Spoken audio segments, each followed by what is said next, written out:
glitches and it drives me insane. Like if I try to use my phone, my glitches seem to be like the headphones being wonky, or like I can't add a screen. Like I can't share a screen on a phone. They don't have an app yet. So it's like you have to be at a computer for certain things. And even then you get crazy glitches where you'll just start freaking out for no reason. Yeah. That's why I like Restream, because you can share content from a mobile device. Hold on. Are you on X? Are you doing this on X as well? Yeah, X and YouTube.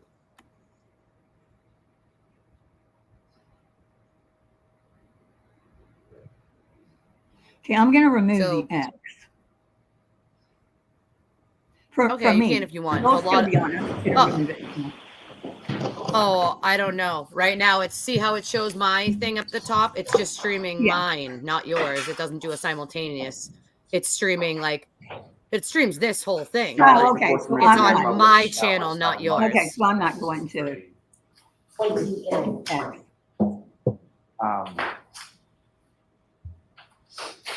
The last exhibit is this. If I can publish that. I just don't want anything to do with those people. Oh yeah, those crazy nuts. I have most of them blocked anyway.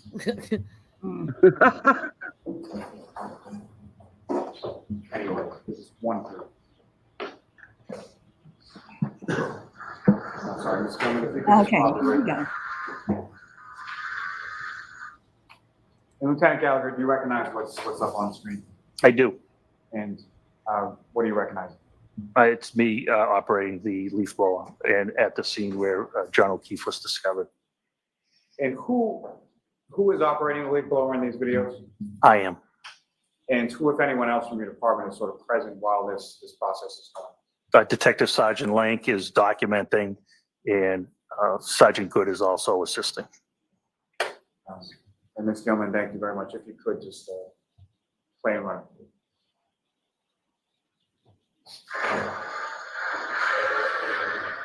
See, it removes the snow. I was removing the snow layer by layer. And right here, you can see it exposing the cocktail glass. You're going to see red spots appear as I remove it layer by layer. These pink spots start to turn to be dark red spots. As you see, we can control it. We were concerned with whatever other. Oh, hold on and wait for a question. Hi, Patricia.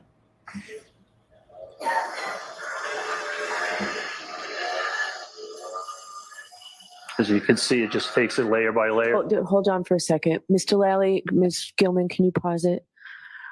So if you have a question for the lieutenant, all right, you're asking him to narrate the whole thing. We're not going to do it that way. And you can pause and then question. It's great you're keeping your voice up over the sound of the leaf blower, but it's a little distracting. I understand that. So do you have a question, Mr. Lally? Just briefly at this point, so Lieutenant Gallagher, with respect to as you're conducting this sort of process, what, if anything, are you concerned about as far as throughout this process of trying to locate evidence? We're concerned with the weather destroying biological evidence at that time. And so what, if anything, were you doing with regard? We were trying to take the snow that had fallen over the blood, and we were trying to remove it to expose the blood.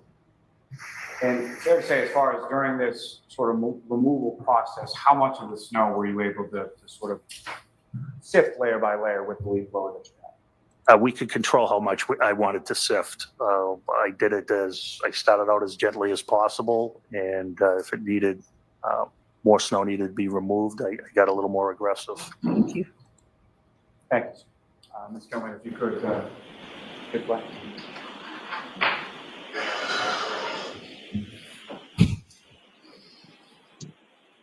And the next video, man.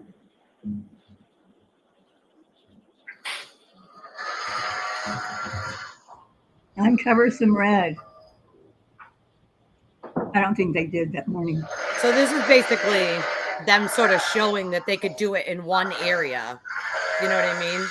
Controlled. Well, yeah. But they've been saying all along that everything was planted.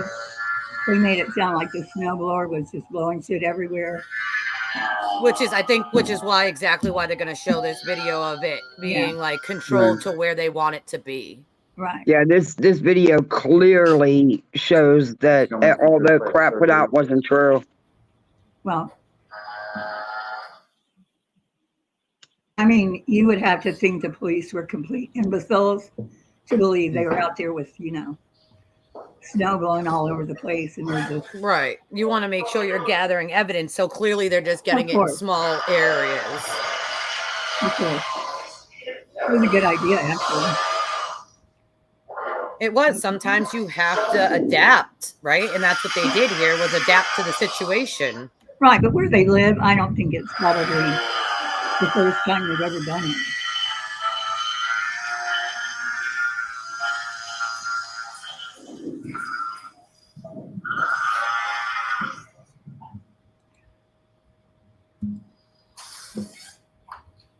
Ms. Gilman, if you could play the last video, please.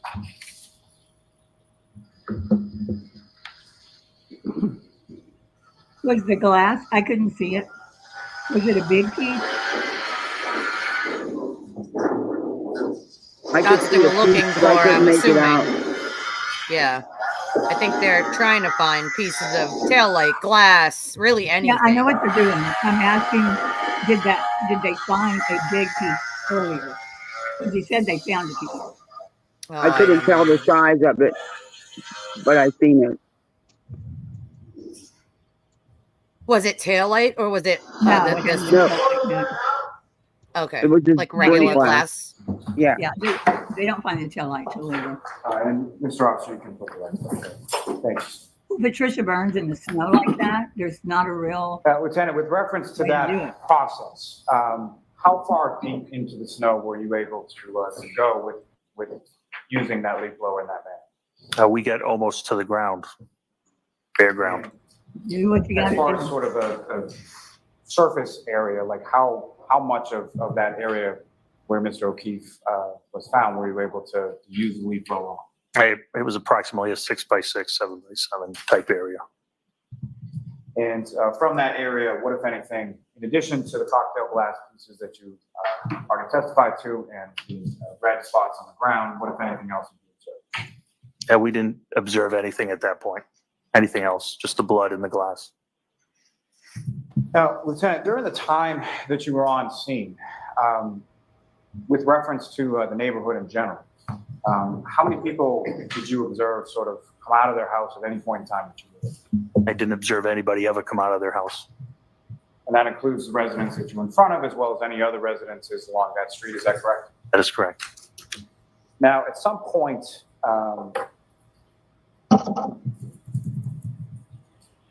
Too damn cold. about how long a period of time, if you know, were you on scene that particular morning? Approximately 50 minutes, 45 to 50 minutes. And following that, where did you go? We brought the exhibits back to Canton Police Headquarters. And by that, you mean the glass and what you had collected? And you have to remember too, Patricia, they were having a blizzard. So anything could have blown away or, been moved around. Yep, we took 6 blood samples, yes. And how were you able to sort of collect the blood samples on scene? Well, the blood samples, because they were frozen, we debated on how to collect it. We didn't think swabbing was going to be easy to do if it was frozen. So we decided on finding some type of temporary plastic evidence container. We were able to find large cups, and we took 6 samples. We bagged the 6 samples, and Sergeant Lang transported them back to Canton Police Headquarters. And with respect to those samples and piece of glass that you located, eventually, what, if anything, was done with those? Well, first and foremost, when you came back to Canton Police Station, what, if anything, did you do with them? Chief Berkowitz was at headquarters, and we had a meeting in the detective sergeant's office. What I'm asking, sir, is with reference to those items that you took back from Fairview, when He explained that the tent was blowing away. They have to have people to hold it, and they didn't have enough people out there. you got back to the station, what, if anything, did you do? Sergeant Lang placed them into evidence. And then subsequent to Sergeant Lang placing them into evidence at some point, where did they go? They were turned over on February 1st to the Massachusetts State Police Crime Lab. I believe they're And gonna blow it away. was that something where they were driven to the crime lab, or did the crime lab come to the station? The crime lab was already at the station. Now, you go back to the police station and have some conversation with your chief, is that correct? That is correct. And what was your chief's name? Chief Berkowitz, Kenneth Berkowitz. And following that conversation, at some point, did you return to Fairview Road that morning? I did. And who, if anyone, did you go there with? I accompanied Detective Sergeant Lang. And when you arrived, where did you go with reference to residents? We went into a side door, Is this good? and there were people in the kitchen at that time. I believe it was the kitchen area. And did you know any of the people that were in the kitchen? I did. Who, if anyone, did you know? Who I remember specifically was Jen McCabe, who I don't know personally, but I know because that's who Sergeant Lang arrived to talk to, and I knew Brian Albert in a professional sense. And so Brian Albert is also a police officer, is that correct? He was Boston police officer, yes. Now, as far as any other people, who, if anyone else, were you introduced to when you came into the kitchen area? I wasn't introduced to anybody. All I know is there were 5 or 6 people there. And are you familiar with a gentleman by the name of Brian Higgins? I am. How are you familiar with him? He is an ATF agent who I've worked with when I was assigned to DEA, and he later had a satellite office at our PD, and I have since come to know him personally. And in reference to your work with the DEA, how long did you work with the DEA? 13 years. And so, Mr. Higgins, was he present in the home on Fairview when you arrived there that morning? I don't recall him. When I arrived originally, definitely not. I don't recall if he was there when we arrived about 9 a.m. So you don't recall him being there at all? I don't recall specifically. I never had any conversation with him. Now, you had made some mention of February 1st, a few days later, at your department, there were members from the crime lab that came, correct? That is correct. And what, if anything, did they come there to do? They were assisting the state police in executing a search warrant on a motor vehicle. And where was that motor vehicle in relation to your department? It was in our Sally Port. If you could just describe to the jury sort of what is it, Sally Port, specifically the Canton Police, like where is it located, what does it look like? Sure, it's on the rear portion of our police department. They are large overhead doors that are numbered 1, 2, 3, and 4. We only have 2 bays. So the Sally Port that the vehicle was in, typically we enter through door 4 and you would exit through door 3. Those doors, overhead doors, can only be controlled by a computer in the dispatch center. And it's where we bring in our prisoners. Once the Sally Port goes up, you enter, close the door, the area is secure. The rest of the PD is only accessible by access card, key access card. As you mentioned, sort of the overhead garage doors are accessible only by the dispatch area, is that correct? That is correct, a computer in the dispatch area.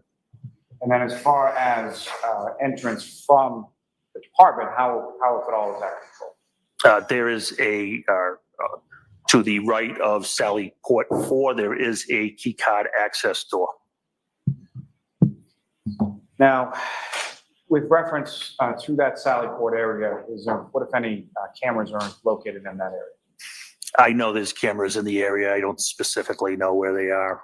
I typically don't look for them. I know it is under surveillance, as most of our department is. And have you reviewed at least portion or the entirety of the Sally Port video from that particular day of February 1st? I've seen a small portion, yes. May I approach the witness, Your Honor? Yes.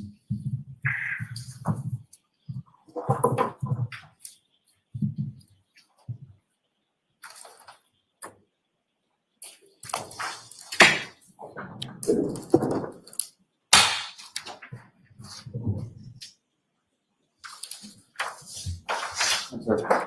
you recognize what's depicted on that particular flash drive?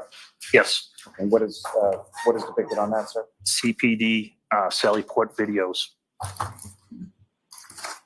You know, I'll will seek to introduce in a minute the next exhibit. Here. Any objection? No, Your Honor.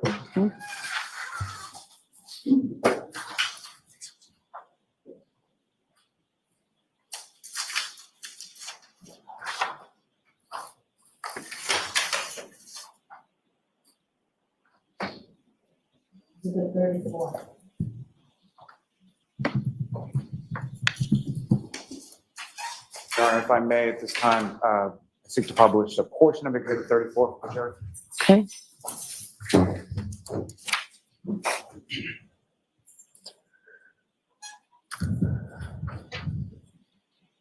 May I have one moment, Your Honor? Yes.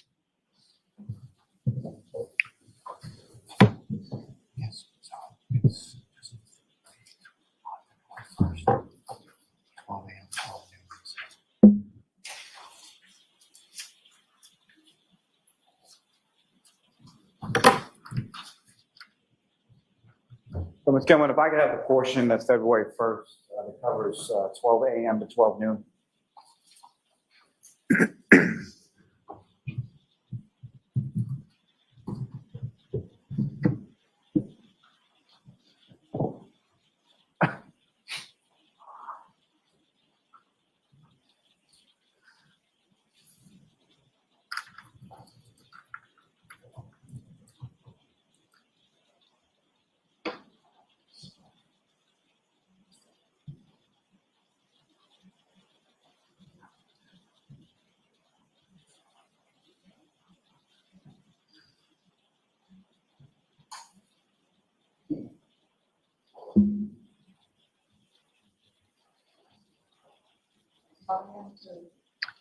You number 2-1 bottom. Yeah.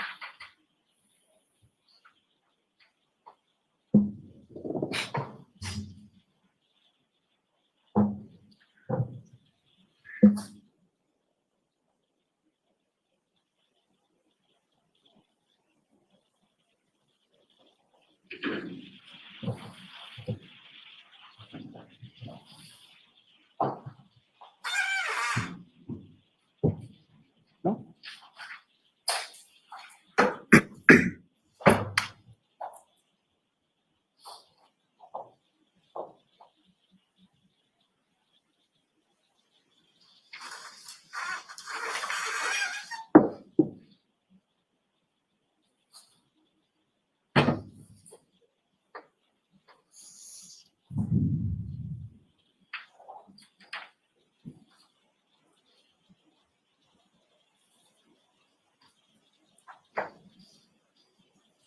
Ms. Gilman, if I could ask you to just fast forward that to approximately 9:11 a.m.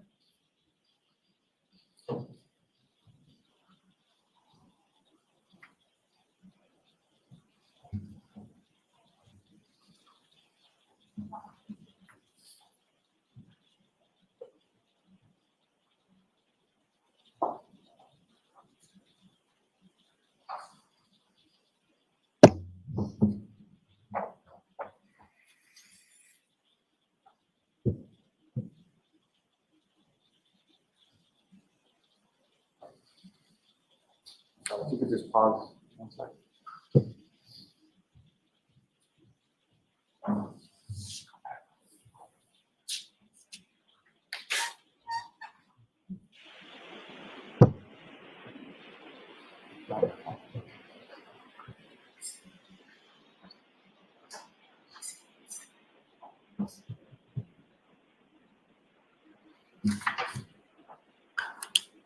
Why don't we take our morning recess? Why don't we take a 10, 15-minute recess?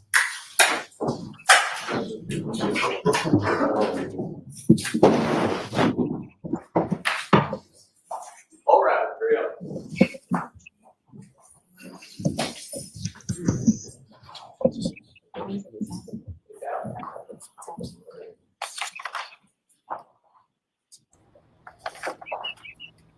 Okay. Wow. She could smile once in a while, it wouldn't hurt her. You Look at her are. face, though. Look at her. Yeah. She never smiles. Well, I think she's But been she always looks angry. Like she always looks pissed off and angry. Like, look at her eyebrows. Man, whoa, what was that? Did you see the way she just? So we're still in session. So in presenting the exhibits to be marked, please take them out of the plastic and out of the envelopes because the actual item itself gets a sticker on it. That'll just save a little time. We're having all sorts of difficulties. FTR is not working. I'm not sure that we're getting any internet in here. Are we all set with this? Is this something? Do you want to use the flash drive that you put in? Does that help? Wait a minute, Mama. Or Wait a you? minute. No, I think the initial issue, I think, is sort of the size of the video. So bringing it up can be a little, my issue was that as I was standing over there, I couldn't really see anything Yeah. as far as the screen. It's dark. that dark when you put it on. I couldn't open any of this weekend on my home computer, on my work computer. So, all right, why don't we take a 10-minute recess? All right, to the court, please. I figured. Remember when Jackson gave her that flash drive and she said she wanted to watch it at home? Just something told me it wasn't going to work. Hey there, Karen Yeah, Reed, so- trial watchers. yeah. You know what a lot of the trials we cover remind me? It's that you got to be careful who you surround yourself. Wait, why is he saying that? Who? You have to be careful who you surround yourself with. Oh, this is an advertisement. Yeah, but he said Karen. Oh, okay. Oh, okay. I get it. It's one of those stupid, like, look up the people in your. Okay, Yeah. I get it. Yeah. Yep. So, yeah, she said she wanted to look at what was on that. I have no idea. I think exhibits, maybe. That's But what I'm just the way it guessing. was- just the way it was done, I thought, yeah, that's not going to work. She should be able to open it though, and on her work computer at home. So security thing or not, the judge has to be able to look at the exhibits before they're introduced, so she can say yay or nay on them. No. I'm not saying it. I'm saying. Oh, I'm answering a comment. Sorry. Oh, sorry. Yeah, and I agree with Patricia on this, where I think if Karen had just said she didn't know and it was an accident, sort of like the other case I covered there with the woman who hit her husband and didn't know in the snow. She didn't see him until the next morning. It would have been no conviction. But Right. you went with this wild theory that involves like 90 people at this point, like Yeah. and people who are in a small town are going to know one another. Like McLaughlin is being harassed and getting death threats, and it's absurd over pictures from high school. Do you know how many pictures I have of huge groups of people of us in like, early adulthood and like high school Oh my and soccer God, teams? yeah. And I wasn't friends with every single person on my soccer team. We had like pasta parties that we would all go to at one person's house, but we weren't friends outside of that. Some of them I was, and some of them I wasn't. Also, same thing. If we go, even now as an adult, we do a trip to Saco, Maine every year, and we float down the river and we invite, our closest friends. And some of those people will in turn invite other people that we Mhm. don't know. We're still going to take group photos together. I'm not going to say, hey, that you over there, the person that my friend invited that we don't all know. Because Well, I you don't think know it's- everyone, you're not getting in the picture. Like, I think she would have been better off saying, yeah, we were friends. We drifted like friends do. So we're acquaintances now. yeah, but I they weren't get- friends. Exactly. Acquaintances. Yeah. Yeah, I get what she's saying. They were friends at the time. But everyone in high school that you took a picture with Yeah. doesn't have to be your friend. Yeah, no, Yeah. absolutely not. I have plenty of those pictures, even in Yeah, me adulthood. too. Like, Yeah. we have softball cookouts for our teams, and whoever's throwing the cookout will also invite like their other friends and their other family, and some people will bring other people with them. And it's like we're still taking this big picture of all of us, half the people I may know and half I might not. Doesn't mean I'm going to say, hey, get out of the picture because I don't know you. Like that's so ignorant and rude. Like we're still trying to show that we had this big cookout and had a blast and like we're going to take the picture of us together. Like it's, Yeah. I mean, to say that like because she took pictures mostly in big groups, obviously she had a friend that was friends with Caitlyn. That's very clear that she had a mutual friend that was friends with Caitlyn. I have plenty of mutual friends that are friends of other people that I'll see here or there at different cookouts or different birthday parties or baby showers, weddings, but I don't talk to them personally. I don't know them. I don't hang out with them. We might be friends on Facebook. I might read your thing or even like type a little response on your comment, but like I don't know anything about your life. I'm not friends with you. We're not friends. We're acquaintances. And she may not like her. There may be something that, you know, she doesn't want to say, like she did. You know, exactly. Like I don't really like her attitude, or like I don't like the way she talks to people. She's not going to say that on the stand, but that may be the reason they never really clicked as friends and became closer friends. Just because you're in a group photo doesn't mean you're BFFs. That's right, Kathy. That's right. Exactly. There's so many. All the years I was in band and cheerleading, I couldn't tell you half the people that were in the photos. Me either. I couldn't even tell you when they were taken at this point. I'm 37. It's not, you know what I mean? Like I'm an adult now. I can't tell you where, when. I can't tell you none of that right now. No idea. I think she's 26. Is she? She graduated in 2014, I think. Yeah. So I mean, but even in 2000, that far off, like. By the time I was 23, I had 2 kids and I was married. Like, I had a whole life going on at 23. So it's like, I wouldn't have remembered all of that. I didn't even talk to 90% of people I went to high school with after high school. And then others, you make friends. I made friends with way after high school. You know? Exactly. So, as adults. Right. Yeah. I think the way she was saying acquaintance, she probably isn't. They aren't close, you know, like they meet up when everybody else, but I think the last one, if it's real, is 2017.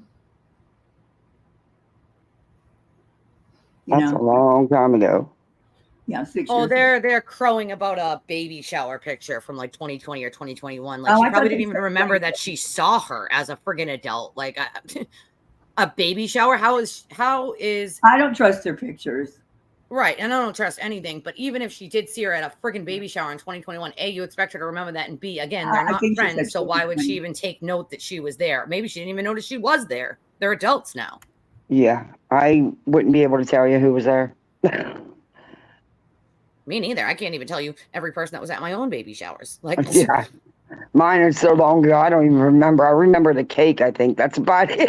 I don't even remember the cake, Kathy. Like, I don't even remember the cake, and my kids aren't that old. You know, I got a 19, a 14, and a 6. I don't even know what the cake looked like. Like, that's, you know. It's crazy.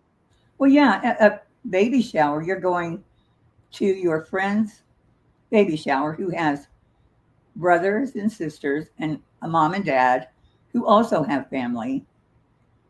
You know what I mean? Like, you're not going to know everybody there. I went to a baby shower where I didn't know the expecting mother. Oh, really? I went with a very good friend because she didn't want to go alone. She didn't really know the people either.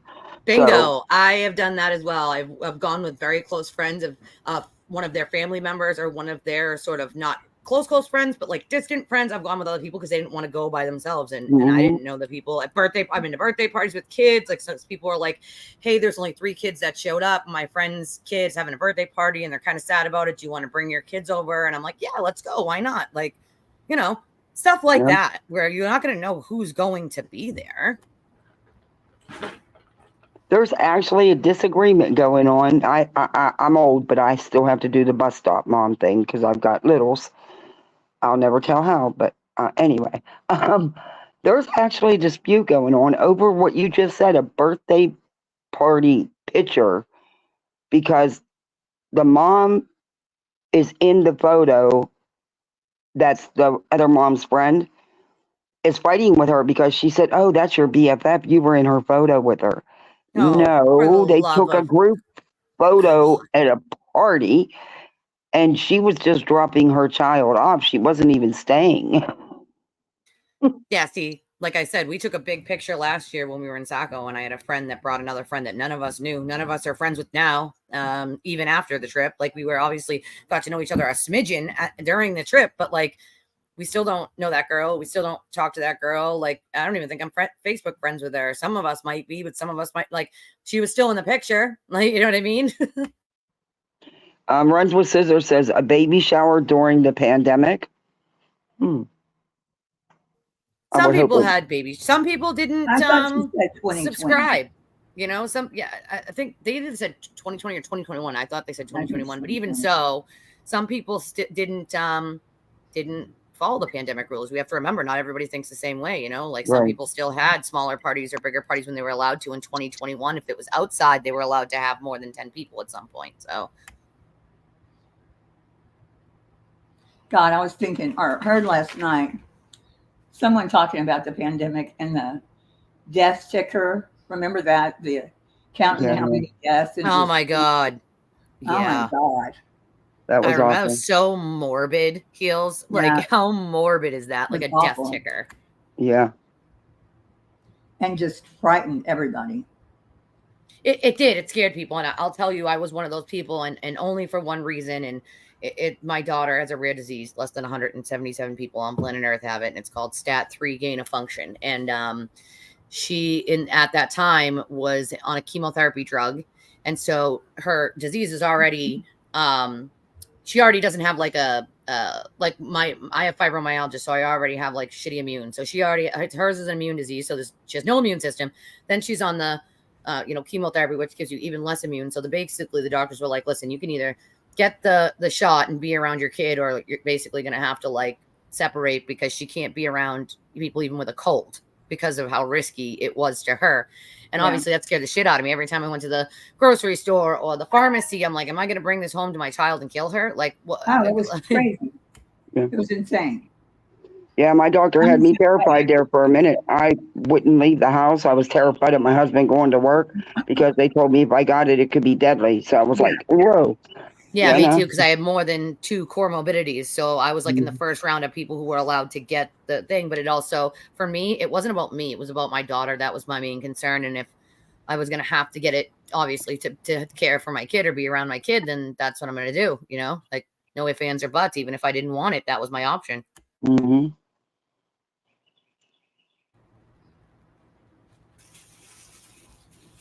Yeah, I remember even groceries, I wore gloves to put them up, and then it was awful. Wash everything off Hmm. before I would even put them in the cabinets. My husband would have to go through the spray after work. Well, they would decontaminate them, so to speak. But when he would come home, he would have to come through the garage, and he would have to strip out there before he could come in the house. Because they had me thinking if I got it, it was going to, kill me.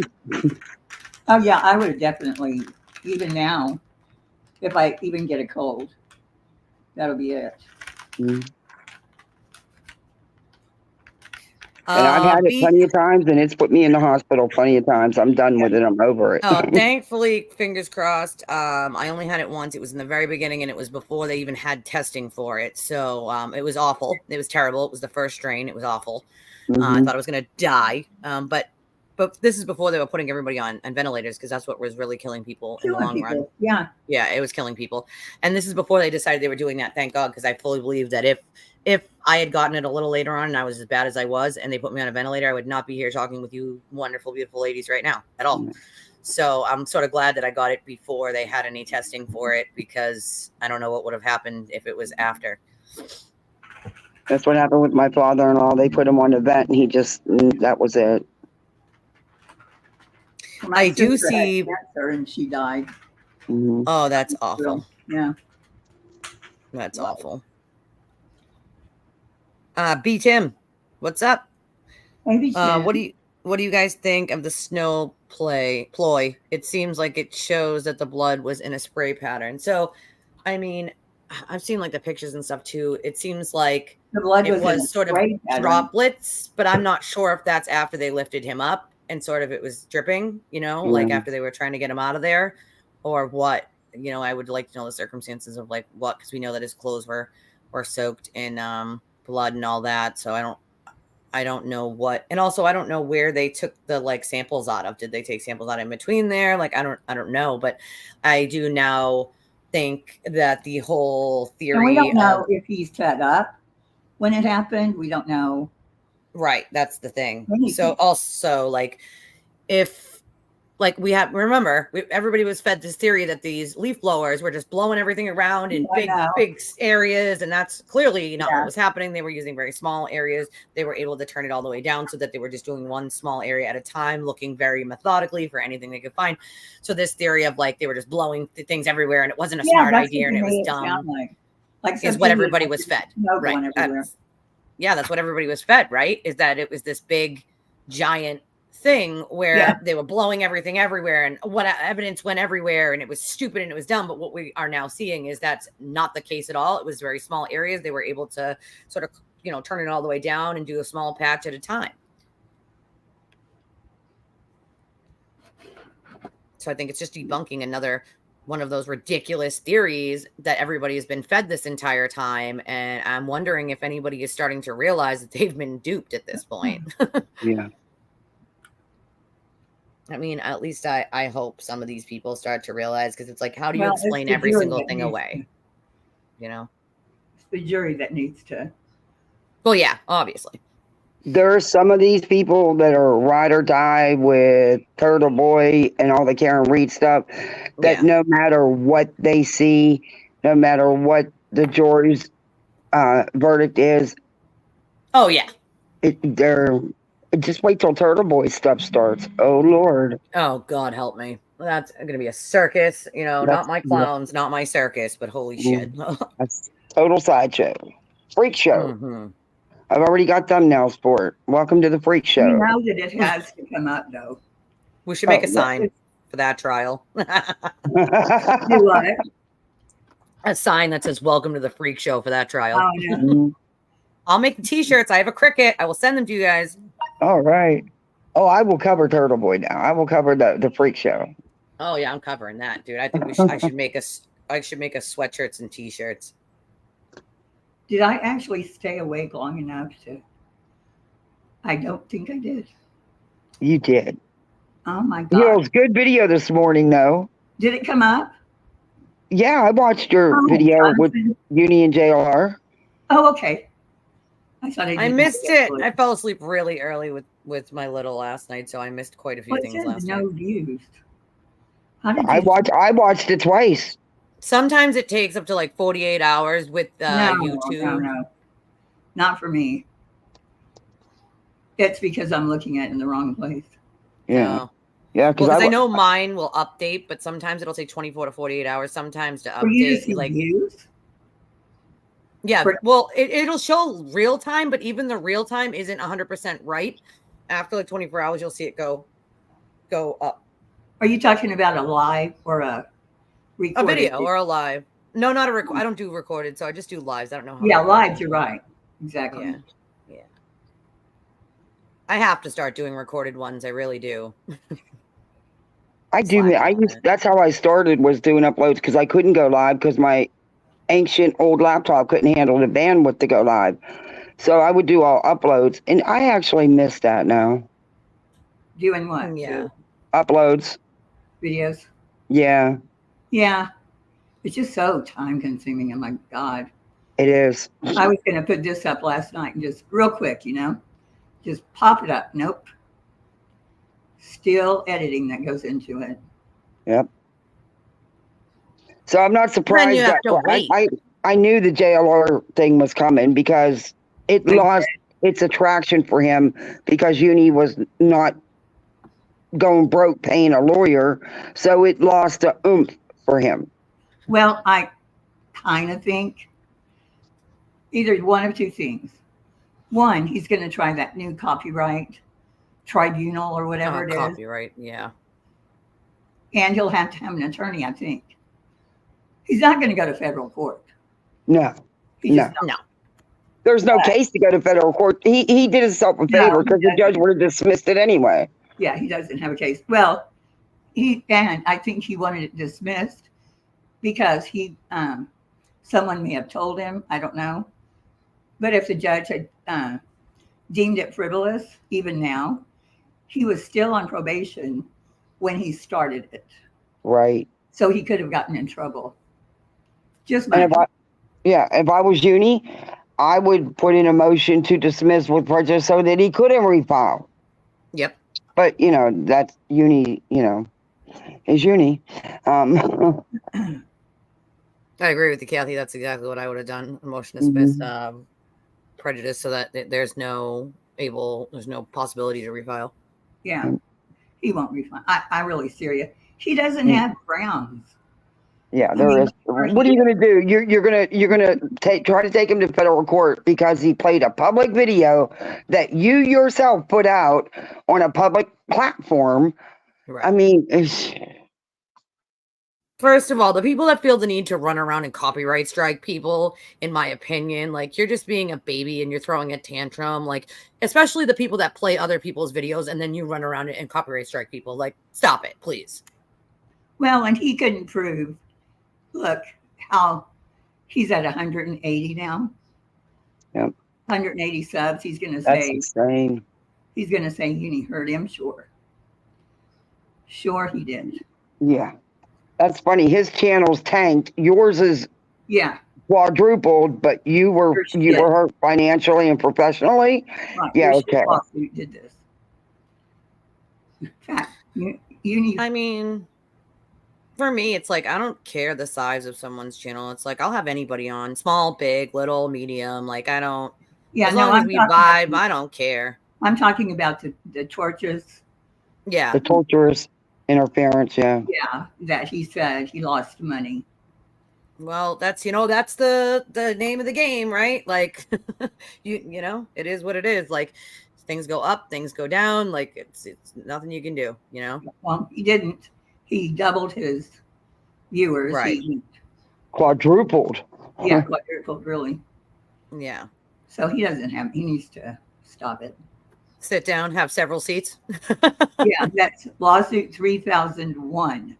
You lost. Yeah. So. And I've seen in chat people saying, "Oh no, he's won millions of dollars." I'm like, no, he hasn't. Where? When? He has never won, not one. They're saying it's back on. Okay. Well, I don't see it. Were they seeing it? I have no idea. That's what it's not back on. Not back on here. Self with who you let into. Still. Here it is. Oops. Leave it to me to do something. Proctor. That's correct. Do you know Trooper Proctor? I knew of him. I don't believe I ever met him prior to this. He has worked some cases with our detectives. I knew he was assigned to the DA's office. What's behind him? But I'm not sure if I ever met him prior to this case. Now. Okay, they just you started. observe around the vehicle. There's crime scene tape, as you can see the yellow tape right there. Just to be clear, which part of the vehicle is sort of in the lower foreground of this vehicle? This is the passenger side rear of the vehicle. Now, at some point over the course of the time that you were there on February 1st, what, if any, other sort of specialized units within the state police were also present? Eventually, I think they call it the CARS team. It's what I would call their, I guess, accident reconstruction team. He'll drop the link for BTM. Now, Ms. Gilman, if I could ask you to fast forward within that video to 1 second. 44. 1 second.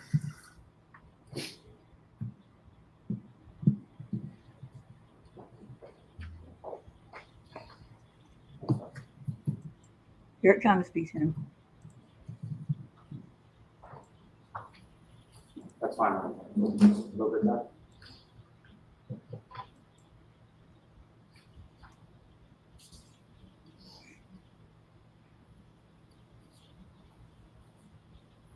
Right there. If you could just take that.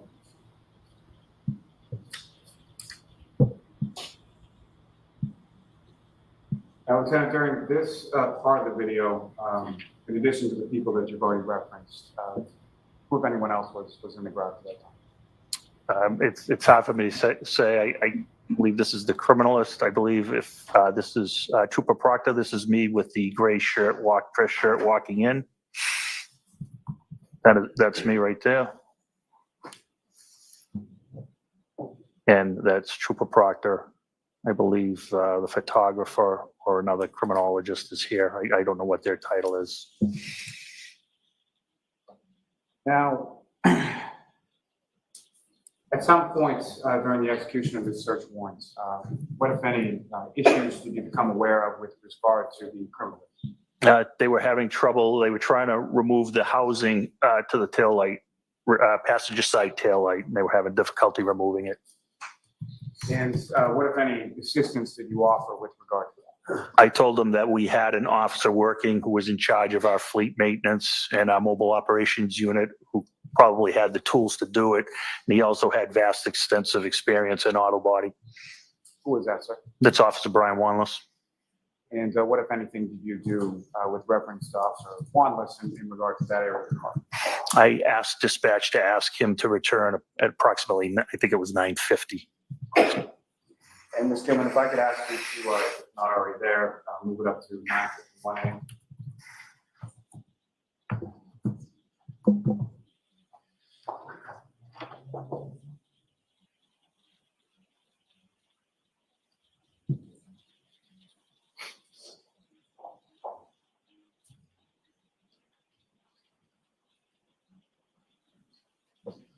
If you could just pause it for one moment, Ms. Gilman.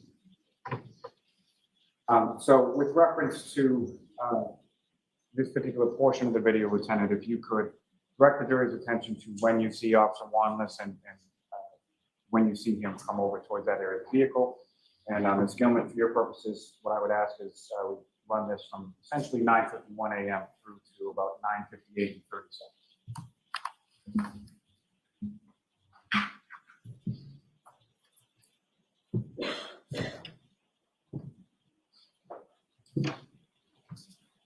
This is Officer Wanless right here. He examines it and he leaves momentarily. He dons a pair of gloves.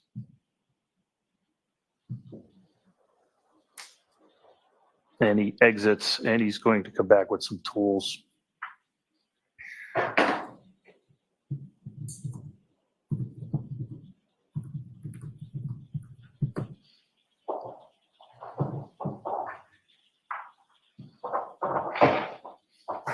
Here he comes.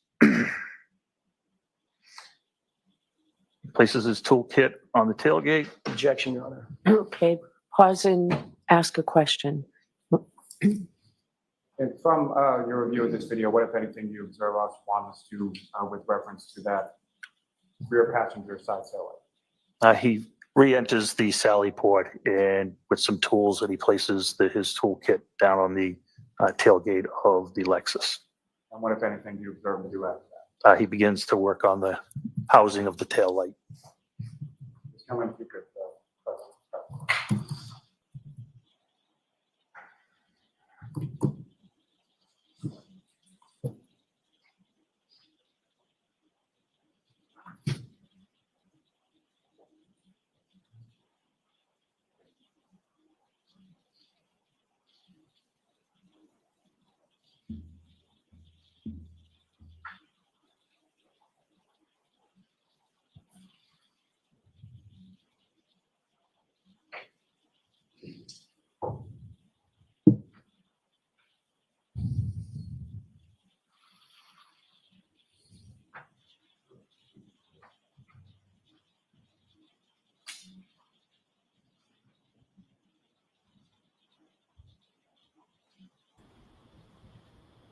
Is this where Proctor steals the headlight and puts it in his pocket?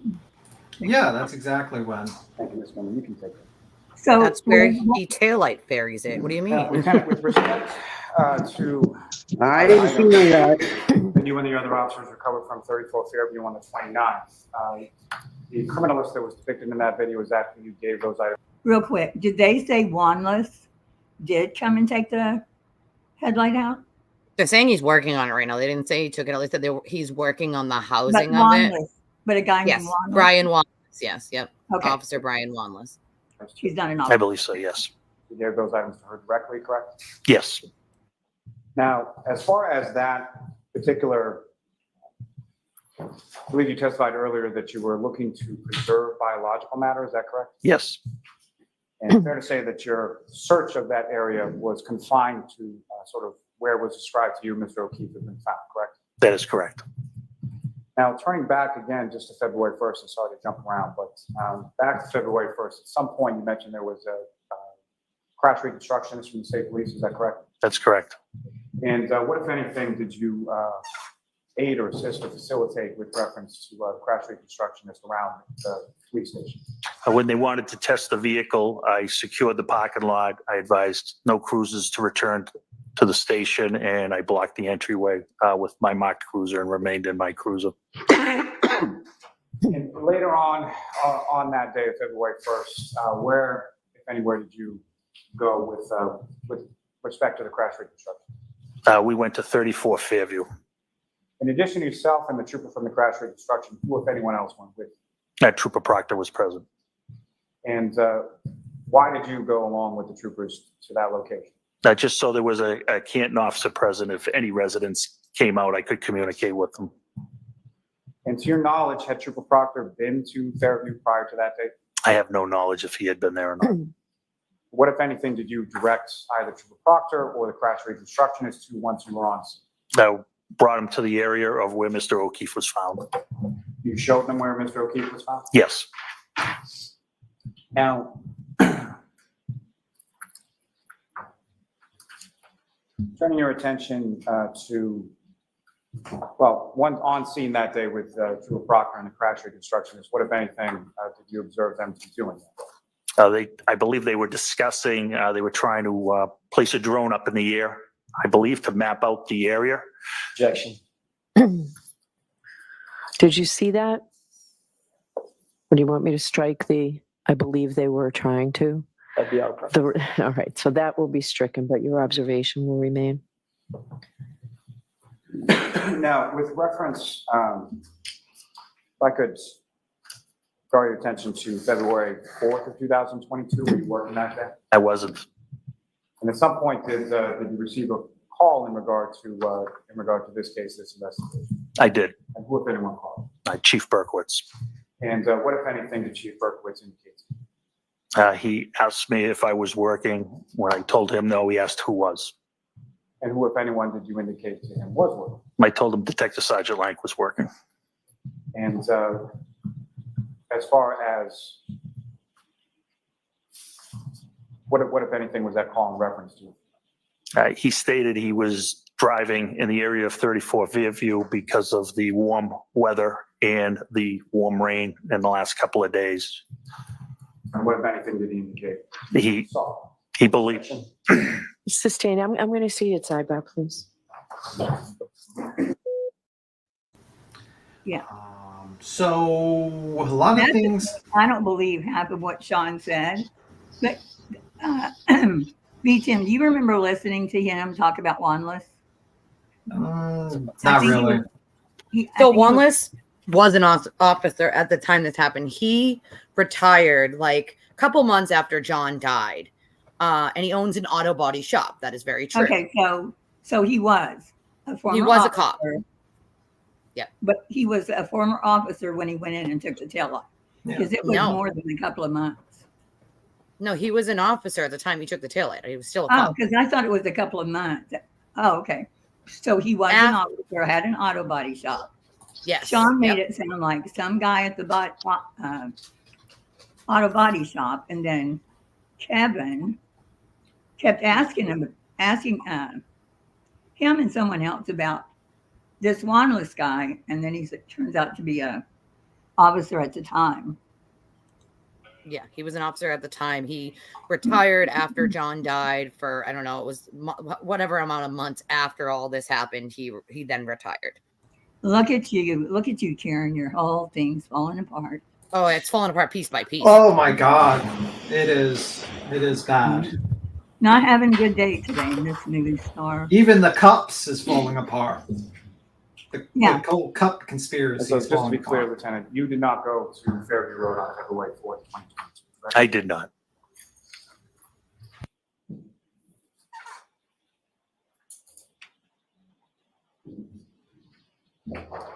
I have nothing further for this one. All right, We cross-examination. can just ask him. Thank you, Your Honor. Get it.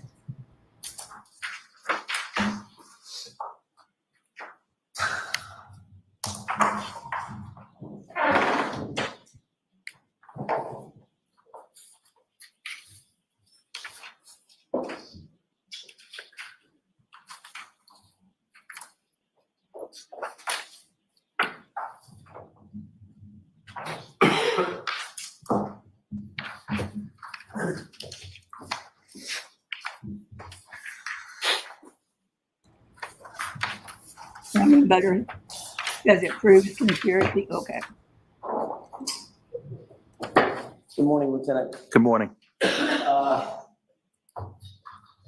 When was the first time you were ever interviewed about your conduct on this case, your involvement in this case?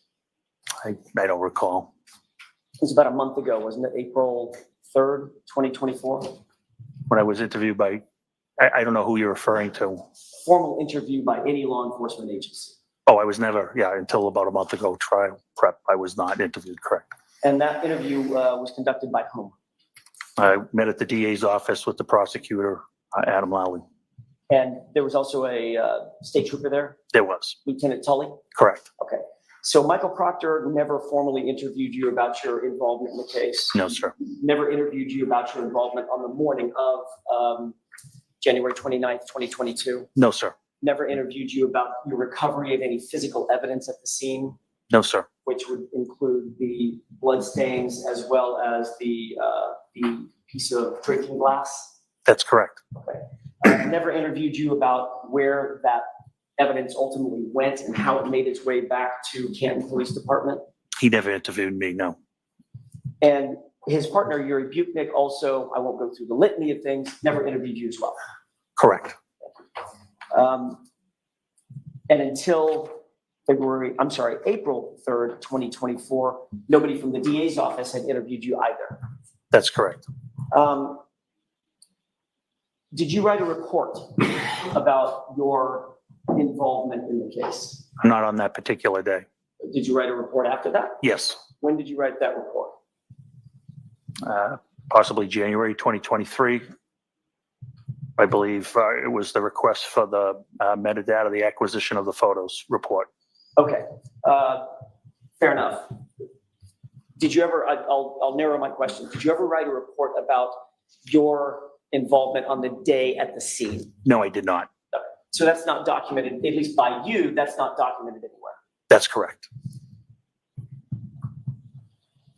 Did you take notes when you were at the scene? No, Did you go back to the station and memorialize your findings and your conduct at the scene by taking notes back at the station? no, I did not. So you have no notes and no report about anything that happened at Fairview on the 29th? Not myself, no. Were you ever instructed by any superior? You're pretty high up in the ranks.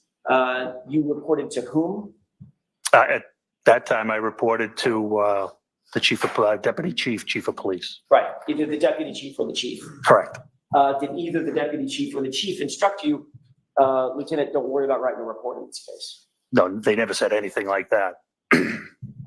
You would agree that it's one thing to respond to a scene, it's another thing to actually gather evidence at a scene, That's correct. especially a scene where it's a potential, at that time, a potential homicide of a police officer. That's correct.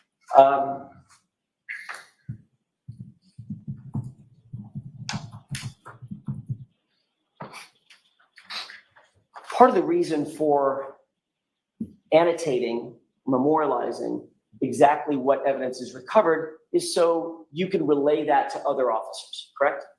Correct. So for instance, in your direct examination just a few minutes ago, you said that you went back to the scene at one point. What was the date where the drone was considered? February 1st. You go back to the scene on February 1st. That's 3 full days after the event, correct? That is correct. After the incident. And you said, I directed them to where John O'Keefe's body was found, correct? Yeah, I showed him. Yes, But in fact, you never saw John O'Keefe's body, did you? that's correct. Okay, so you were giving them information that you had about which you had no personal knowledge, correct? I had knowledge from other officers. I did not see John O'Keefe at the scene. He was transported to the hospital. That is correct. Right. Yes, So you couldn't determine exactly how he was positioned, right? not precisely. From head to toe, right? Not precisely. Where his arms or his hands were. That is correct. Yes. He's a 6'2" man, correct? I don't know. You don't even know that? I don't know his size. No. If I told you that he's over 6 feet tall, would you have any quarrel with that? If Mr. Lally told me, I would take it as fact. Fair enough.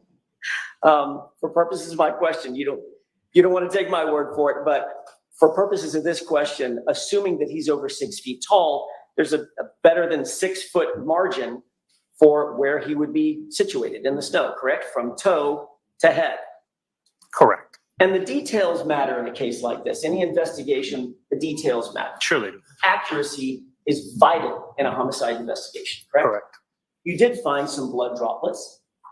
We saw it on the screen, correct? Correct. You also found part of a drinking glass, correct? That is correct. Did you did you endeavor to make a diagram of exactly where those items were found? No. You're aware, as you were the former chief of detectives? I was a detective sergeant. Detective sergeant. You were supervisor over detectives. Correct. You're aware what cross coordinates are in measuring a crime scene, correct? Yes. You take a stable item like a flagpole, for instance, that might be one that doesn't move. You measure exactly from a compass position, exactly north or exactly west, a number of inches, maybe even down to meters and millimeters if you use that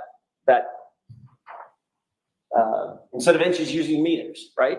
Yeah, we don't employ that process. So you don't employ a process where you could measure something from a known item north, south, east, or west, and then measure it from another known item and have an exact cross point of where that's. We don't typically exercise in that in our investigative unit. You knew how to do that, though. Yes. I mean, you've been trained on how to do that. Yes. But you didn't employ that technique here. No. So the glass, where the glass was found, it's sort of an estimate. Sure. Yes. Okay. And where the blood was found, that's kind of an estimate also.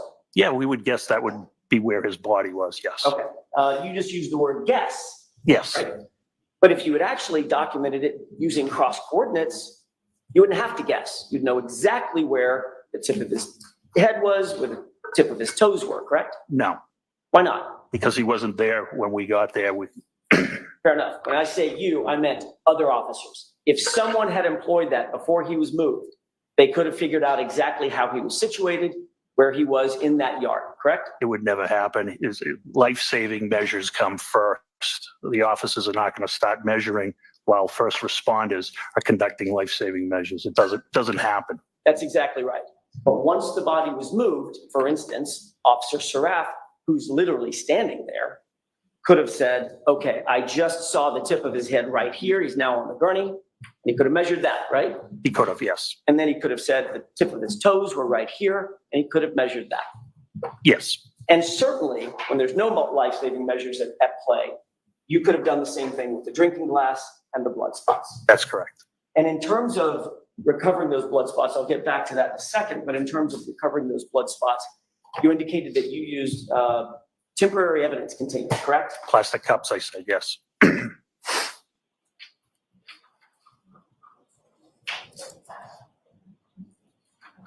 Before responding to 34 Fairview, and you indicated that you were told to respond to 32 Fairview, right? That is correct. That was a mistake on either dispatch's part or something. Correct. You figured out where to go once you got there. You can tell by the emergency lights.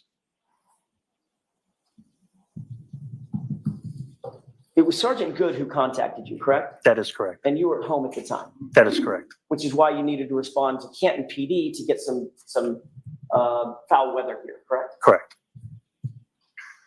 You also contacted Brian Albert's neighbor, a gentleman by the name of Tom Keller, correct? That is correct. And you wanted to let him know that you were responding over to the scene. Yes, he was the lieutenant in charge of detectives at the time. Lieutenant in charge of detectives, and also the man who lived directly across the street from Brian Albert, correct? I would say there's two property lines he's directly across from, 32 and 34. Okay. But yes, that vicinity. Okay.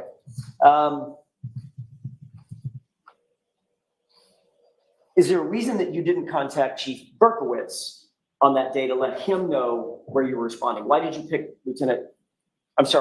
Deputy Chief Kelleher? Because that would be my next call. Like I said, he is the lieutenant in charge of detectives at the time. We were responding to a possible crime scene, a possible unattended death. He would be my call. The normal chain of command. Correct. Okay. That you knew at the time that Chief Berkowitz was actually out on leave, having been injured on duty in some similar way. I don't recall that. Chief Berkowitz is always present. Not only did you respond to the scene, but either you were tasked by one of your superiors, or you, as the ranking officer on the. I guess I should ask this first. Forgive me. Were you the ranking officer on scene when you arrived? Yes, sir, I was. So either having been tasked by one of your superiors, or because you were the ranking officer on scene, did you take over the coordination of the preservation of that crime scene? Yes, I did. So others were sort of answering to you. Correct. You indicated that you had never preserved a crime scene in the snow before. That's correct. 30 years plus, and your policing experiences here in the Boston area?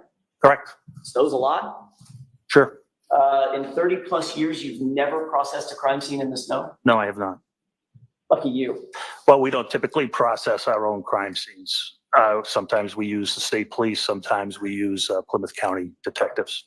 So save the state police, or setting them aside because they were not tasked on this call yet. Right. You were then in charge of preserving this crime scene, right? That's correct.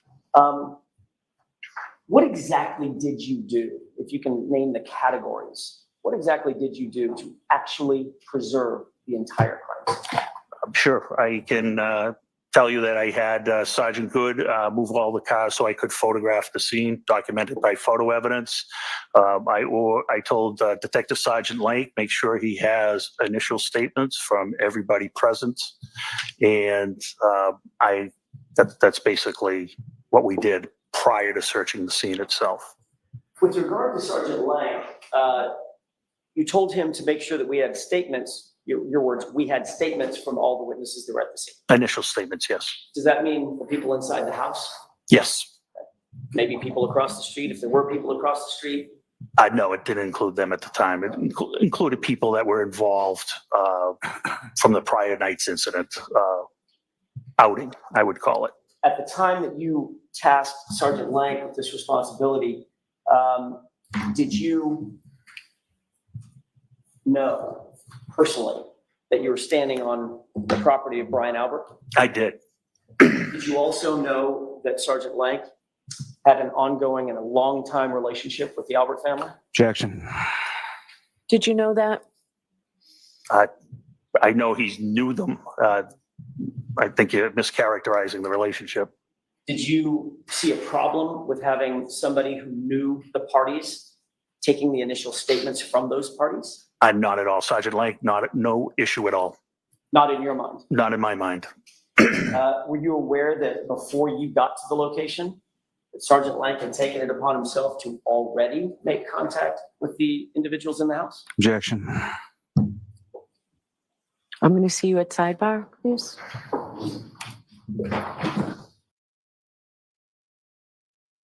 Sidebar. Hey, Rowena. Sidebar. Sidebar, party time. So, So what, B10? yeah, I mean, I don't see how the defense is going to clean this up. I mean, that was kind of funny. He said, I would trust only Ollie telling me. You said what? That was kind of funny when he said he would only trust the Commonwealth if he told if the guy was. Yeah. That was kind of funny. Not really appropriate to say during a murder trial, but it is what it is. But You yeah, said you would only trust Lally? yes. Oh. when it came to like the 6 foot, like how his height and everything. Oh, okay, gotcha. But like, yeah, I think like what the defense is trying to say, like, oh, would you measure here? That's a kind of ridiculous standard. I've never heard any law enforcement say. Like, the guy is getting life savings, and they think like the immediate response of a cop is to measure out the scene exactly from here to there. Well, they do that with a drone. If what I read. But he's expecting it like right after he's picked up from the ground. No, they mark the evidence, and then they have Yeah. a drone thing. Yeah. I know I thought they used the program. For Yeah, that more thing. difficult in a blizzard too. Like those markers they usually use, those things would go flying. They couldn't even keep a tent up at that point. Yeah. Yeah, would've they been the still would weather- have marked it. I mean, they would have marked it, but they Just came in not later. Thank you, Your Honor. May I? Lieutenant, just before we went to sidebar, I'd asked a quick question. Were you aware at the time that you tasked Sergeant Lank to go talk to the folks inside the house that he had already gone into the house to talk to? Yes, I did.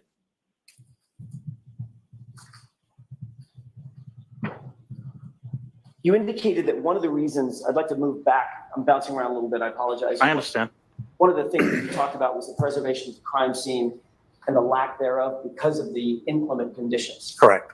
There was wind blowing from all directions. Yes. There was snow falling. Yes. It was icy cold out. Yes. There was already snow accumulated on the ground, about 4 inches, you said. At least it was different spots because of the wind drifts. Wouldn't that be even more of a reason in a potential homicide investigation to adequately preserve the scene as best you possibly could? Of course. Wouldn't you want to, for instance, protect the area? You mentioned a tent. Yes. Wouldn't you want to make sure that anybody from the civilian side and or officers don't just start traipsing through the middle of the crime scene? That was all done.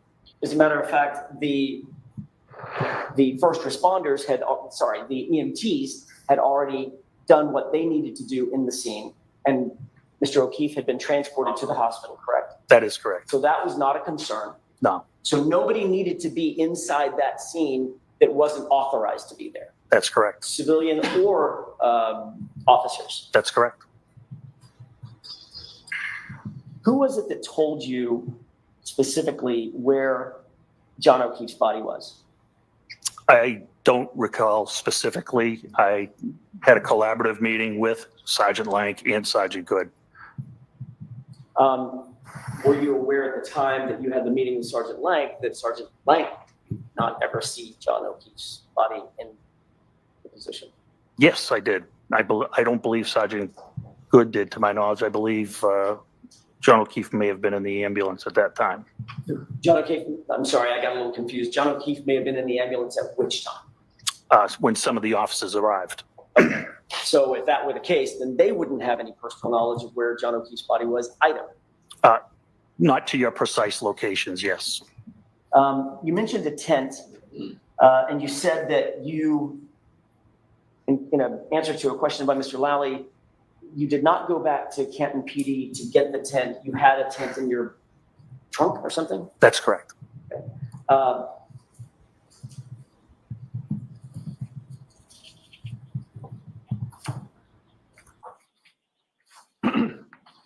When you interviewed with Lieutenant Tully, did he specifically ask you, this is about a month ago, did he ask you about the tent? I don't recall. Would it refresh your recollection if you were to review just a small snippet of your report, of his report Yes. about your interview? Yes. May I approach you on it? Yes.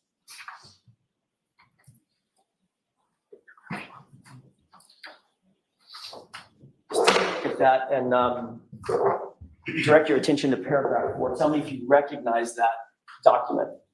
I don't recognize the documents. First time I've seen it. Fair enough. Does it read the highlighted portion and tell me whether that refreshes your recollection about a conversation you had with Lieutenant Tully about the tent? Okay, I did have. Read it to yourself. Yes, okay. Read that? Yes. May I approach? Yes. Do you recall telling Lieutenant Tully? You can ask him if that refreshes his recollection. Does that refresh your recollection? It doesn't change my recollection. You said you didn't recollect exactly what you told Lieutenant Tully about the tent. I'm asking, does that refresh your recollection about what you told Lieutenant Tully about the tent? Yeah, that's not what I said about the tent. Okay, so you didn't say, I drove to Canton PD headquarters to retrieve a tent to protect the area where O'Keefe was found from falling snow, but never used the tent due to high winds. We didn't have a tent at that time. That wasn't my question. I'm being very specific. Did you say that to Lieutenant Tully? No, that was misinterpreted. Okay, so if he got that, if that's in his report, that's incorrect. It's not accurate, correct? Is there anything else that you read in that report that's not accurate? You asked me to read the highlighted version. That's what I read. I didn't see, I didn't read any other part of the document.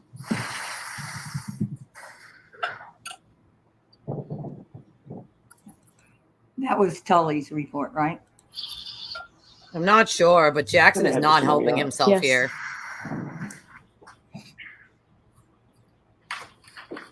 Well, he's looking for anything. You indicated, still staying at the crime scene on January 29th, you indicated on direct examination that the area adjacent to the blood stains that you saw and the drinking glass that you found, that area was somewhat trampled by, you presume, the first responders, the EMTs. That's correct.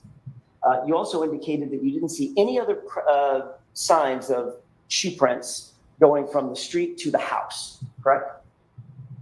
From the scene to the house, From correct? the scene to the house. Correct. Meaning, what do you mean when you say that, from the scene to the house? So the house, you have the house, and the scene was to the far left, actually on the property line with number 32. So I didn't see any footprints. The only other footprints I saw was where the officers walked around and put up the crime scene tape. Meaning walking through the yard Correct, and putting up crime scene tape. correct. All right, and if somebody had, how many of those sets of prints did you see? I don't recall. Did you photograph or seek to have anybody else photograph the area from the scene to the house? Just those long shots that you saw in the exhibits. Okay. And the snow was actively falling at the time, correct? Yes, So if there had been a print a couple of hours earlier, you very well might not see it. that is correct.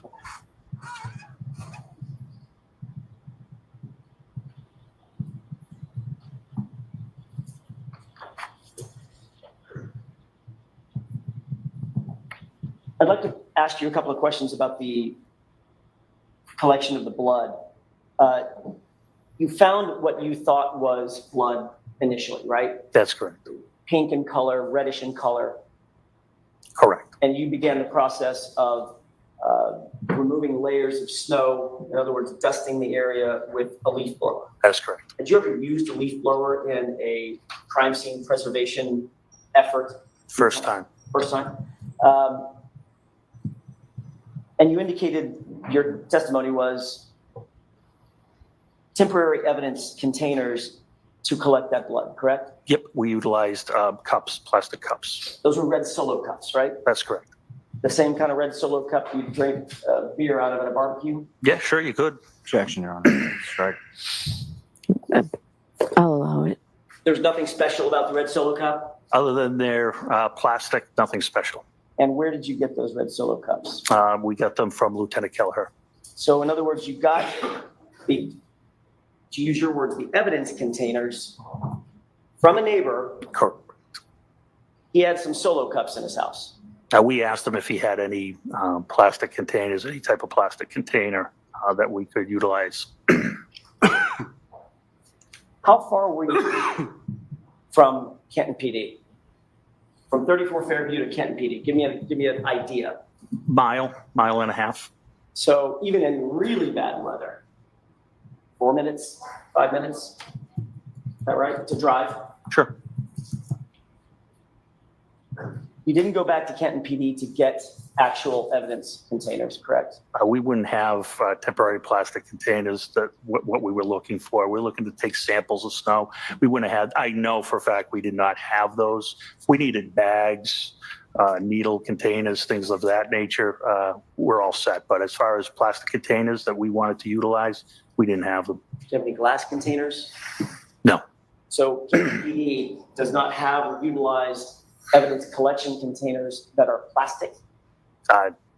We have needle containers that are plastic. We have blood swabs that are in plastic containers. But for what we wanted to take a sample, we did not have. So we improvised. My next question is certainly Canton PD employs and owns sterile swabs. Correct. Sterile swab is in a container that's long, and usually the swab is connected to the lid, pop Correct. it out, and then it's sealed That's correct. and forensically stable, correct? Yes.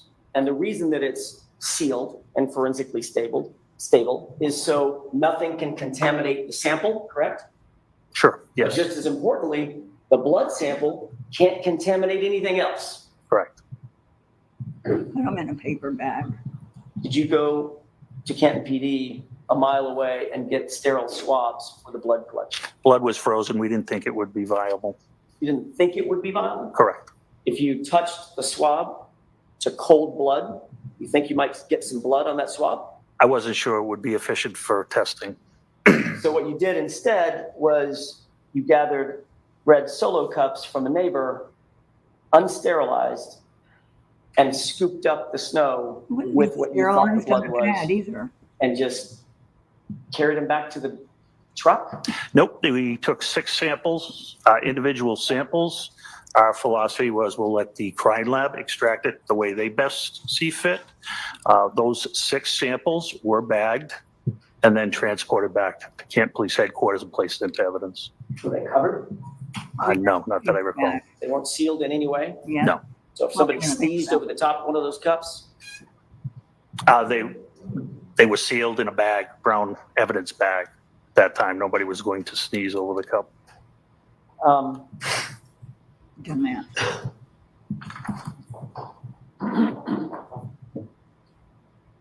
you have a rough estimate of how many people handled those red Solo cups before they were used to collect blood evidence in this homicide case?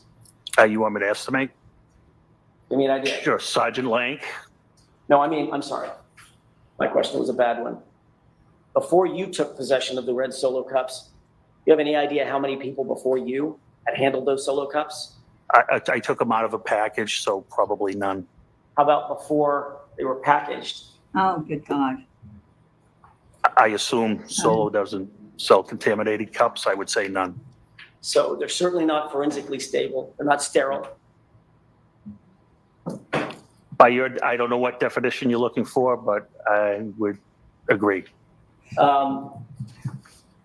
Do you think it's standard practice for a police department to borrow red Solo cups from a neighbor to gather evidence? Objection. You can go ahead and answer that, Of Lieutenant. course not. Nothing about the scene was standard. Right. The glass shard.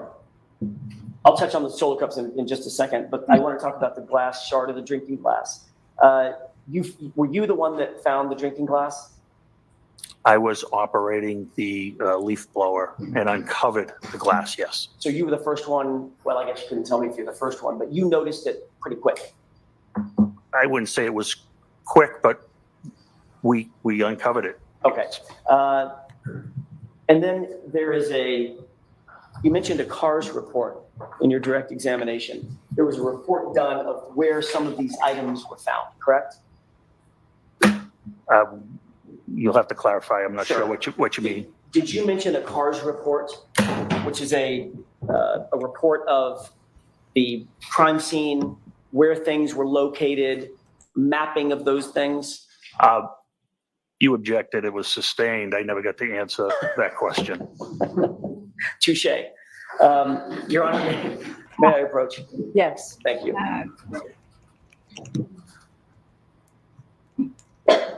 Just want to show you a document and see if you recognize that.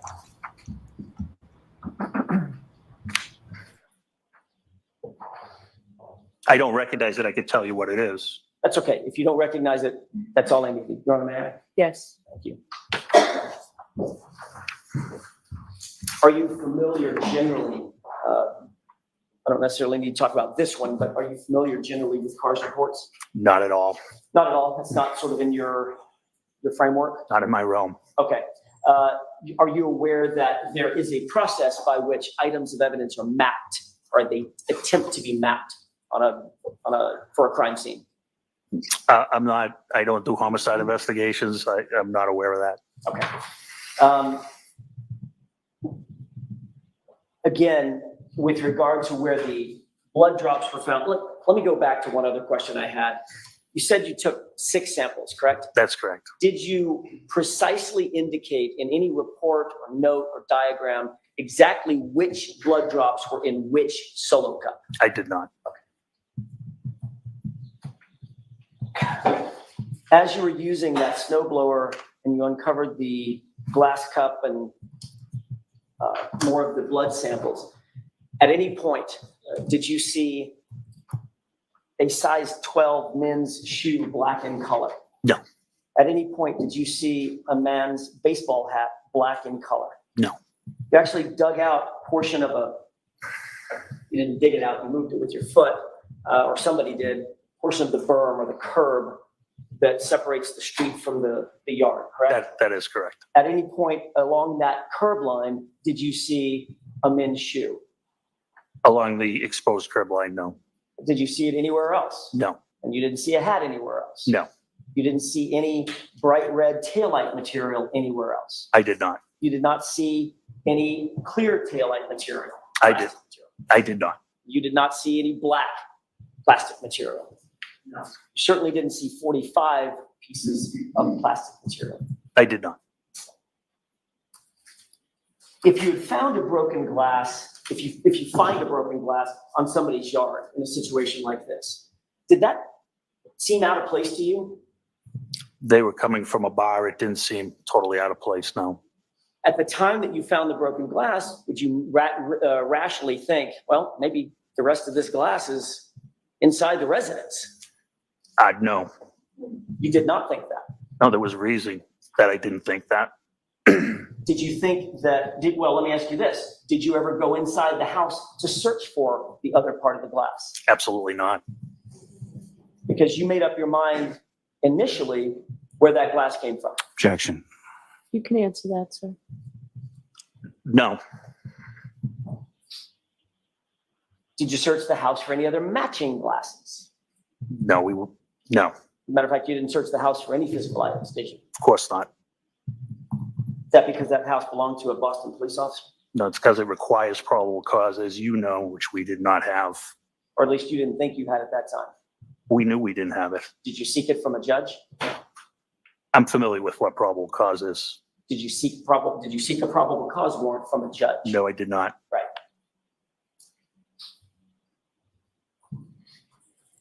Did you ask for consent to search the house? We wouldn't do consent, and that's in a death investigation. Yeah, that wasn't my question. My question No, was, I did not. okay. Is that because you were at the house of a Boston police officer? No, it's because we wouldn't do it. Because if consent is denied, we still don't have probable cause, and we still couldn't search the house. But you never asked, did you? Never asked.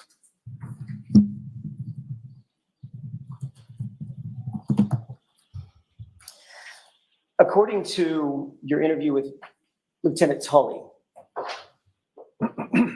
after going to the scene the first time, you then returned back to Canton Police Department, correct?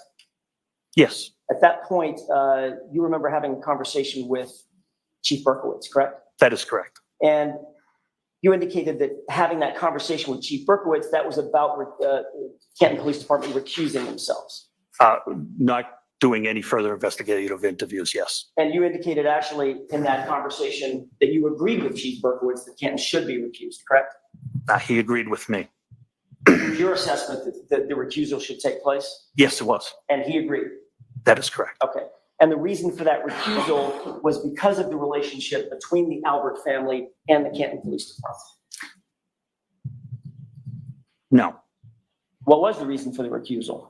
The reason was we had a Boston police officer on another Boston police officer's lawn or property, and that property owner was the brother of somebody in our investigative unit. That's one way to put it. Another way to put it would be because of the Albert family having a relationship with the Canton Police Department. It has to do with Detective Albert having a relationship with his family. Right. Or the other side of that is his family having a relationship with Canton Police Department. Objection, Your Honor. Sustained. Go ahead. Move on, please. What time was that conversation with Chief Berkowitz? It was after 8 a.m. when we got back to the police department.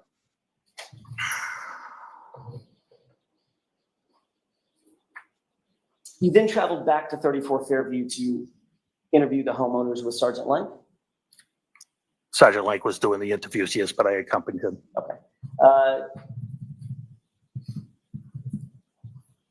Approximately what time did you arrive back at 34 Fairview to engage these interviews? Approximately 9 o'clock.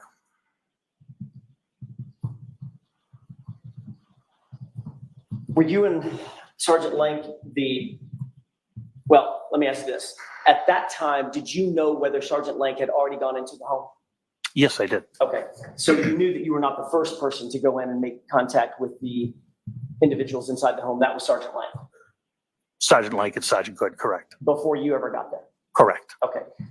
Did they show you any documentation, notes, or anything of that initial interview? No. Do you know whether or not they took notes of that initial interview? I don't. Do you know whether they recorded that initial interview? I know they did not. You indicated that you personally knew Brian Albert. Is that right? I knew him since I became a police officer, yes. And so you indicated that you had a professional relationship with him, but not necessarily a personal relationship with him. Correct. Did you know that he was in the house before you walked in the house? No, I did not. What was your your professional interaction with Brian Albert before you walked into that house that day? Previously? Correct. In general. So in general, as a detective, he was with the fugitive unit at one point. He was helpful when we had a fugitive we needed to apprehend in Boston, things of that nature, job-related things.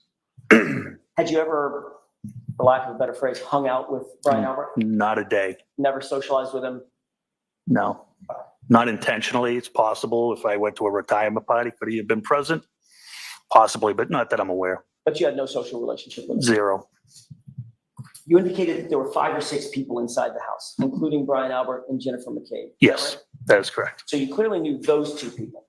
I didn't know Jen McCabe. I know that Sergeant Lake was going to speak with her, but I didn't know her personally. I never had a conversation with her. What was it about Jen McCabe that you recall as opposed to the other 4 or 5 people that were in the house? Sergeant Lake was talking to her.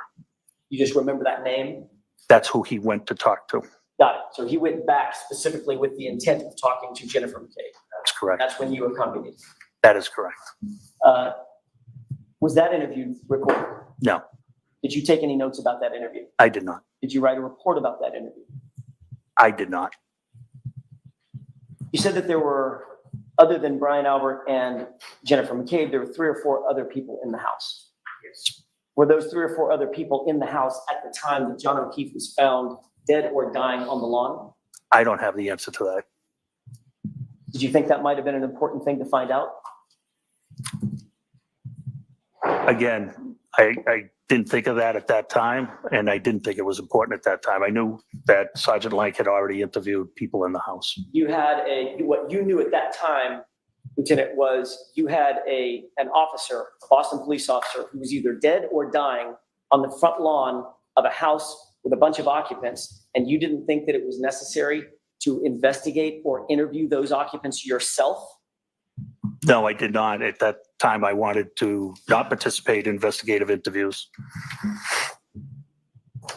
You did tell Lieutenant Tully in your interview with him, you volunteered that Brian Higgins was not present when you went back to the house, correct? I didn't believe he was. What, you didn't believe he was? No, I don't recall Brian Higgins being there. Okay. I don't recall who the other people were at that time. But Brian Higgins was not one of them.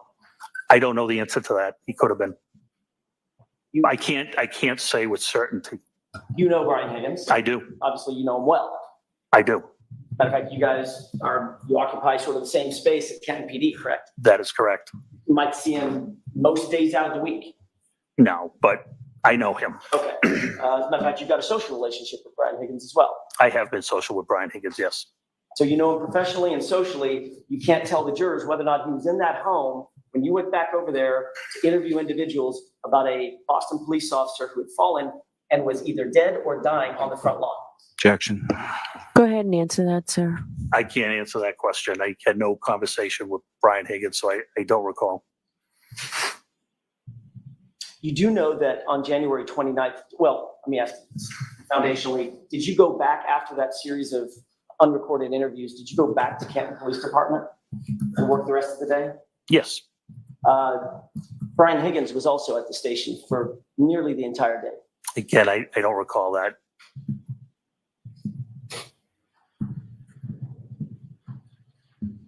You're aware that Brian Higgins had been granted a key card for the station? Yes, I'm guessing that is a relatively rare thing if you're not a Canton police officer to have a key card and full access to the station. there were a couple of ATF agents that had that access, yes. Okay, but he was one of them. Was one of them, yes. Is that access restricted, Lieutenant? In other words, does his key card work the same as your key card?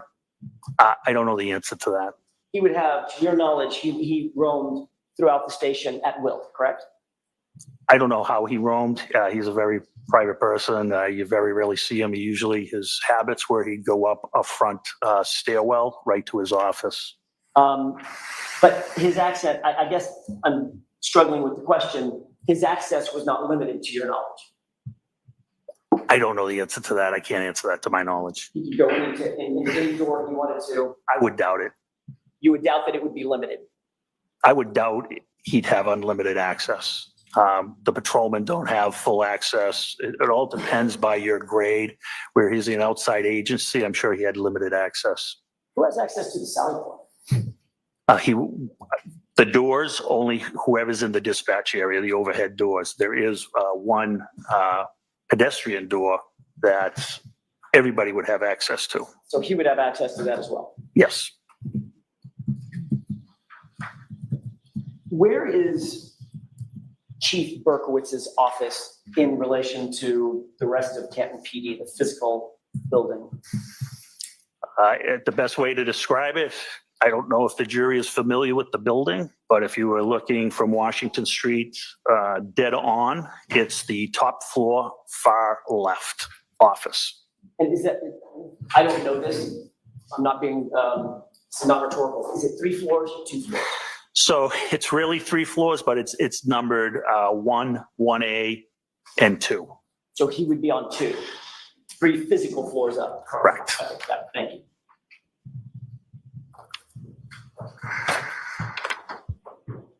When you had the meeting that you earlier described with Chief Berkowitz, where you indicated Canton PD needed to recuse itself, was that in his office or someplace else? I was in the office of the detective sergeant. Which is where? It's on floor 1A. All right, we're going to take a 5-10 minute break.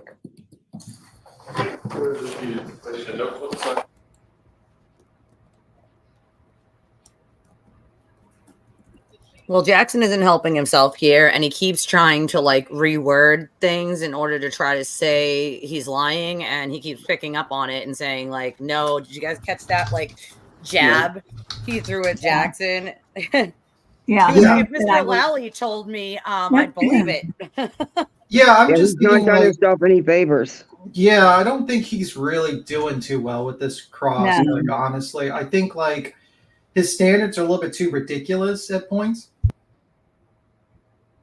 And he's basically, the only thing I think he basically had was basically the reports not being, not recording the witness statements when they talked to him at the house. That's the only thing I can think about that hit a little bit.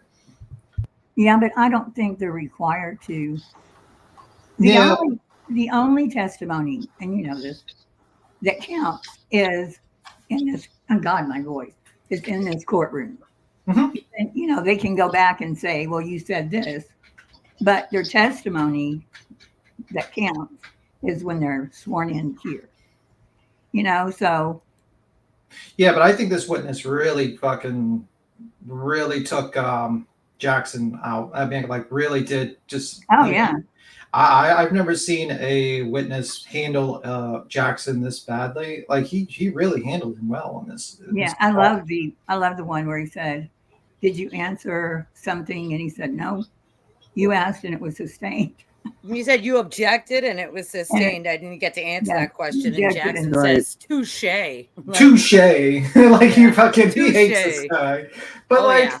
I think they're trying to state that they think like Higgins has access and he's gonna go in there and smash the taillight and plant evidence in the evidence room.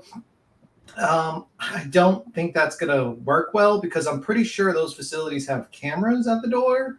Yeah. I don't think it's a very smart line of questioning, and I think it's going to be refuted because you're just basically throwing accusations. And he's probably right that if you're an outside agency, you're going to have limited access to rooms. I mean, at this But he's point, also asking him what he doesn't know. Like, he's not the person who programs the access. So how would he know that? Like, it's Well, the he's line of asking questioning. yeah, but he's probably asking based on he's not really asking proper questions to be like, in your experience as a detective of so and so, or as a police officer of so and so years, Right. you know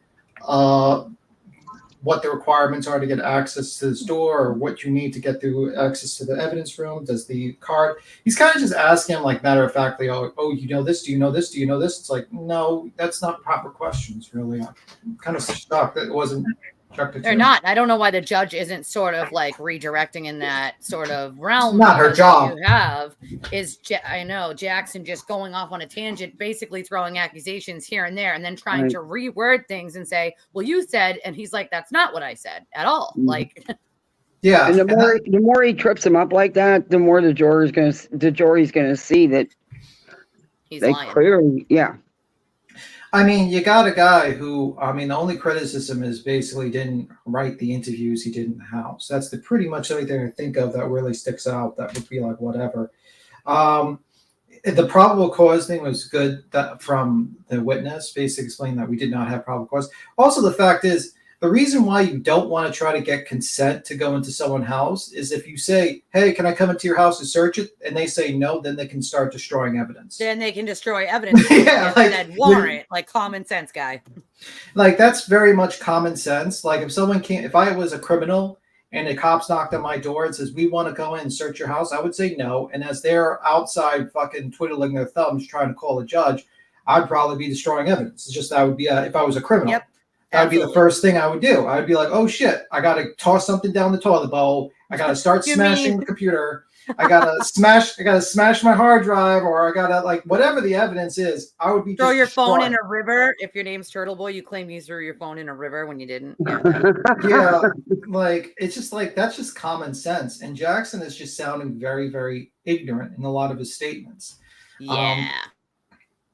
He's basically trying to like see like there's some sort of special treatment the Alberts are getting. And I'm like, well, I'm not quite sure what you're talking about with special treatment. First off, why did Karen, if she believed that he went in that house, scream that he went in that house at the scene? Why did she scream? Right. Right. Why did she scream? And that would probably be one of the reasons why they didn't have probable cause. If Karen stated at the scene, I dropped him off and I saw him walk into that house, that would be that might be enough for probable cause. That might be enough for a situation where Yep. they'd be like, okay, we're going to go into the house and search. But Karen didn't say that. Karen said her claim, did I hit him? Well, her claim is, did I hit him? It's my fault. And, we had a fight last night. These are not things, this is more probable cause against her. Because even if we Correct. went with her statement where she says, did I hit him? That means that you had a thought in your head that you could have hit him. And that, Correct. that doesn't work well with you either way. No. And the No, it EMT doesn't. workers, the impeachment, trying to impeach the EMT workers, I think is ridiculous. I think the whole photos they're going to try to pull out of the ambulance the female ambulance worker is not going to be very, I mean, like, I don't know, it might come in for impeachment purposes. It might come in during like just examiner. I don't think it hits the category of perjury personally. No. It, No. But I think it does. They could come in due to just impeachment purposes to be basically saying, Yeah, but how are they going to prove you she's can't. lying? Not remembering something and something not happening are two different It's things. not You know? right. That's not lying. yeah, that's not impeachment, yeah. lying. Yeah, but that's the thing. Like saying you don't. Yeah, that's actually a good point. If you say that She never she said she didn't know her. yeah, if she said she does. But I'm wondering, was there a question asked the last time they met, or did she? Recently. Yeah, recently. No, they didn't ask that. They didn't ask when was the last time you saw each other. No, he said, okay, I'm not going to word it exactly, but he asked her about, had she seen her between January 29th? Oh, okay. Then he fucked up his questioning. Yeah. He should have asked, what was the last, did you see her Well, he before? did, and she said, I don't know. 8 years came in somehow. It might have been him. I think the more he badgers the EMS worker, the EMS workers that are testifying and come back up, if they come back up, the more he badgers them, the worse it's going to look for them. Well, I mean, he Like did they're get, grasping at nothing. well, I think he's wasting a lot of time with this whole, like, with the EMS worker. I mean, I feel like he's just not focusing on the important suspect. Like, when I watched He doesn't have anything. I don't think Yeah. the jury's buying it either. If I'm a regular juror and I'm No. sitting there, why are you focusing so much on someone went to high school with? You're going to prove what? That she was in on this whole conspiracy, or that Brian Higgins had access to the evidence room. So he stole, like, first it's Brian Albert and Colin Albert. Now it's Brian Higgins. Like, Mick, you don't even know who's your third party culprit, dude. Right. And the jury doesn't know who Brian Higgins is. Right.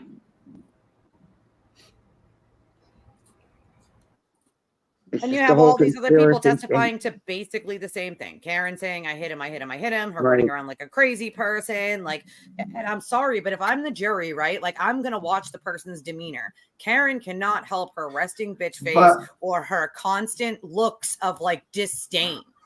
By the way, I thought it was very weird. This is the weird segment where Yannetti is like tapping Turtle Boy's butt before going into the court today.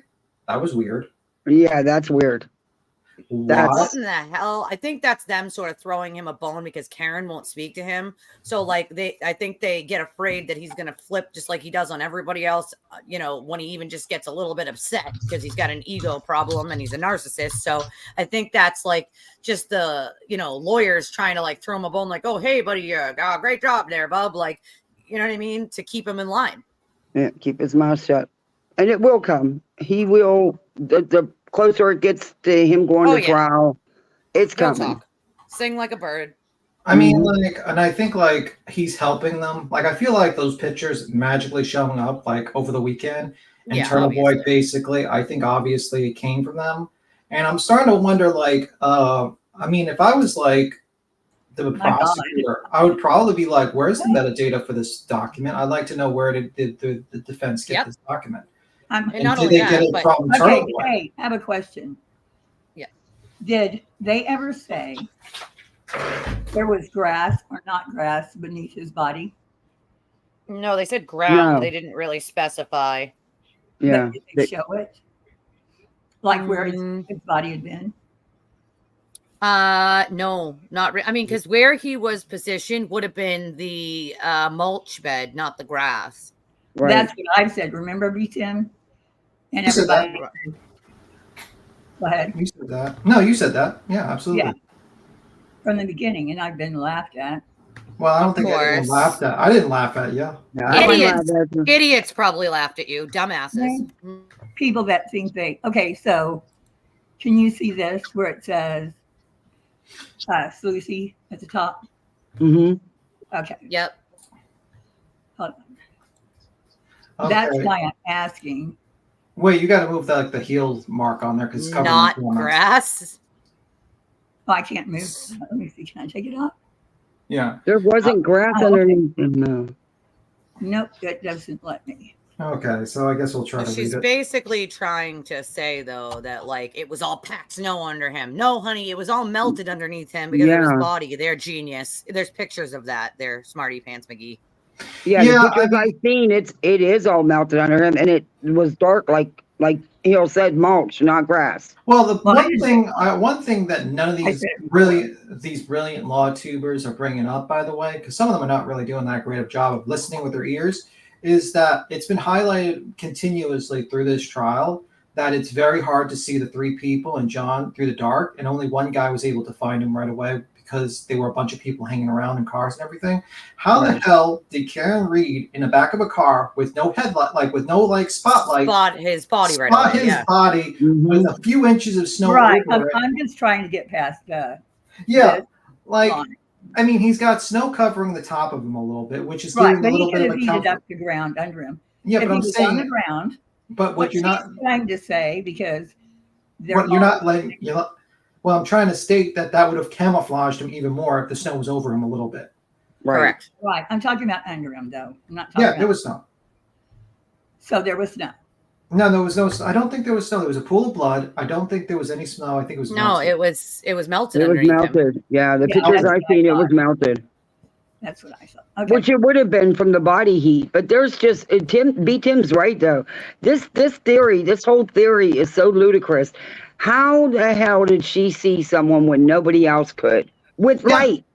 Right. Like we've seen the scenes. We're not all blind. I feel like that's what no one is really focusing on, is that we're not all blind. Also, the fact is that she stated to one of the EMT workers, and no one has refuted the statement. Not even the defense has refuted the statement that she asked him, "How long can someone stay in the coat without Right. a coat or something like that?" And Without that a was coat. Yeah. without a coat. And that was around the same time. I think it was 6:24 or something like that, or close to it. That Yep. Jen McCabe was asked that question to Google search. To Google it, right. And that is another point that the prosecution is highlighting. And I feel like some of these law tubers are not paying attention, not really understanding that the evidence. And the only thing I've seen really Jackson try to do is just be like, well, the evidence collection wasn't the greatest. And Higgins. Well, Emily Baker just started watching it, and it's weird because you can tell she's biased. And Yeah. it's plain. Well, I don't know if she's biased, but I think she's not really paying Oh, she attention. is. Like at one point, she's stating like, "Oh, she cared about the kids." I'm like, "No, she Yeah, came she back was like making excuses for her. she Well- came back like a half. She came back, Thinking. yeah." Right. A lot of these people don't know the details. They hop in and jump on this Right. thing and they're like, oh yeah, Karen Reed's innocent and blah blah. And they state that, I mean, some of these people are still crowing about a shoe where there's a damn map to in the goddamn court documents. No, Like, the shoe is important. The shoe is important, and I'll tell you why. People that are hit by cars One shoe comes off. always lose either one or two shoes. So that shoe was by the fire hydrant. Right. He was found by the plaque. Like, but the problem is, I feel like most of their statements, like they literally videotaped him snow blowing the location to find the evidence. Thank you. Goes back in session, maybe see you.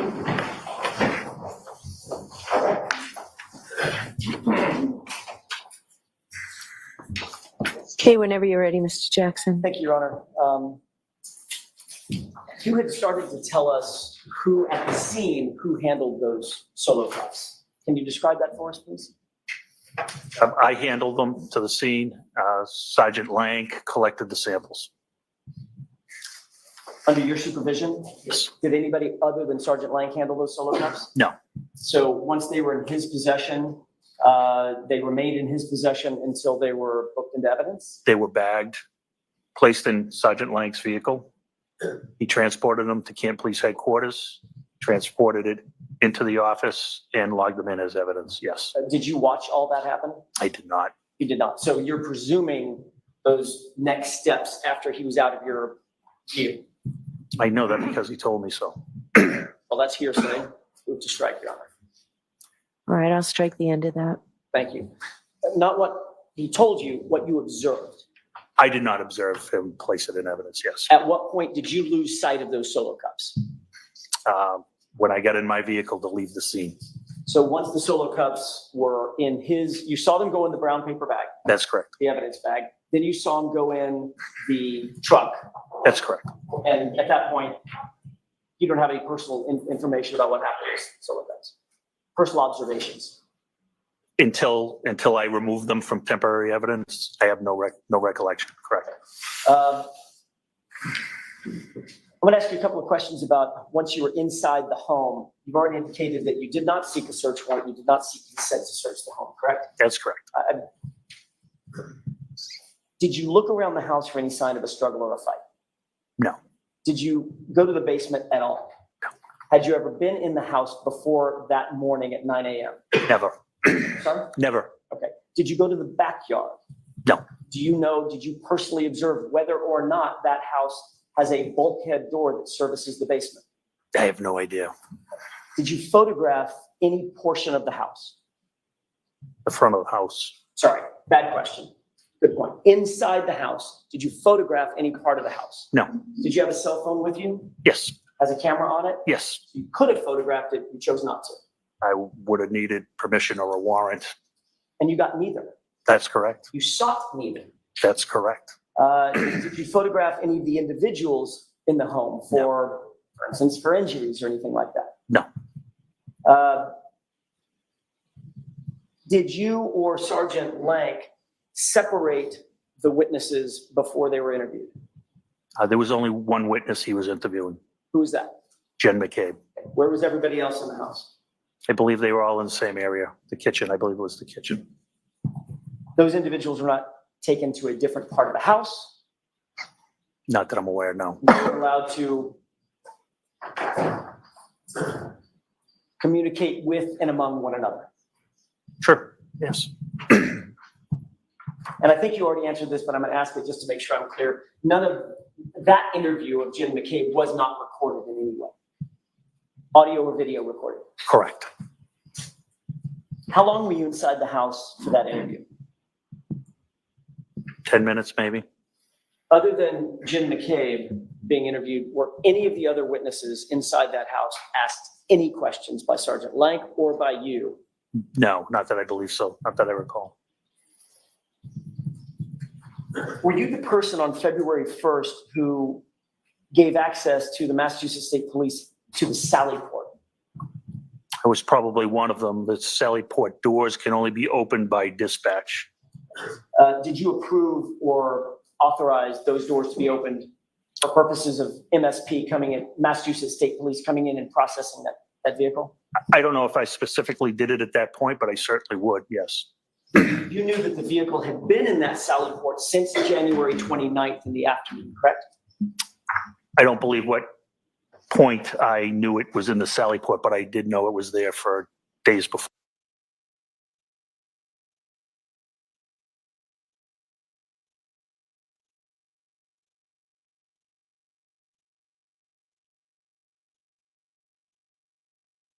Suddenly froze. I don't know if that's heels or. Yes. Okay. Oh, And there it it had goes. been there from January 29th to February 1st. That's 3 full days. That's correct. No, my ass was talking. From the time that that SUV arrived and was situated in the Sally Port, how many people had access to that truck, that SUV? How many people had access or access to the Sally Port, or is that one? Are you asking one One of and the the same. I would say the entire department. Dozens, Yes, correct. hundreds? No, we're very small. I don't know that, so it's We're probably 45. 45. And just about every one of those 45 people would have access to that Sally Port and that SUV had they wanted to. Had they wanted to, yes. And that 45 doesn't include Brian Higgins. It probably does, but he would have access as well. Thank you.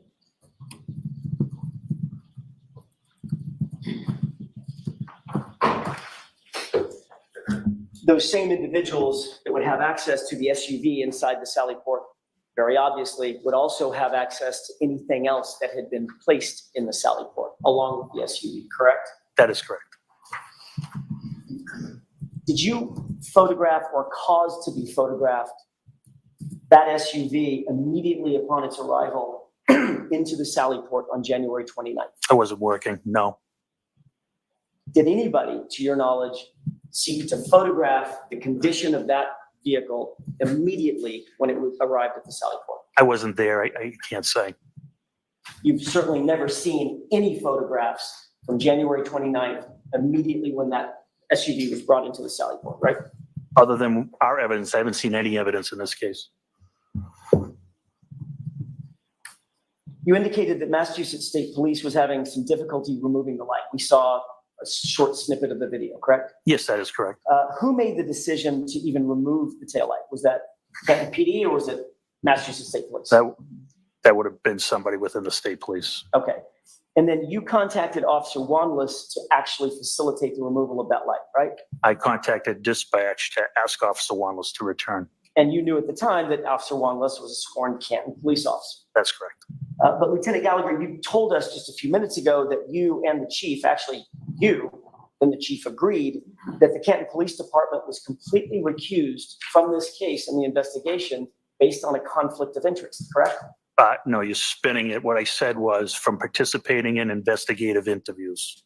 So they could take part, Canton Police Department could take part in any other part of the investigation, according to you, with the exception of investigative interviews?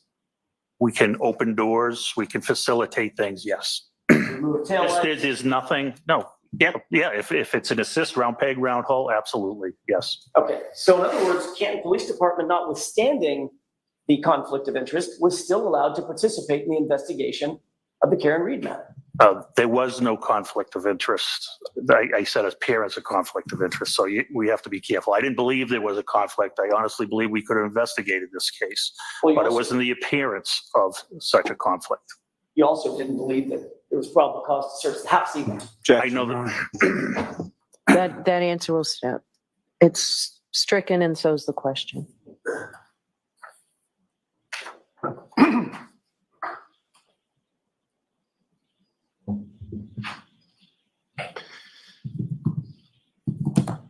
So Canton Police Department was in fact, at your authority, given permission to manipulate that light in terms of pulling it out of the SUV, correct? Objection. Sustained. Canton Police Department was allowed to facilitate the removal of that light.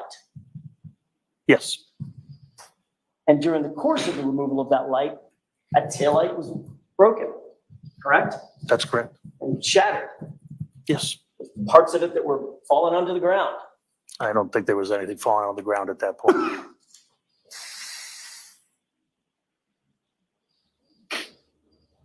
So now we do have evidence that that taillight, in some way, shape, form, or fashion, was broken or broken more once it was inside the Sallyport in Canton PD's custody. You're gonna have to rephrase that. I don't understand the broken more part. During the removal process, that light was broken even more. No.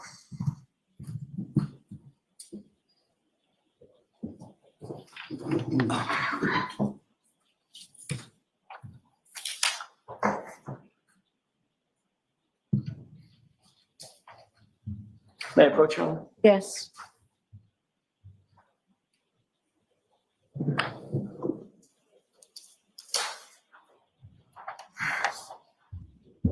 Just take a look at that photograph and tell me if you recognize it. I don't recognize the photographs. First time I've seen it. Do you recognize what's depicted in the photograph? It's a broken taillight. Does that appear to be the taillight that was removed during the process that we saw in the video just a few minutes ago under direct examination?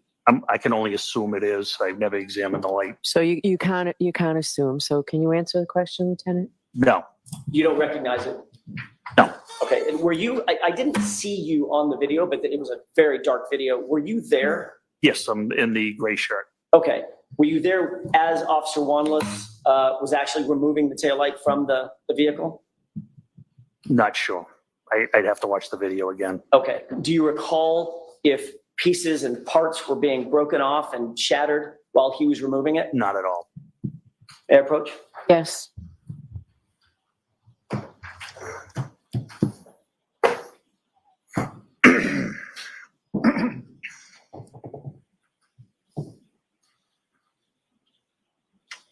Were you the person who actually recovered? I think you did answer this. You were not the person who knelt down and actually recovered the blood droplets. Correct. That was Sergeant Lang. That's correct. They don't matter. When you gave the, sorry, let me rephrase that. Was it you or Sergeant Lang that put the solo cups into the evidence bag? Sergeant Lank. Was that in your presence? Yes. Okay. How long after he put the solo cups in the evidence bag, did he put the evidence bag in his truck? Seconds, less than a minute. And then how long did the truck sit there until he left or you left and you were no longer able to observe it? He left immediately.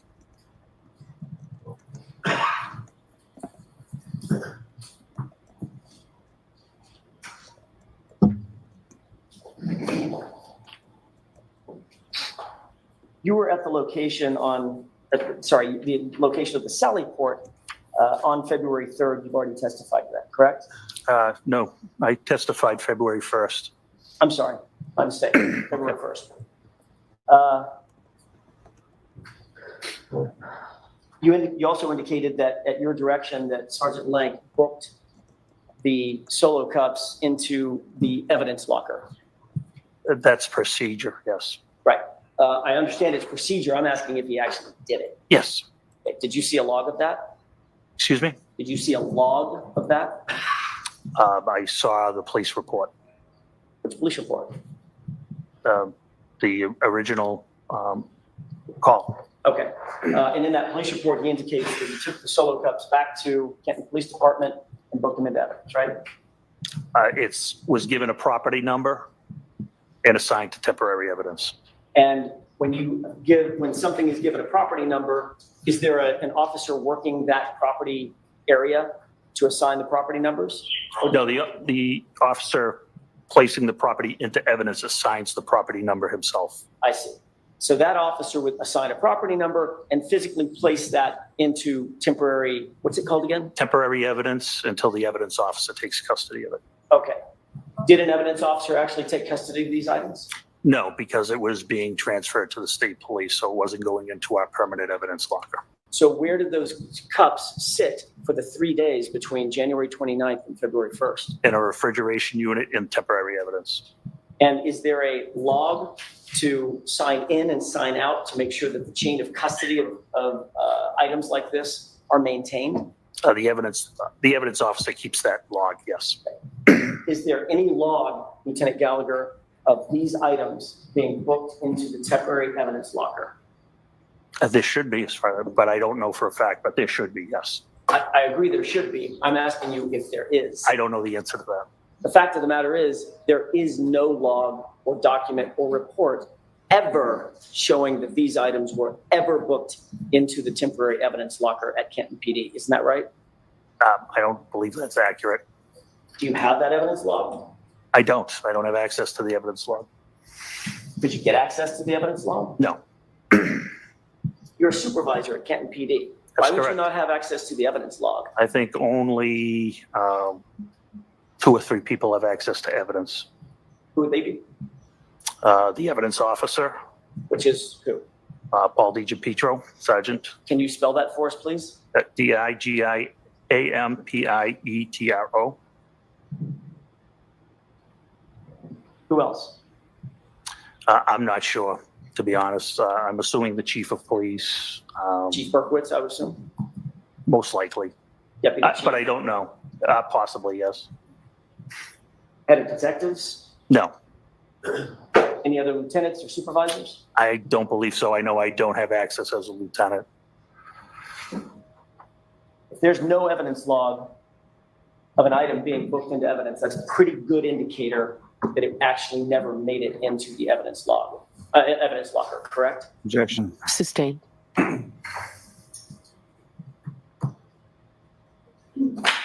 We do know that wherever it went, the blood items went back to, and the glass went back to Canton PD, correct? That's correct. May I have just a moment, Your Honor? Yes.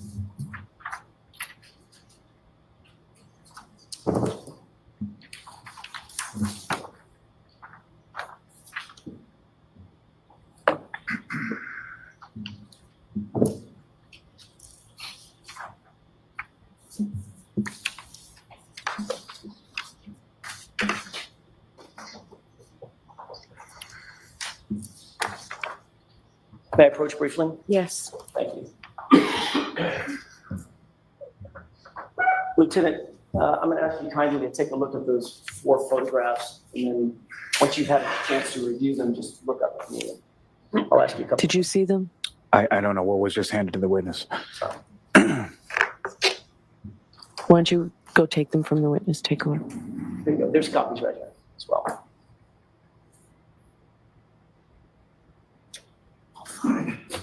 Thank you. That's fine.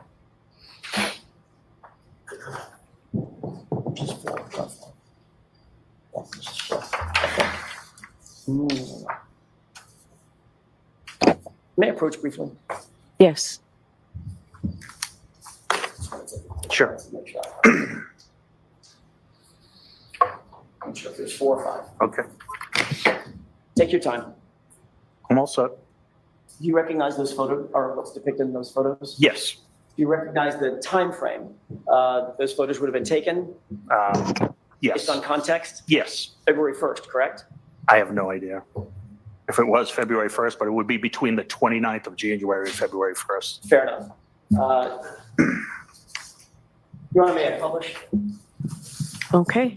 Do they have they been introduced?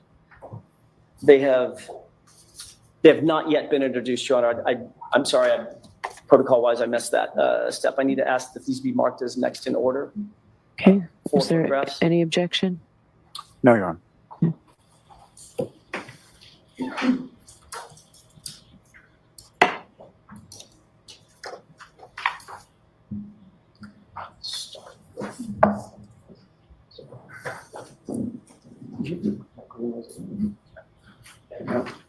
I might be able to use this.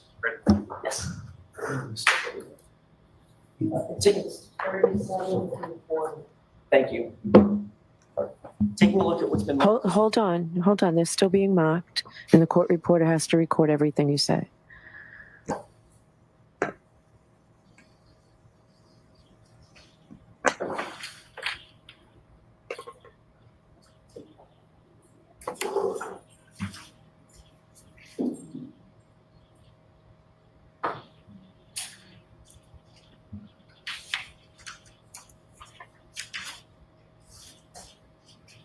Thank you. Okay. And with the court's permission, Lieutenant, I'm going to try to go in the same order, so you might want to glance at this photograph. It may be better visual for you. I'd like to ask you if you recognize what's depicted in this photograph, especially the area right down here on the right, bottom right.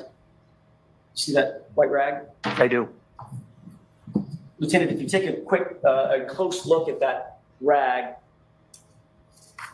I'm going to ask you to identify it on the photograph. Do you see a couple of little dark marks on what appear to be that? I see it on that screen. Better visual up there. Okay, fair enough. What's the position of that rag as it relates to the vehicle in the photograph? It's the rear passenger side. Right rear quarter panel, correct? Yes, Okay. And is that, in fact, the SUV in question? I believe it is. Okay. The SUV that belonged to Miss Reed? I believe it is. Yes. Okay. Let's take a look at excuse me. It's 37. 37, okay. Is this 37? Thanks. Your Honor, for the record, we were just speaking about item 37. Okay. Let's move to. Yes. Looking at 38, does that appear to be the same rag in the photograph? It does, yes. Okay. You see a shadow sort of looming over the top of the photograph? I do. Given what you just said about evidence item 37, does that appear to be the shadow of the right rear quarter panel of the truck? I would guess it's the tailgate. So you can't guess. I would say it was the tailgate. The tailgate's up, maybe the tailgate's up at this point. You see a bag in the middle of the photograph. Yes, Can you read what's on that bag? Stop and Shop. Okay. That does not look like an evidence bag, does it, sir? No, Matter of fact, it looks like a grocery bag. correct. All right? Yes, So not a forensically stable item, correct? correct. Certainly not sterile, Correct, right? correct. You know where that bag came from? I do not. Was that a bag that you supplied to Sergeant Lang? I do not know. Do not recall. Lang got the Stop and Shop bag. I do not know. Next photograph, please. 39. Taking a look at what's been marked as evidence item 39. You recognize what's in the middle of the photograph? Yes, What is that? those are the plastic cups with the coagulated blood. Do you see on the top of the photograph, same rag I do, with the same markings? yes. That appear that those unsealed cups with liquid blood in them are situated right near the right rear quarter panel of the SUV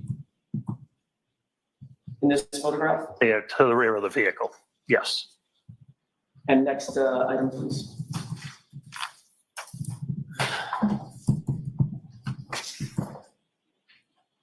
And this appears to be evidence item 40.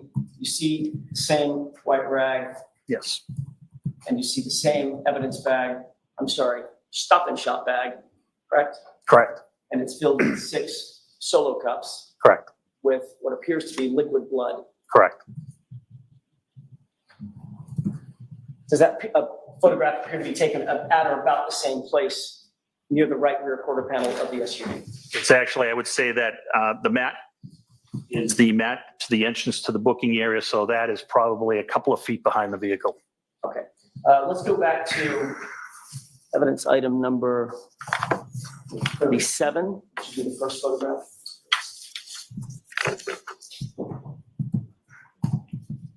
You see the rag in that photograph? Yes, I do. Let's go to the next item.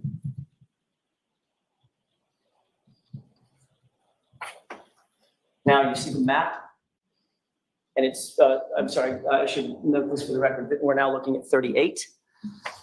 You see the mat and the rag in this photograph, I do. and you see a tire on that mat. Yes, That's a golf cart of some sort that belongs to the Canton Police Department. it's a Kubota, yes, A Kubota, thank you.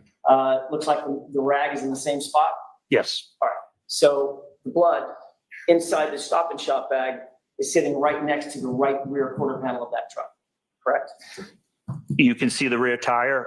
It's probably at least 3 feet from the rear. If you look at the top, I can use the marker here. This appears to me to be the rear tire, which would put this a couple of feet behind the vehicle. Understood. Okay, that's all I have. Lights.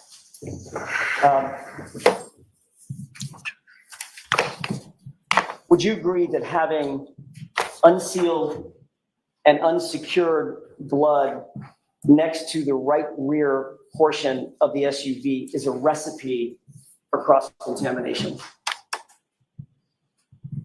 You want me to if I could speak to this incident alone? That's a yes or no question. Do you think Okay, that's, it's not yes or no, but for your purposes, I would say yes. and in fact, could even be worse, for instance, not just inadvertent cross-contamination. If somebody wanted to touch something on that bag, on those cups, and then touch the vehicle, they could easily do that with that juxtaposition of the open blood next to the back of the rear of the car.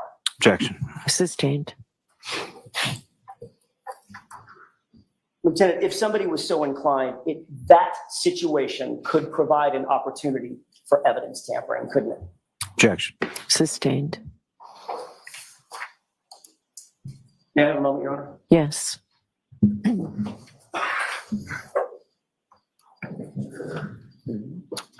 I have nothing further at this time, Your Honor. Mr. Lally? It's just briefly, Your Honor.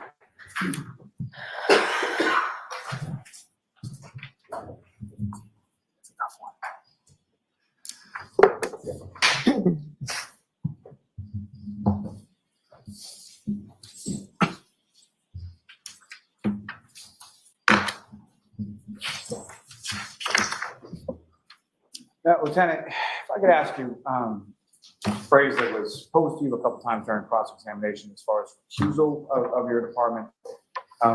how would you define that term in this specific sense? In this specific case, Yes.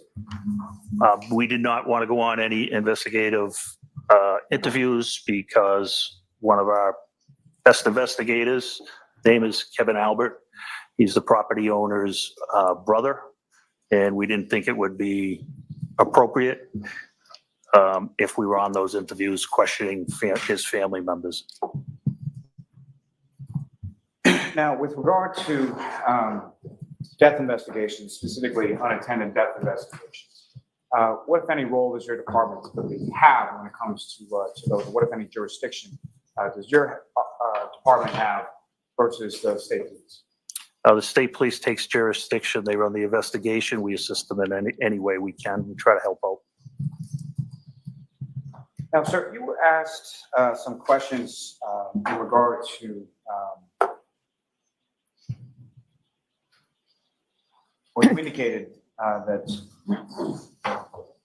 in regard to the drinking glass that you located in the area where Mr. O'Keefe's body was, that it didn't come from the house. Why is that? I think I said, I believe we didn't think it came from the house at that time because they were out at the Waterfall Bar and Grill the night before.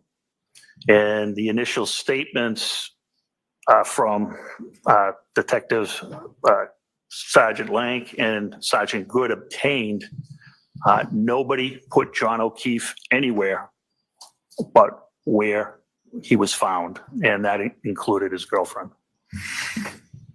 Now, if I could take a step back just to the state police jurisdiction over unattended deaths, what, if any, assets the state police have as far as investigative assets that your department doesn't?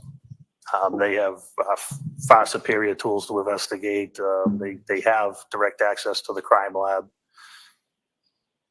They have a CARS team that can do accident reconstruction. Now, with regard to the criminalist and turning your attention to February 1st of 2022, when you're in the Sally Port, you mentioned that Officer Wanless came in with a toolkit to assist in removing the tail, correct? That's correct. And is it your understanding, essentially, he just removed a clip from the back of the taillight in order to take it out of the vehicle? I believe you can see our video, it just pops into the criminalist's hands. And as far as your review of that video, or your observations that day, there was nothing about the taillight that was broken during that removal process, correct? Correct.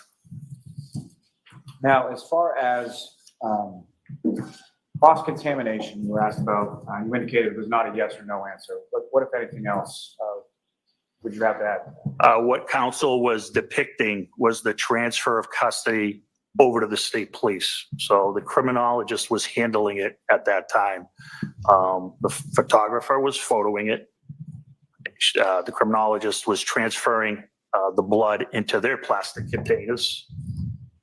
And that's why I'm sure it was being handled by a criminologist. There wasn't going to be any cross-contamination. I wasn't concerned about cross-contamination. So that was a scenario that you were describing earlier in your direct examination, as far as you're turning those items physically over to the criminalist on February 1st in the Sally Port area. And they are converting them to their plastic containers, yes. Thank you, sir. Nothing further. Okay.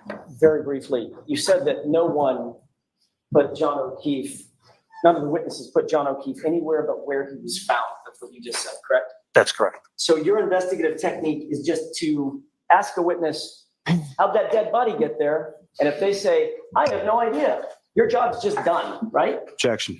Sustained. If a witness says, we found him here, you just take the witness at their word? Objection. You can go ahead and answer that, sir. No, of course not. You might want to investigate a little further, right? Absolutely. And ask them questions. That is correct. Get search warrants. That's Look when in the there's probable house. cause, we do. Absolutely. None of that was done here, though. No probable cause. Thanks, that's all I have. You are all set, Lieutenant. Thank you. Okay. Who is your next witness, Mr. Lally? Your Honor, the Commonwealth will call Sergeant Sean Good to the stand. Okay, and while the sergeant's coming in, I'll see counsel about scheduling. Oh boy, it's gonna get good. Goody. So basically, my Oh, boy. understanding was he's trying to like, now I'm understanding what he's trying to do with the solo cups. Me too. Yeah, I get it now. He's trying to claim that the solo, I don't think the rag was used. I don't think he's trying to imply, he's trying to reply how close it was to the car and trying to imply that the blood from the solo cups, bag was opened, someone Got onto the went in car. and put it onto the back of the car. That's what he's implying on the situation. Even though there's no video, even though there's a video pointing directly at their location and shows no one's doing that. But anyhow. Right. Well, not even just that, but you have to remember that the inside the cup, it's coagulated blood. The blood from the car wasn't coagulated yet. So it's like you can't put coagulated blood on the car and make it uncoagulate. But that's what he's hoping that, like, that the is what he's jury- trying to do. Yeah. The jury would basically decide to be like, whoa, you know. And Right, Raleigh, that's there was exactly so what much he's there that trying he to needed to do. take care of, and he didn't. Yeah. There was a couple things that he could have asked again. Yeah. I think he cleared up some of what Jackson was trying to sort of like play with words. I mean, even the lieutenant there was like, no, you're spinning things at one point. Like, you're spinning what I said, which is what they've been doing this entire time. Right. Is trying to spin everything any witness says. Right. I wanted him to ask about the conflict. You know, them saying they were conflicted off, and he said no, they weren't. Yeah, I'm not sure what part you're talking about. I'm sorry. When Jackson asked the guy if they had been conflicted off the case because of someone out there knowing Brian, and he said we weren't. So I just wanted Whenever you're ready, Mr. Lally to Lally. clear it up. Yeah, that would have been good to be cleared up. Good afternoon. Could you please state your name and spell your last name? It's Sean Good, Goode, And how are you employed, sir? at the Canton Police Department. And how long have you been a member of the Canton? 17 years. And what rank or assignment do you currently have with the Canton? Midnight sergeant and 2 days patrol traffic. Now, how long have you held the rank of sergeant with the Canton Police? Coming up on 3 years. Now, with reference to your rank and assignment as a sergeant with sort of the overnight shift, and when does that shift run from? So it's midnight to 8. The sergeant's, the oncoming sergeant usually comes in around 11 o'clock at night. And in general terms, if you could describe to the jury what sort of are your duties and responsibilities as a sergeant on the overnight shift? So I'm in charge of the patrolmen that are on that work under me. There's 4 of us on the midnight, plus myself, so 5 total. 4 on the road, 1 inside. So Turning your attention to the evening of January 28th, 2022 into the morning of January 29th, 2022. You working on that occasion? yes, it was. Similar capacity as you've just described? Yes. And so the time as far as when you arrived at the Canton Police Station would be similar to what you just described as well? Yes. Now, when you arrived, if you recall, who was sort of working with you or under you on that particular shift? So that evening's midnight shift, it was myself, Officer Pasquarelli, Officer Mullaney, Officer Saraf, and Officer Dever. And as far, in addition to, let me ask it this way. So when you're performing those duties in the Canton Police Station, where are you sort of physically situated within the Canton Police Department? We're inside the dispatch room. That's where you handle all the calls, 911 calls, business lines, stuff like that. So anybody walks in the lobby, you're right there. And so would that also be sort of part of your duties and responsibilities in regard to being the supervising sergeant for the shift? That evening, yes, I was inside. Now, with reference to 911 calls and dispatch, what, if any, training have you received in regard to those? Everybody in the Canton Police Department, we do not have civilian dispatchers like other larger departments. So every officer that works patrol has to be certified on the PSAP station, which is the 911 dispatch console. And then once you're certified, you're able to answer all 911 calls. And what, generally speaking, does that certification process entail? It's learning the software, learning how to know the difference between a cell phone and a landline, being able to look up when if a 911 call comes in on a cell phone. We have 3 different monitors, and you'll see that one of the monitors will be a map, and all of a sudden it'll just ping, and you'll see that cell phone. And lot of the time, because of the location of the town of Canton, we do get state police 911 calls that are on the highway. So you have to be able to differentiate which call it is. It is actually us, or is it state police? Is it Randolph? Stuff like that. So you have to be able to read a map. It's not very hard, but it's that.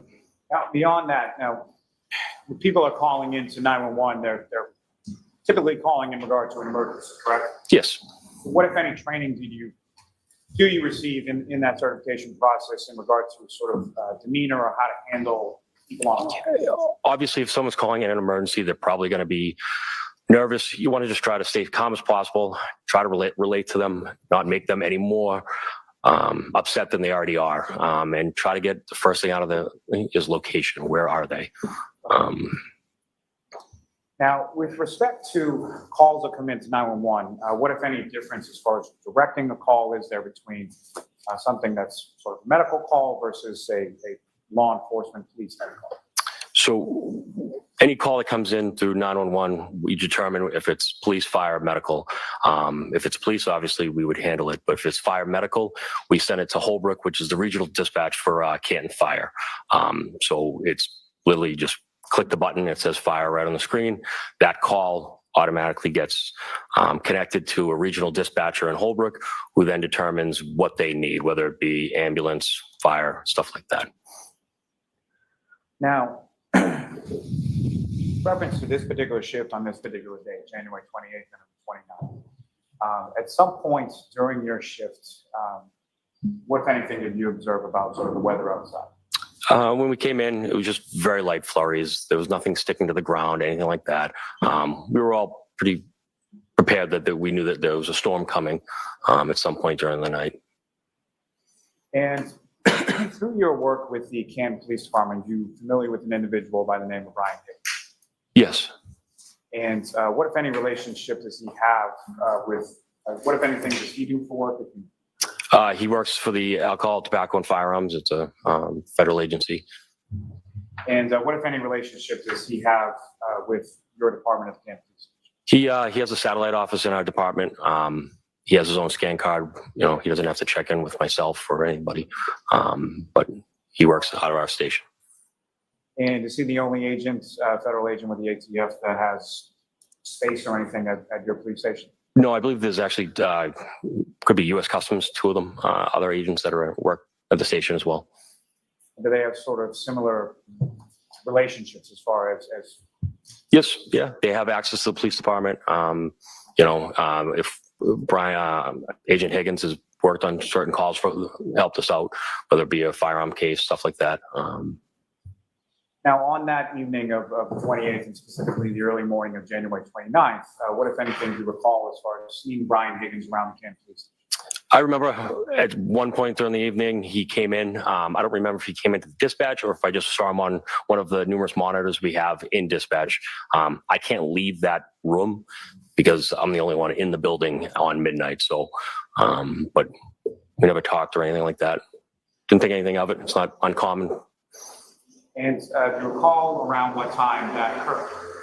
I believe it was probably 1:30. Again, I wasn't looking at a clock to see. But now, with respect to the parking lot area of the Canton Police Station, when it comes to any sort of substantial amount of snow, what, if anything, do you do with regard to the vehicles in the parking lot in reference to that kind of weather? We try to move all the cars that we're not using.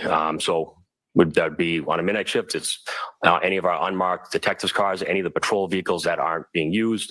We try to help out the DPW, which is the Department of Public Works, as best as possible when they try to plow our station.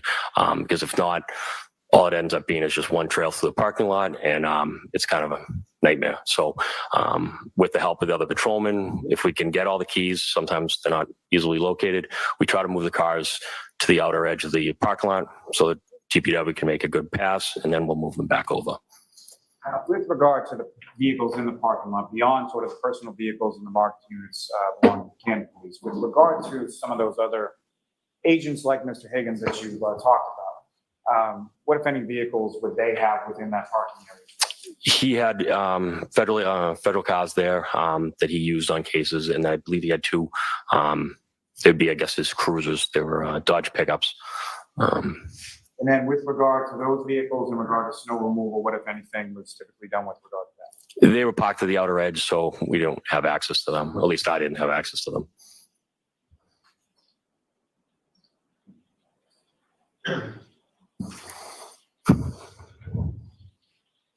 Now, working that sort of 911 dispatch area desk, at some point, just before 5 a.m., what if any calls did you receive around that time? I received a phone call from a woman, generally asking if we had locked up or transported a male potty that evening. It's not uncommon that people call and say, "Hey, did you lock up so-and-so, or did you stop anybody?" She said some version of he was out with friends, he didn't come home tonight, and his girlfriend's worried about him. At the time that you received that call, did you know who that person was on the other end? No. And fair to say at some point later, you had responded to Fairview Road, is that correct? Yes. And the person who had called just before 5 a.m., did you have occasion to speak with them when you were on scene on Fairview? I did. Who did you identify that first call to come in from? First call was Miss Roberts. That would be Carrie Roberts, is that Yes. correct? Mayor Pro? Yes. So I'm showing you this. Do you recognize that? Yes. What do you recognize that to be? That would be the 911 call from our station. And that would be specifically from Ms. Roberts, is that correct? Yes. Tom will to introduce the medicine. No objection.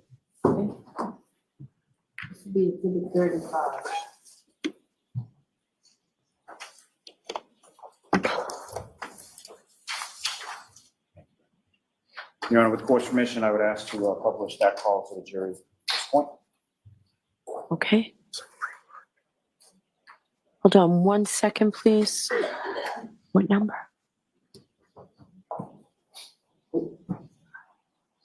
Okay. Okay. All right, thank you. I thought that's what you said. All right. Go ahead. Thank you.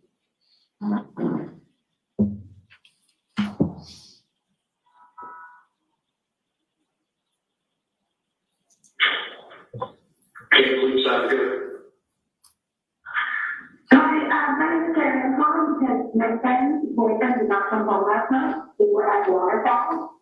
And now she is calling me hysterical because she doesn't know where he is. You didn't take anybody up by the name of Joe Keith, did you? John O'Keefe. Yeah, he's about to call and we'll be on foot, but. No. I think he probably another guy and has got his own house. I don't know, but. Yeah, no, we didn't want anybody else or anything like that. Hey, where do you live? He lives on Meadow, down Meadow. He lives on Meadow, Pleasant. Okay, and you where, so like what we said, you grew up? His girlfriend, yeah, they were out having drinks, and then she left, and expected him to come home at some point, and he never did. Yeah. And so I said to her, you know, my husband had been out with her earlier in life, but then he came home, and he kept custody with me to nephew from this area, back to her. Okay. And so she knew we were to have her there, and I to be home, and so she was nervous that he never knew about me. Yeah. So she said, if it can happen, and I said, okay. Well, the California hospital is really happening. I personally think he probably take him out to the doctor. I don't know. Yeah, where did he drive last night? No. No. Okay. Yeah, I think, well, again, it's more, it would be driven by you.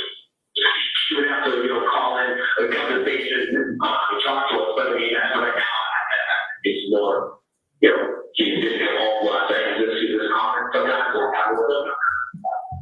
No, that's why. That's what she did. He didn't tell me.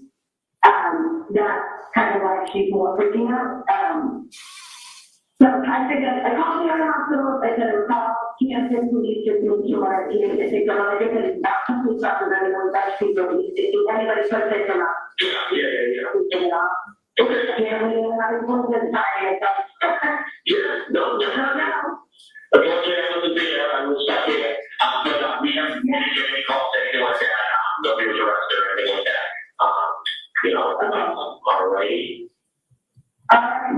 you. All right, no problem. Good luck. See ya. Thank you, bye-bye.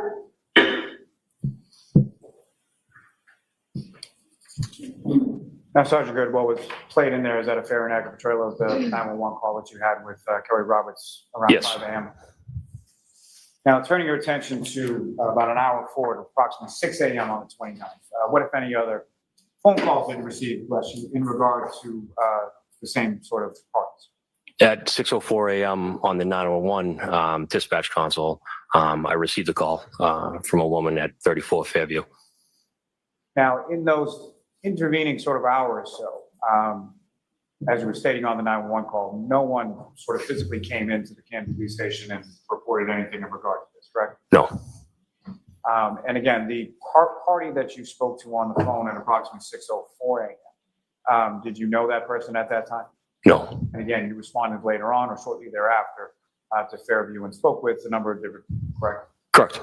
From those conversations on scene, you now know who placed that 911 call at approximately 6:04. Yes. And who is that person? That'd be Miss McCabe. And that would be Jennifer McCabe, is that correct? Yes. Now, with regard to, you talked about the weather when you first arrived to your shift. Around 6 a.m., what, if anything, had changed between the weather when you arrived and around 6 a.m.? It was snowing heavily. Now,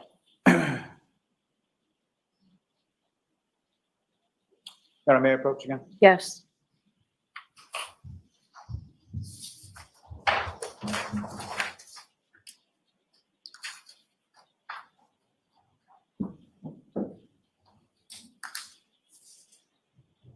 So, showing you another this, do you recognize that? Yes. What do you recognize that to be? That'd be the 911 call from Mrs. McCabe.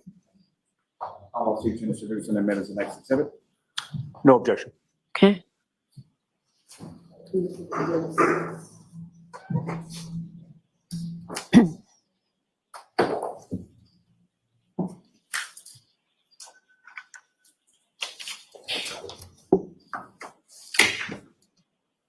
And Your Honor, with the court's permission, I would ask to publish Exhibit 36 to the jury now as well. Okay. Edwin Zero.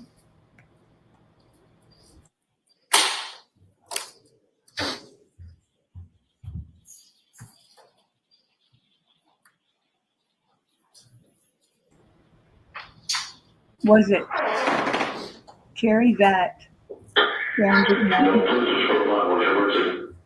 Yes, I was told from the 34th to 34th years old, Vietnam, that the impact out in the snow. Can't pull up, because you can't push go. You can actually know, okay? Yeah, no, right there. Yes, the house, that's on. I just keep getting, like, looking at that area to people. All right, but you said line, just as you Okay. I'm going. Where's the market? I don't keep going to Harry. 911, emergency. I'm immediately concerned about the new road can't do that. What's going on? There's a guy on the top of it in the snow. In the snow, 34. Yeah, 34 the Albert resident. Yeah, I just pulled up the mountain. So it's okay, you can now, yeah. Not man, that's not a political emergency. Hello? Yeah, that's right, you come to 34, in a new road in Ethan. 34 Fairview? Yes, it is, I mean, I'm responsive in the snow. Okay, I'm people well. He's from the here, okay. Okay, what's going on? Is he right now? We just took him over. Okay. And who's that in the background? Is that somebody? It's broken, yeah, so he's. Okay, how old is he? John is 46 years old. 46, how long has he been outside? I don't know, I don't know, he got out of the car and it could be a couple of hours. If he's carrying, I don't know if he's breathing. There are two women trying to, it could be he's in there. Okay, can you just try asking? I know it's tough, but we have to talk about it, and they just get it. Is he breathing, guys? I don't think he's breathing. Okay, do they know how to do CPR? Do they want to test it? Yes, he's got CPR. No, I guess he's going. Okay, they don't feel I think he's passed away. Alright, if I comment and the police coming on the way, if everyone's declining CPR, then I'll hang up with you, and, if anything changes, you can give us a call back, wherever you guys upset. I'm better friends. I know, I'm on the phone with the Indians. I know. Don't Kelly, you gotta get off of me. Kelly, you gotta get off of him. You know if there's any, alcohol or drugs involved? I'm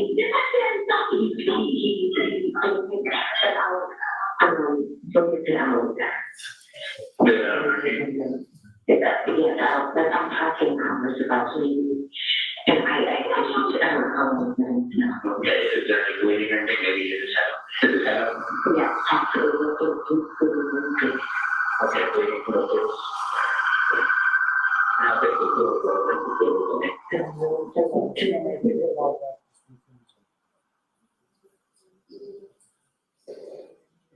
If I could ask you just to back that up about 10 or 15 seconds or so, once the siren outside comes out. We're fine. Okay, bleeding from the face, alright. Now take the full blood if there is any. something coming out of the building, one of the ones that was doing CPR. Okay, one moment, is doing CPR? Yes, that's the only thing I have. Alright, if she's on CPR, and just let me, just give us a call back when you don't respond, right, but we're on the way. Okay, thank you.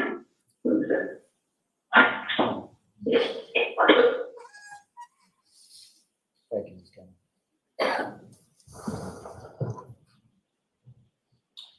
And so, upon receiving that 911 call just after approximately 6:04 a.m., what, if anything, did you do with regard to dispatch? So once it was connected to Holbrook, you could hear me. I ended up dispatching my own officers, my downtown cruisers to 34th Fairview, and then I had one other cruiser come back to the station so I could get down there. And, so you yourself respond down there, is that correct? Yes. And about how much time elapsed from the time that you sort of transferred to Holbrook from the medical situation to the time that you travel down to Fairview Road? I would guess it had to be less than 5 minutes. And in addition to the patrol cars and yourself, who, if anyone else, did you notify in relation to that call when you So I phoned Lieutenant Gallagher and Detective Sergeant Lang. Why that? Just policy, the seriousness of the call. Lieutenant Gallagher was the off-going lieutenant the night prior, the shift prior, so that's what you usually do. And Detective Sergeant Lang is in charge of the detectives. Now, when you left Camden Police Station to respond to Fairview, who, if anyone, assumed your role as far as manning the dispatch area in the 911? That'd be Officer Dever. And, may I approach? Yes. Dever. D-E-V-E-R. Sorry. And for medical reporter, if you haven't already, I'm sorry, could you just spell Officer Dever's last name if you know? Yes, it's going to be D-E-V-E-R. You're welcome.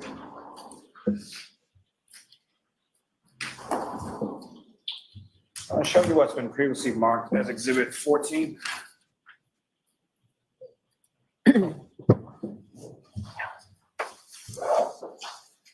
Sorry. Okay. Do you recognize that, sir? Yes, I do. And what do you recognize that to be? That would be our roll call log, press log.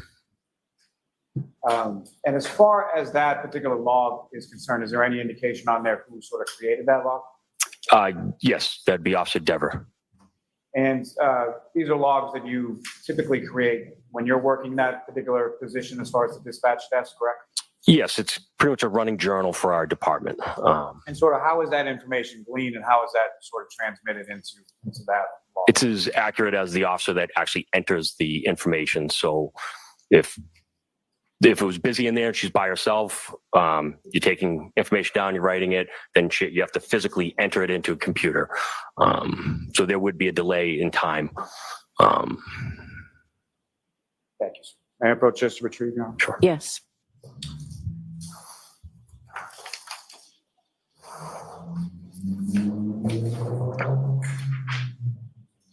Now, Sergeant Good, with respect to your response, Canton Police Station 234 Fairview Road, what was sort of the path of travel that you took? So I pulled out of the police station at 1492 Washington Street, taking a right onto Washington, heading south. And then where did you go? And then I took a right onto Chapman Street. And then it would be your third right on Fairview. And coming down Fairview, what, if anything, did you note as far as sort of the elevation of the roadway as you come from the Chapman side down to where 34 is? Coming from Chapman, you're heading downhill towards the end of Fairview that meets Cedar Crest. And so where is 34 in relation to sort of Cedar Crest?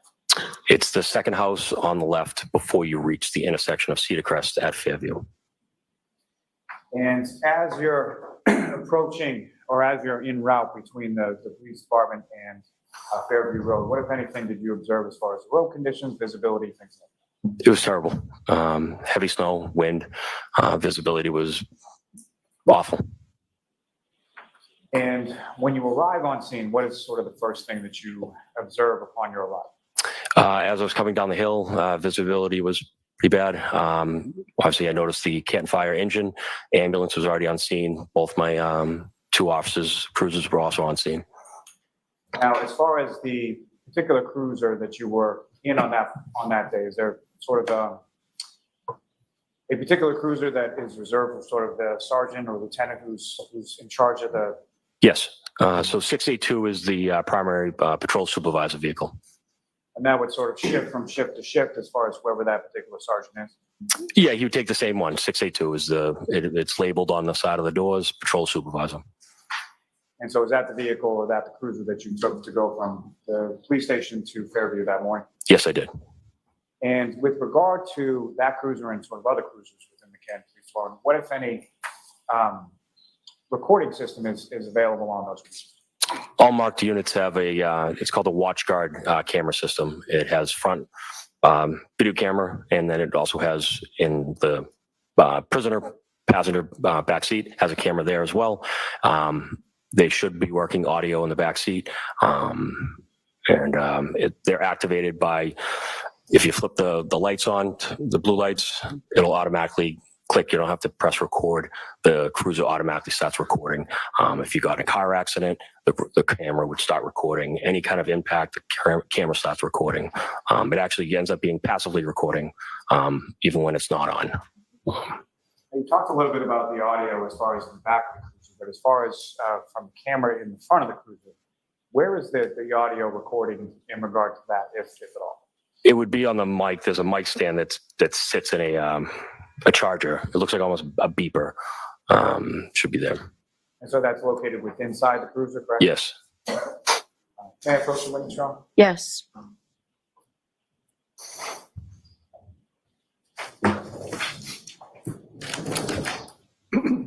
So I'm showing you a flash out. You recognize that? Yes. And what do you recognize that? That is the flash driver for the Canton Cruiser 682 streaming. And I'll seek to introduce in the minutes the next exhibit. Exhibit 41. All right, why don't we break now for lunch, Mr. Lally? Thank you. Let's leave them on your chairs. Follow me. All right.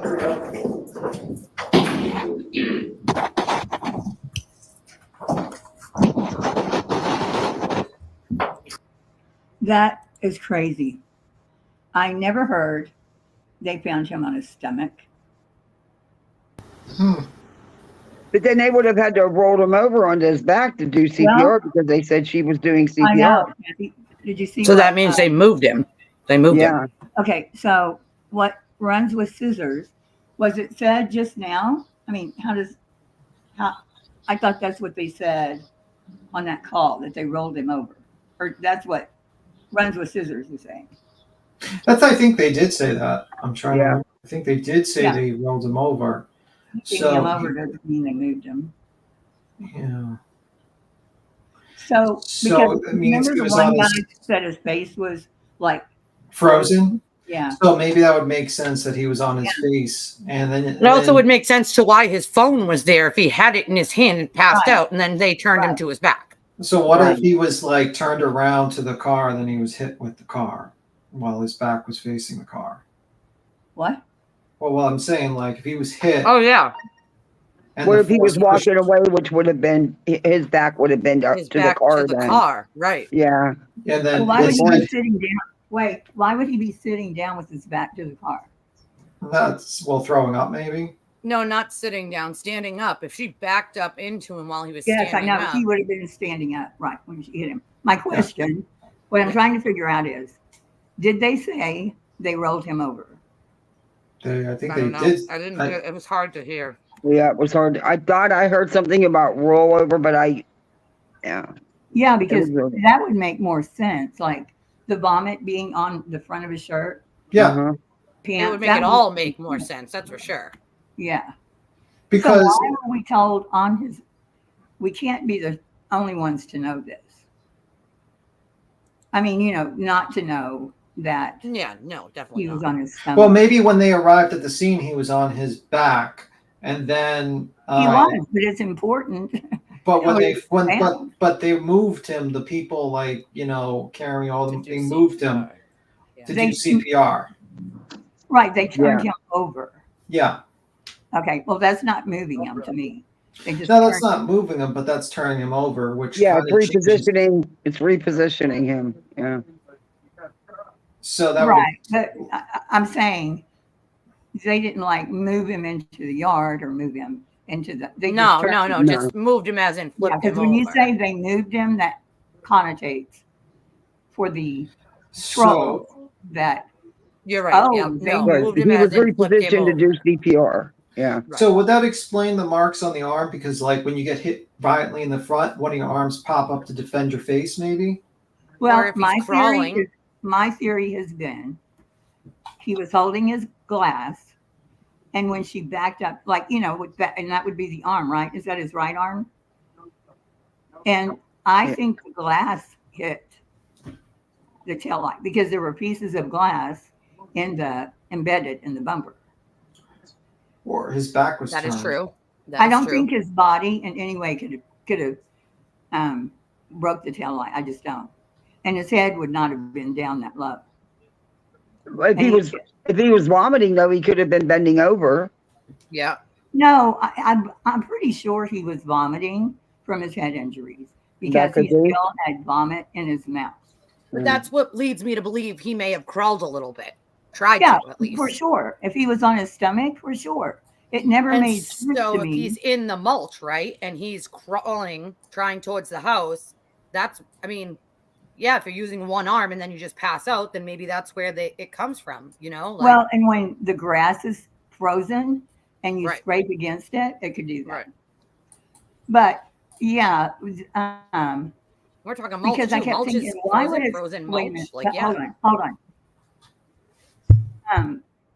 Yeah, I'll lose my thought. So yeah, the phone makes sense, but they made it sound like his phone wasn't found until they lifted him. Right. So his phone could have been beside him, and when they turned him over, it was under his back. It makes more sense now, doesn't it? Don't you guys think it Yeah. makes more sense now that if they flipped him to Much do more CPR, then he's on his stomach the entire time. Right, and that's why there's blood, because he was dead. He wasn't bleeding anymore. No, he wasn't. No, he was gone. He was cold, they said. Yeah. And basically they were saying when they were saying like his digits were stiff, they're describing rigor mortis. Well, okay. Somebody posted a picture. I don't know where it came. I guess it was on here. And it was a lot of, it wouldn't be lividity because lividity finds the lowest part. So the small of his, like his back was up, kind of like you are naturally. But it was all in that area. So I don't know what that was. I don't know what all that read. Yeah. It went up quite a What bit. did you think of Karen Reed's reaction? Like, I didn't watch- I wasn't watching. I mean, you see like the videotape being played, you see the parent, like the mother crying, everyone's crying, and she just has this stone cold face. Yeah, the woman that was losing her shit is now stone cold. Which is like goes against their whole narrative of this individual being this emotional individual that, you know, so far we've listened to multiple recordings and pictures of, you know, very devastating scenes, and this woman has shown no emotions. It's the only thing I've ever seen her do is smile and kind of like agree with when witnesses are being bullied. And I'm thinking like this is what like I think a lot of law tubers, a lot of people should pay attention to, because the jury will pay attention to it. Like if you're trying to claim your client is this emotional person that cared and the only one that cared, and she's stone cold. I'm the only one trying to help him. Yeah, and you're stone cold while the parents of the deceased is crying. Mm-hmm. That looks so bad to a jury. The jury's like, "What the fuck?" I don't even think she was crying when she was yelling. She was just yelling. Yeah. You know what I mean? Like screaming. She was putting on a good show. Is he dead yet? Yeah. Well, I think she also needs to like learn how to control her face, because if you're not going to cry at the most horrific parts, then you shouldn't be making sort of disdain faces when you're mad about. You know what I'm saying? Like you're supposed to keep like a sort of middle ground in a trial. Well, she will say her MS, which by the way, when that EMT was handed the paperwork and he said, what does it say on here? And he looked at it and he said, multiple sclerosis, right? Uh-huh. Yeah, MS.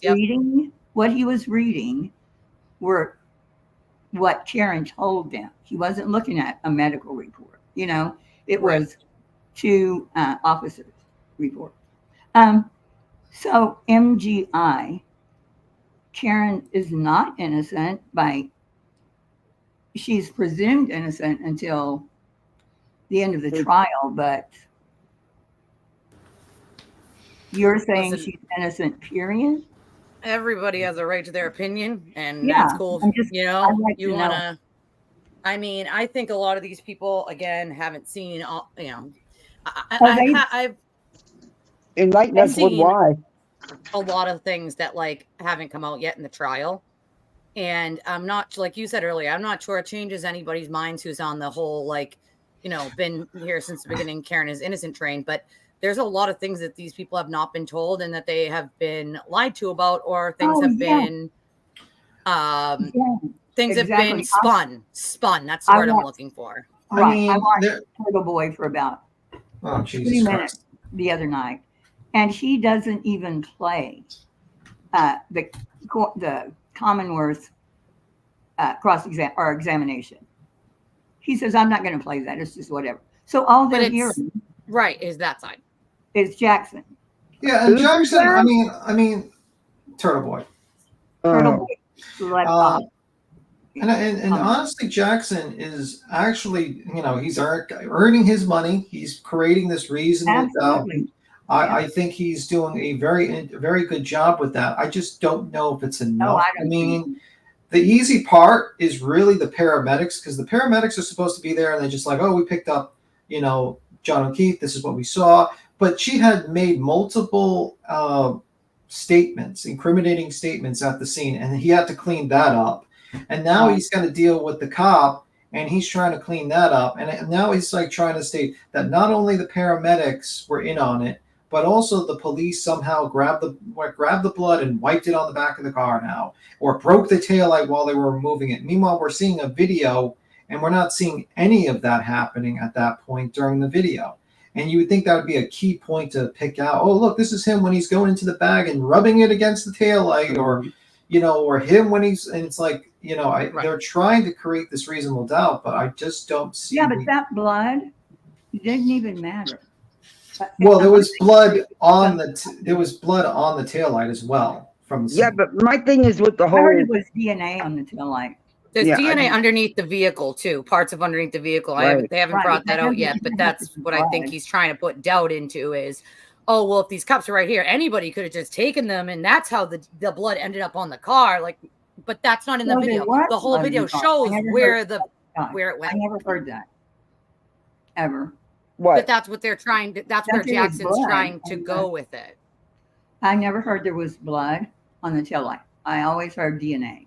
There's DNA DNA. sort of underneath the undercarriage there a little, Right, and but on that the doesn't have to car. be blood. But DNA. to me, the blood collection, honestly, other than to show that it's John's blood, really is not. Agreed. Relevant.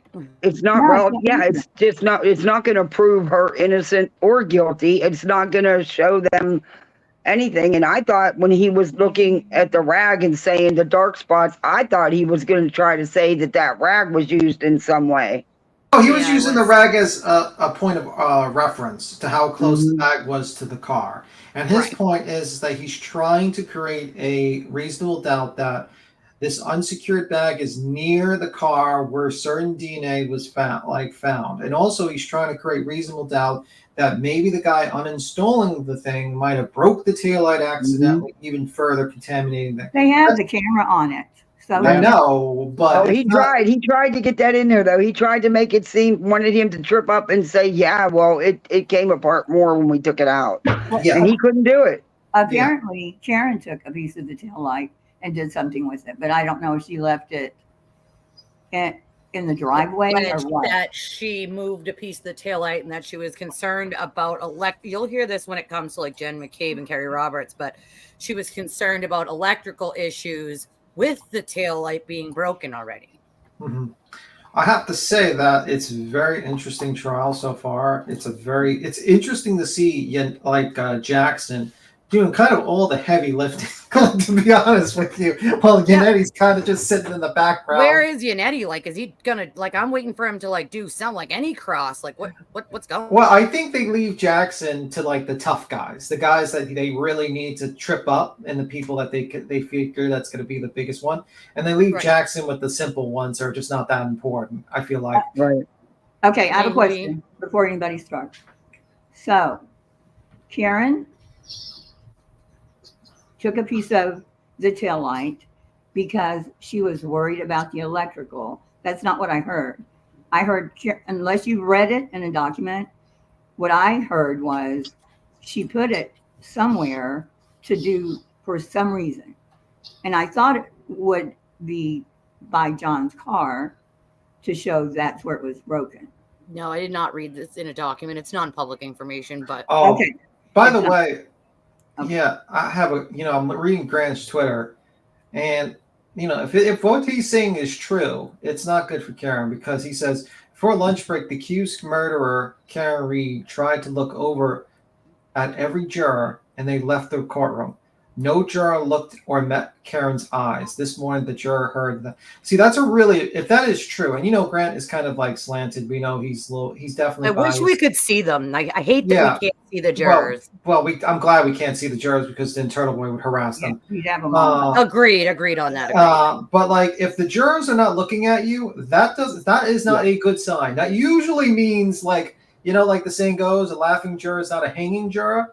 The jury's not laughing and they're not looking at your eyes. That means they're thinking about, oh, this is not good, because they're looking at this person's reactions and they're listening to the narrative that's being pushed by the defense that this is this woman cared. This woman, and everyone else is doing everything to look for this guy. You had Carrie calling at 5 a.m, the cops to see where he's at. Why wasn't Karen Reed doing that? Why wasn't she going out and calling up and trying to look for them? Why did she only call up like Carrie? You know what I mean? You got the Jen McCabe calling 6 o'clock the cops to come over while Karen Reed's running around like a chicken off her head's chopped off like a chicken. I mean, like, it just doesn't make sense. And then when we go into the courtroom, this woman is stone cold. She has no emotion. And the only time she smiles is when someone else is getting bullied. And to me, that is being noticed by the jury. And I think yeah. I saw her roll her eyes too, Gloria. I saw that. Well, that's her MS. The jury's not able to connect with her. So, okay, let me read this. So Sleuthie says, question, she's covering the trial. Question, Canton Police Department was allowed to facilitate the removal of that light. Yes. Question, and during the course of the removal of that light, the tail light was broken, correct? No. That is correct. Shattered? Yes. Who the hell said that? No one said that. No one said that. He That's said what- no, it yes, wasn't he did. shattered. No, it wasn't shattered in the removal process. Right. He said no, and he made a face. I mean, unless they're back now and they've asked that question to someone else, No, which well, they're okay, not. listen So again. Listen. Question was it broken? He said that's correct. Then he Yes. said, was it shattered? And the witness said yes. Mhm. That's right? Yeah. Okay, well, y'all were saying it wasn't. No, I she's thought they meant trying. when they were removing it. Yeah, Yeah. she's trying to imply that it's being removed and it broke because the removing Right. process. Right. And it was already shattered beforehand. They didn't. Correct. There would have. They videoed them with the tail light. So any further damage that would have happened would have been on the video.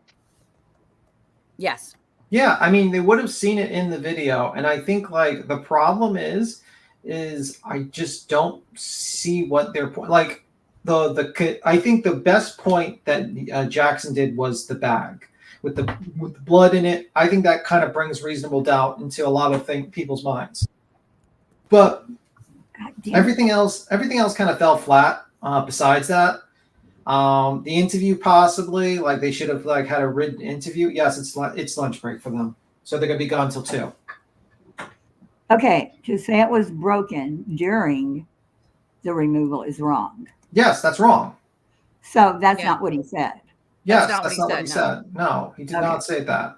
He said no and made a complete face, like in shock. Like, what do you mean no? Like, You no, it was think not. like if he said yes to that, you think Jackson would have missed his opportunity to dig the fucking in on this guy? Like, are you Right, and more crazy? questions. Like, come on, dude. Like he would have asked a billion more questions. Okay, Even so what I'm trying to reply to this, so it's important I get it right. So the question was, Canton Police Department was allowed to facilitate the removal of that light? Yes. During the course of the removal of that light, which is not right, he's trying to be semantics. During the course of the removal of that light, that tail light was broken, correct? He says that's correct. No, he says no. He says no. He says no, and then he makes a face. Yeah, he said no So quite he did several try to times. make it sound like during the removal it was broken. Right. He was trying to twist him into that, but it didn't happen. He made it clear it was not. He said no, and he made this face, like, what do you mean, guy? Like, Yeah. So was the question right? the question is right, the answer is wrong. They asked that question. They asked if it was broken when he removed it, and he said no. Right.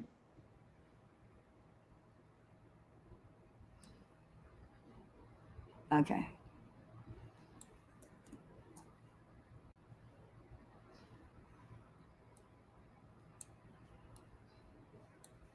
I didn't hear anywhere else where they are asking that question about the taillight. Did anybody else like hear anything else about that other than what No. we just heard just now? Yeah, I think I'm going to go back. Go for it. Do you know about when that was? No, but here's the good. You can catch his face heels. Like he makes this face. Like, what are you talking about, guy? Like, One would think I could catch his face.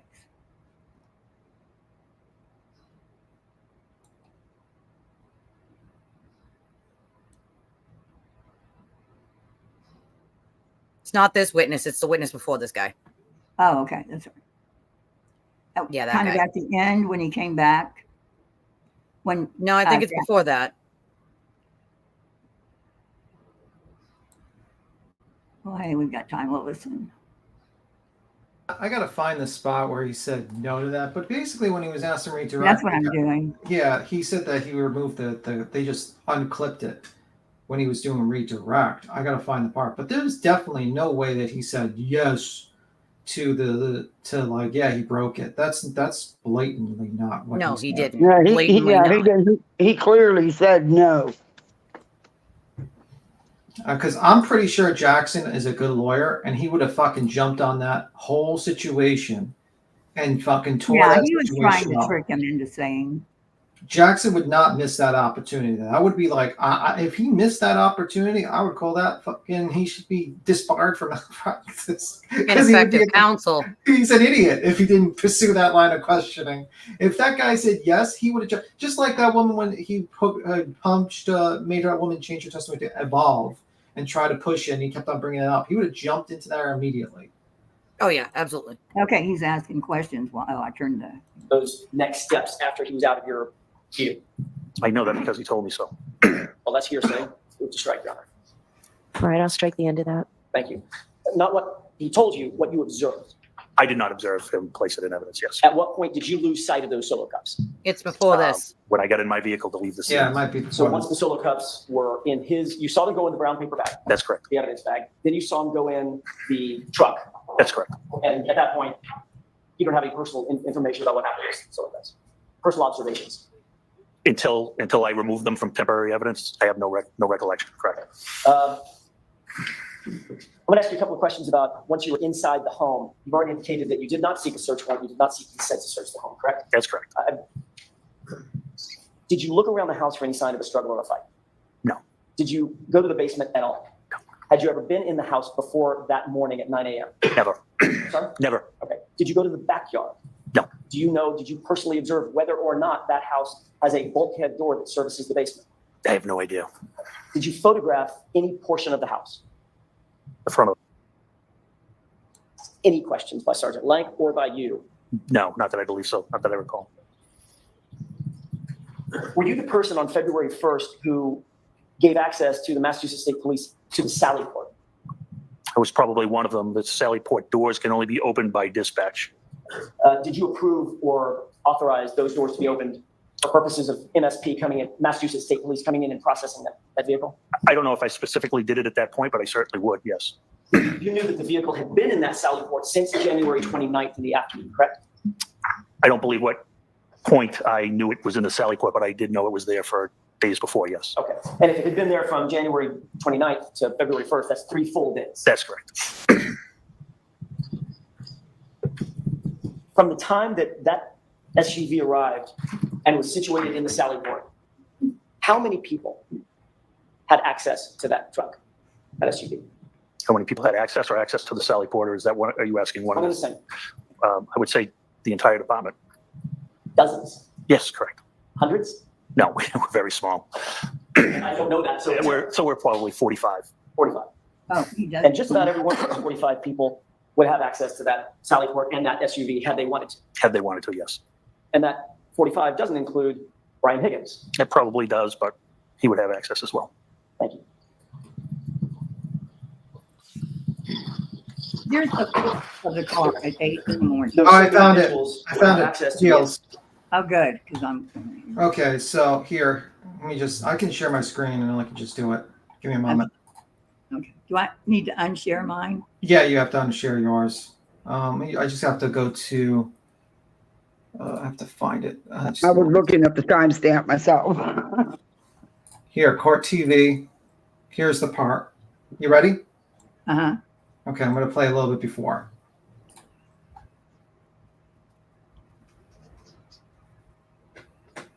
How do we see it? He's got to share the screen first. I just shared the screen. Okay, Okay, you ready? Yeah.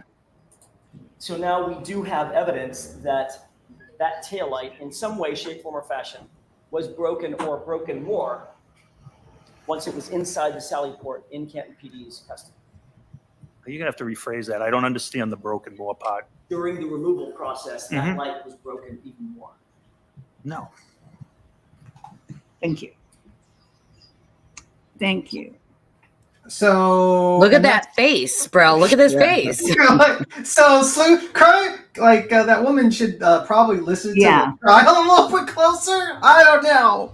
I think people need to put their listening ears on a little bit more. What are? I think what they're is just being told, and then they just what is put it the there. timestamp? No, she watches. She actually said no. 1 hour and 15 minutes and 5. I mean, like, honestly, it's a live stream, so it's kind of tough, but Oh yeah. Okay. you go to like 1 hour and 15 minutes during the live stream of it, but Yeah, I mean, I'll play it again a little bit further so we get like the line of questioning he gets. Okay, hold on, let me finish. There we go. Okay, you want to do it again? Yeah. Oh, I'm going to play a little bit more, just like before it, so people get a line of questioning. Okay. Yeah.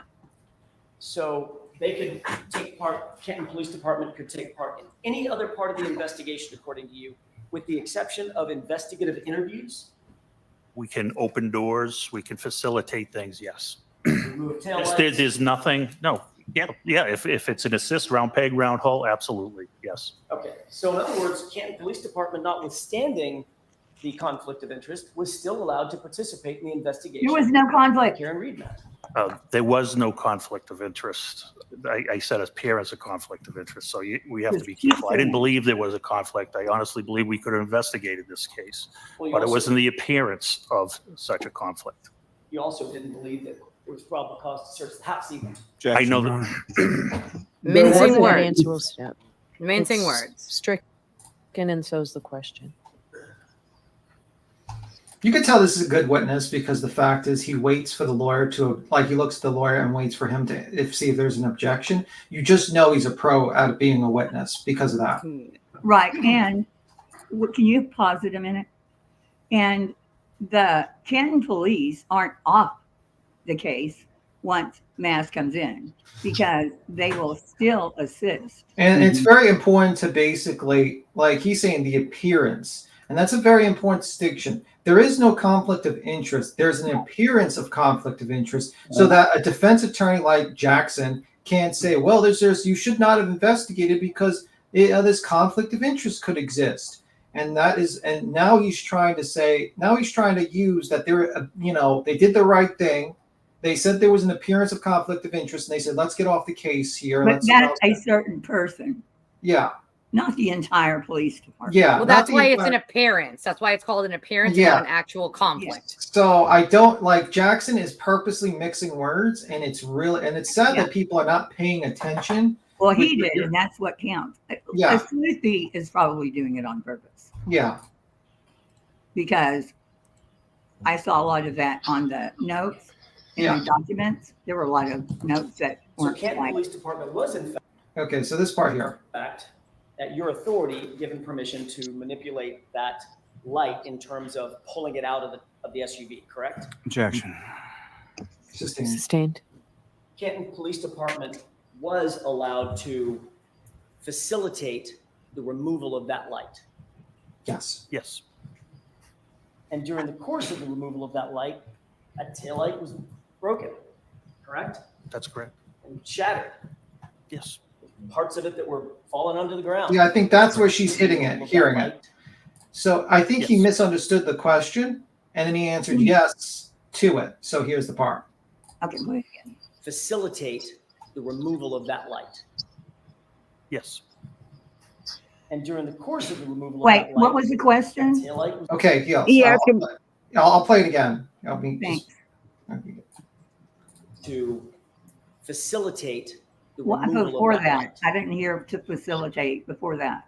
It doesn't matter. That was sustained. This is the re-asked question. That last one was sustained, and now he's re-asking the question, I believe.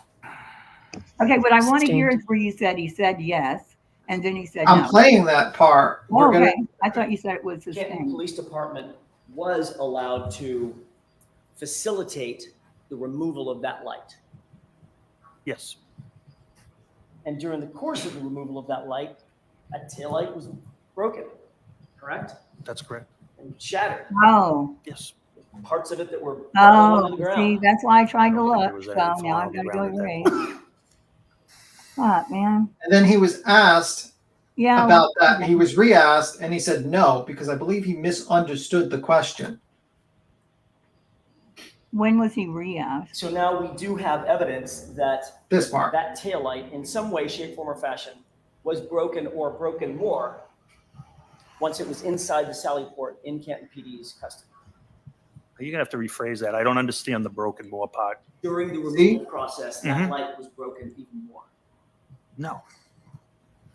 So my understanding was he misunderstood the previous questions. He was just saying yes, and then when he was restated the question, like Jackson's supposed to do, being a good attorney, he realized that it wasn't, the question, and he answered it correctly.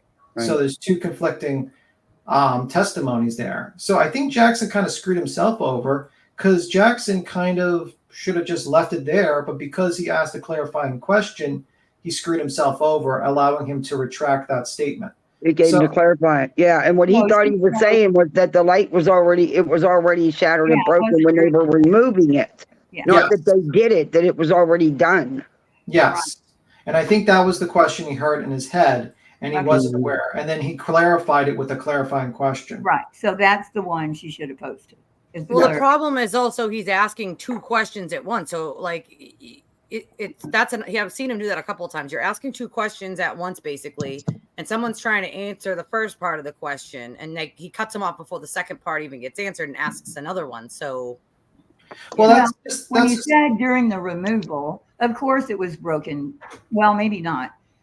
No, it wouldn't have been broken during the removal unless they tried, because the guy removed the frame, right? So they could pull the rest out. Well, all it is a clip that pops. Yeah, right that's the whole that's thing why. out. Yeah, that's why Lally clarified and says what part. Like he clarifies later on during the cross. He says, okay, let me just go to that part. As Let me just get photography. Correct. Let me get a little bit before that. Just give me a second. Because it's just a clip, and they pop the clip out, and the whole thing comes out. Like the whole housing unit comes out. Here, here's the part.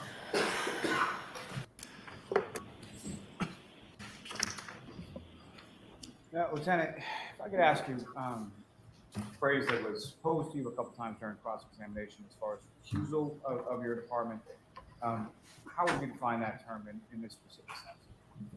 In this specific case? Yes. I'm going to try to skip to the part where he said about the car thing, being hooked. Can you try to? Does your department have, versus the Any way we some questions in regard to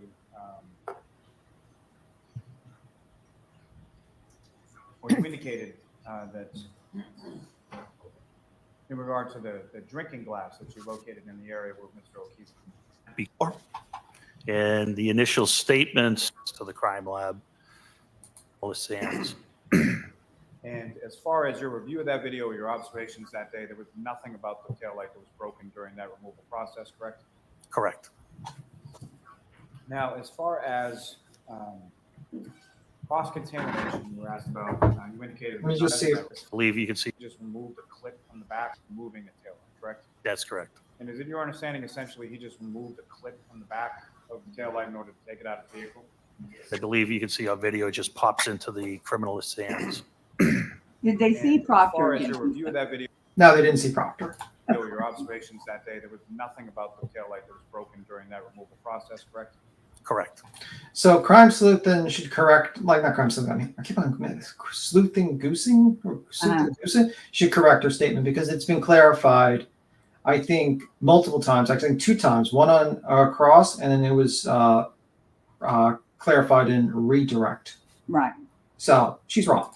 Right. And Well, what I but said they about- just hold on what to I those said about her pieces. making notes, I didn't mean, thank God for Sleuthy because we got all the documents. So Yeah. I'm just saying, sometimes it seemed kind of slanted. Well, I think like she believes in her theory of the case. Her theory of the case is that she believes there's something fishy in Denmark. She believes that there's some sort of conspiracy and to cover it up.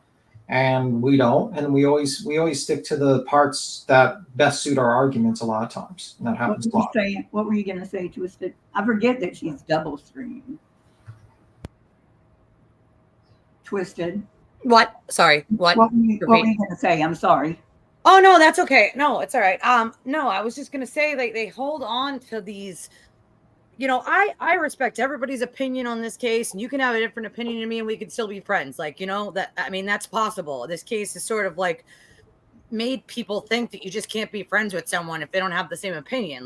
That's crazy talk, and people are just like going all over the place, but they hold on to these little pieces, these little tiny pieces of, oh, he said yes. Well, first of all, he's being asked 2 questions. Secondly, it gets verified, fixed right after that when he says, So what do you mean broken? I'm not understanding what you mean broken. And then of course, Jackson asks him again, so when it was removed, it was shattered or broken further? And he's like, no. So if you're going to listen to the whole thing, it's pretty disingenuous to take out one part of it and say, this is what happened. No, no.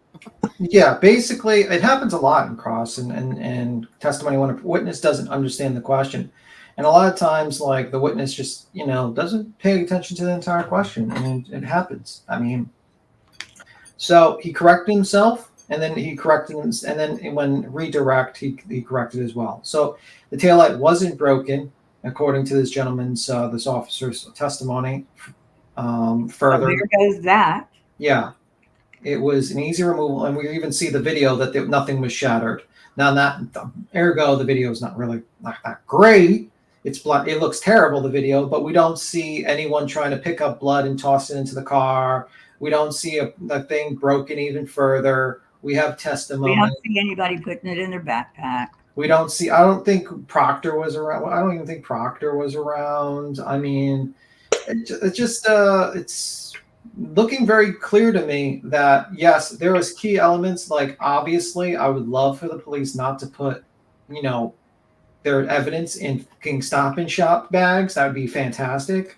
Please, that would have been great. Yeah, but they do use paper bags a lot. Yeah, but they shouldn't be using shopping bags. That's what I was going to say, but not a shopping bag. Like, when I saw that, I was like, Jesus Christ. What they're getting there, they can pull. We're contaminated when they take blood.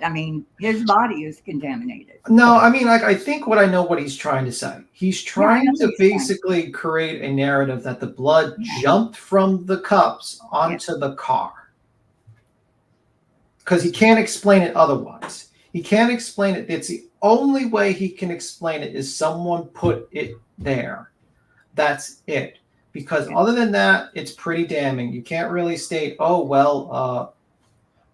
his blood just ended up in the murder weapon. It's like a guy holding a kitchen knife and then picks up from the floor and it has blood on it, and someone sees the guy holding the kitchen knife. When they play, let me find it. You got to explain. I'll stop, Sharon.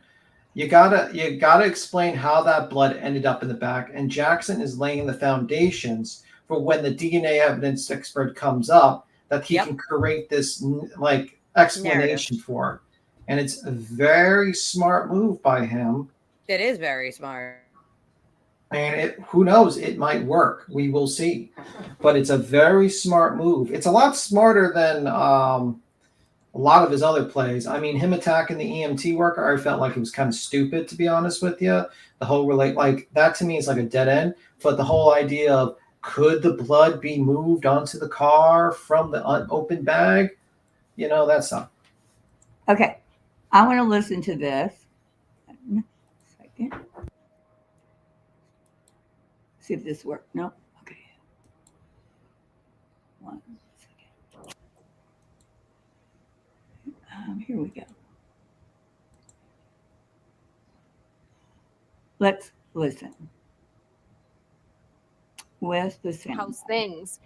And when I saw his picture, his profile picture was with several young children, and then it triggered my memory that his sister and his sister's husband had passed away, and he told me, I have the kids now. I admired that. I thought that was amazing. Soon, Reed says she became. But pay attention to how she is the victim in everything she said.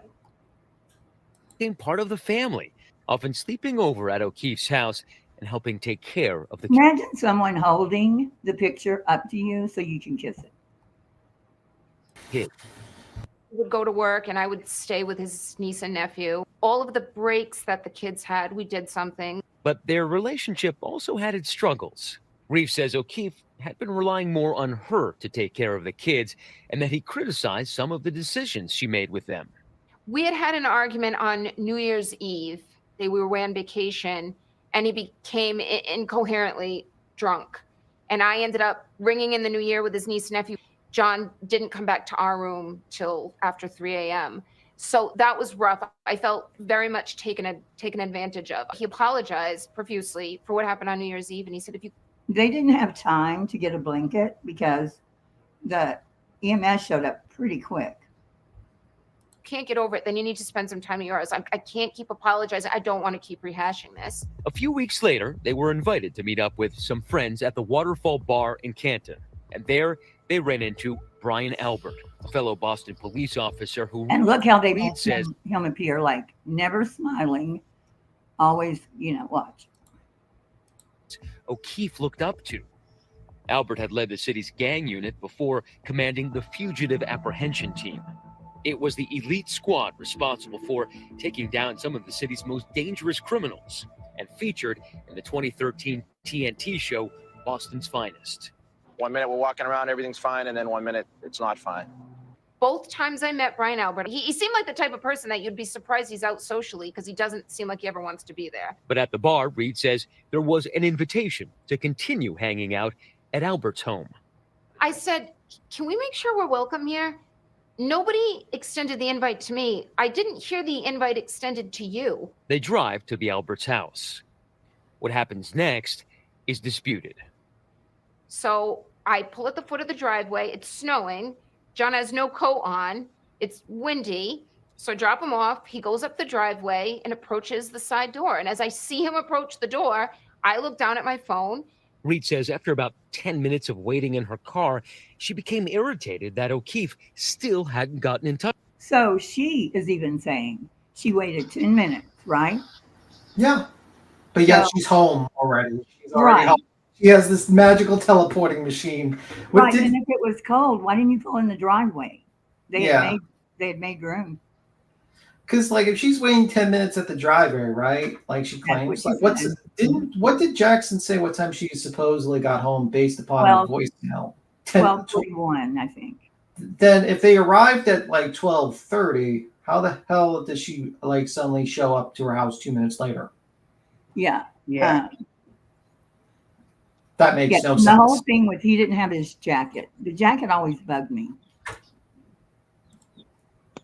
touch with her, and she drove back to his home where she continued calling him before she says she fell asleep around 1:30 in the morning. She then says she woke up before 5 a.m. He still wasn't home. She then started canvassing the neighborhood. Just gonna drive around in the 2 square miles that we spent the preceding night. After 20 minutes of unsuccessful searching, she called John's friend, Carrie Roberts, and Jennifer McCabe, Brian Albert's sister-in-law, who was also at his house the night before. The three women together now headed to Albert's home. And everybody's also saying their bedrooms are here somewhere. Like one said here, but they're in the back, right? It's in the back of the house. Brian Albert's bedroom is in the back of the house. The back to the right, or as you look at it from the street. The back to the right. Yeah, to the right. How soon was it when you pulled in there that you saw John's body? Immediately. How? And what struck me when I saw him was his mouth was open a little bit and his eyes were shut and he had spots of blood in different areas on his face. She saw all O'Keefe that was from the taken to a back hospital. seat? How did she see if he was on his stomach? How did Snow she see all covering. that? I And could snow's see covering up. Right. I could see him if his face were up, like if he was on his back. Yeah, And but you there's could also see- edits. Remember, there's edits that we don't know Oh, I about know. that they made too. So Yeah. And pronounced dead. You can tell. He where died from blunt force trauma and hypothermia. See, because when I thought he was on his back, I thought that could have been lividity, but someone said IV mark. Yeah, that could be IV marks. Yeah, you're right. looked like an IV to me. But then I heard that they said something about using the IV in the thigh. So I'm not sure at this point, but it looked like an IV poke mark to me. Yeah, I at think first. the ME's Your probably first place you're going to attempt, the first place we always attempted was the hands. So Right. that could be, but under the conditions, if I'd have been if I'd have been the medic on that call, I wouldn't have went for the hands, but that's just me. I'm I'd really just like to know what were his hands under him, were they the side? I've always imagined just on his back with hand. That's crazy. Crazy. And this is from the hospital because now they have another one of him with all of this is really red. Yeah, I mean, it's very weird. And it wasn't long before Reed became the #1 suspect. Authorities say they had noticed a cracked taillight after they seized her car. I had told both Jen and Carrie that I cracked my tail light. I said, I just hit my car on top of everything, but I didn't look at the damage. And both women said, it's cracked. It's cracked. Calm down. You cracked your tail light. You're okay. Let's go look for John. But according to police statements, Jennifer McCabe told authorities that while they were looking for O'Keefe, Reed stated, could I have hit him? Did I hit him? And when O'Keefe's body was discovered, first responders who arrived on the scene say they overheard Reed make other statements. Firefighter said that you said, I hit him, I hit him, I hit him. I said, I hit him. It was preceded by a did and proceeded by a question mark. Not What I that thought Look at her could face have there. happened I know. was that did I Crazy. incapacitate him unwittingly somehow, and then in his drunkenness passed out? When you walked out of the bar, how many drinks? You were did drunk you in have? this too. I had probably Right, that's what I'm saying. It's like in his drunkenness. Yeah, He like was just as drunk. 4.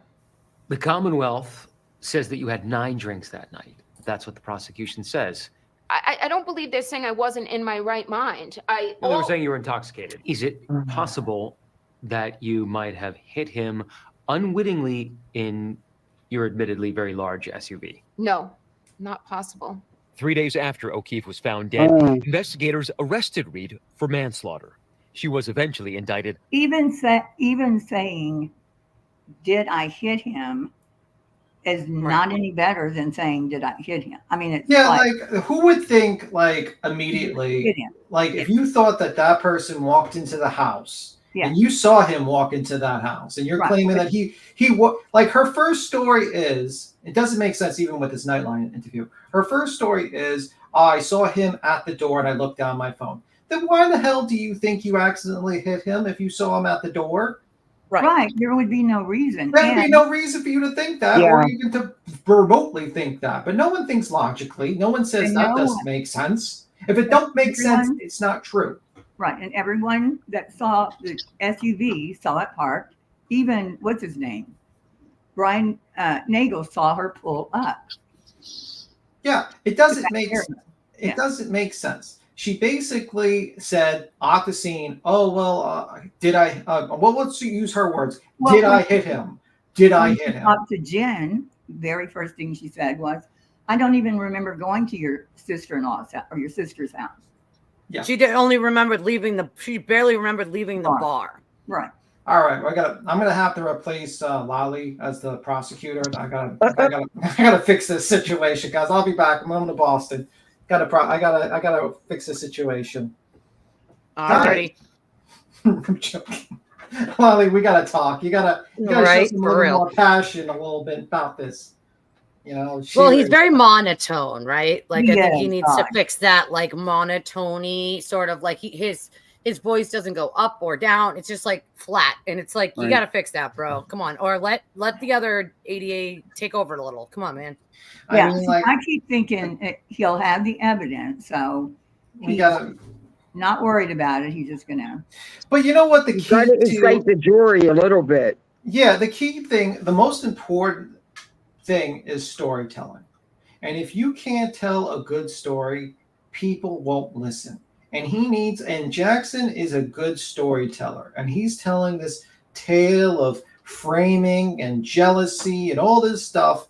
And that's what I'm worried that the jury might listen to because they're more entertained with it.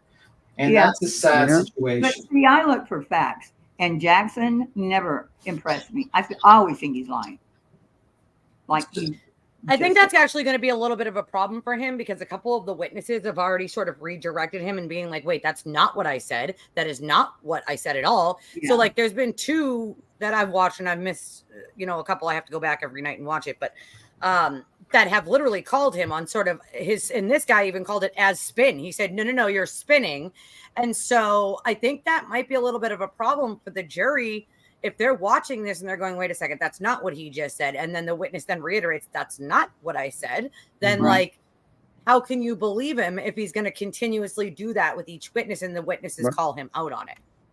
Yeah, and the jury's not going to forget that. That's always going to be in their mind every time he's up, cross-examining a witness. They're going to, all they're going to remember is how his own witnesses had to put him back in check. Hey, Zen. Right.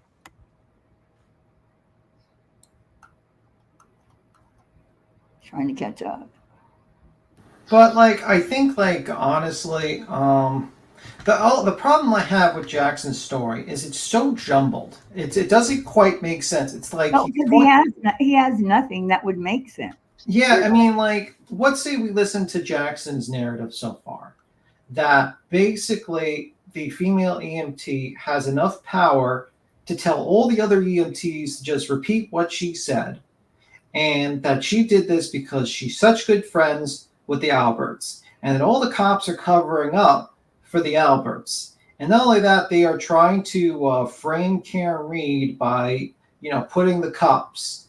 But they're incompetent too. So they're incompetent in their. But Karen Reed is going to cut her own throat with the evidence. I mean, what we just watched. I mean, come on, let's be realistic. If they were going to do a setup, there were so many And she couldn't other have done things that. they could have done.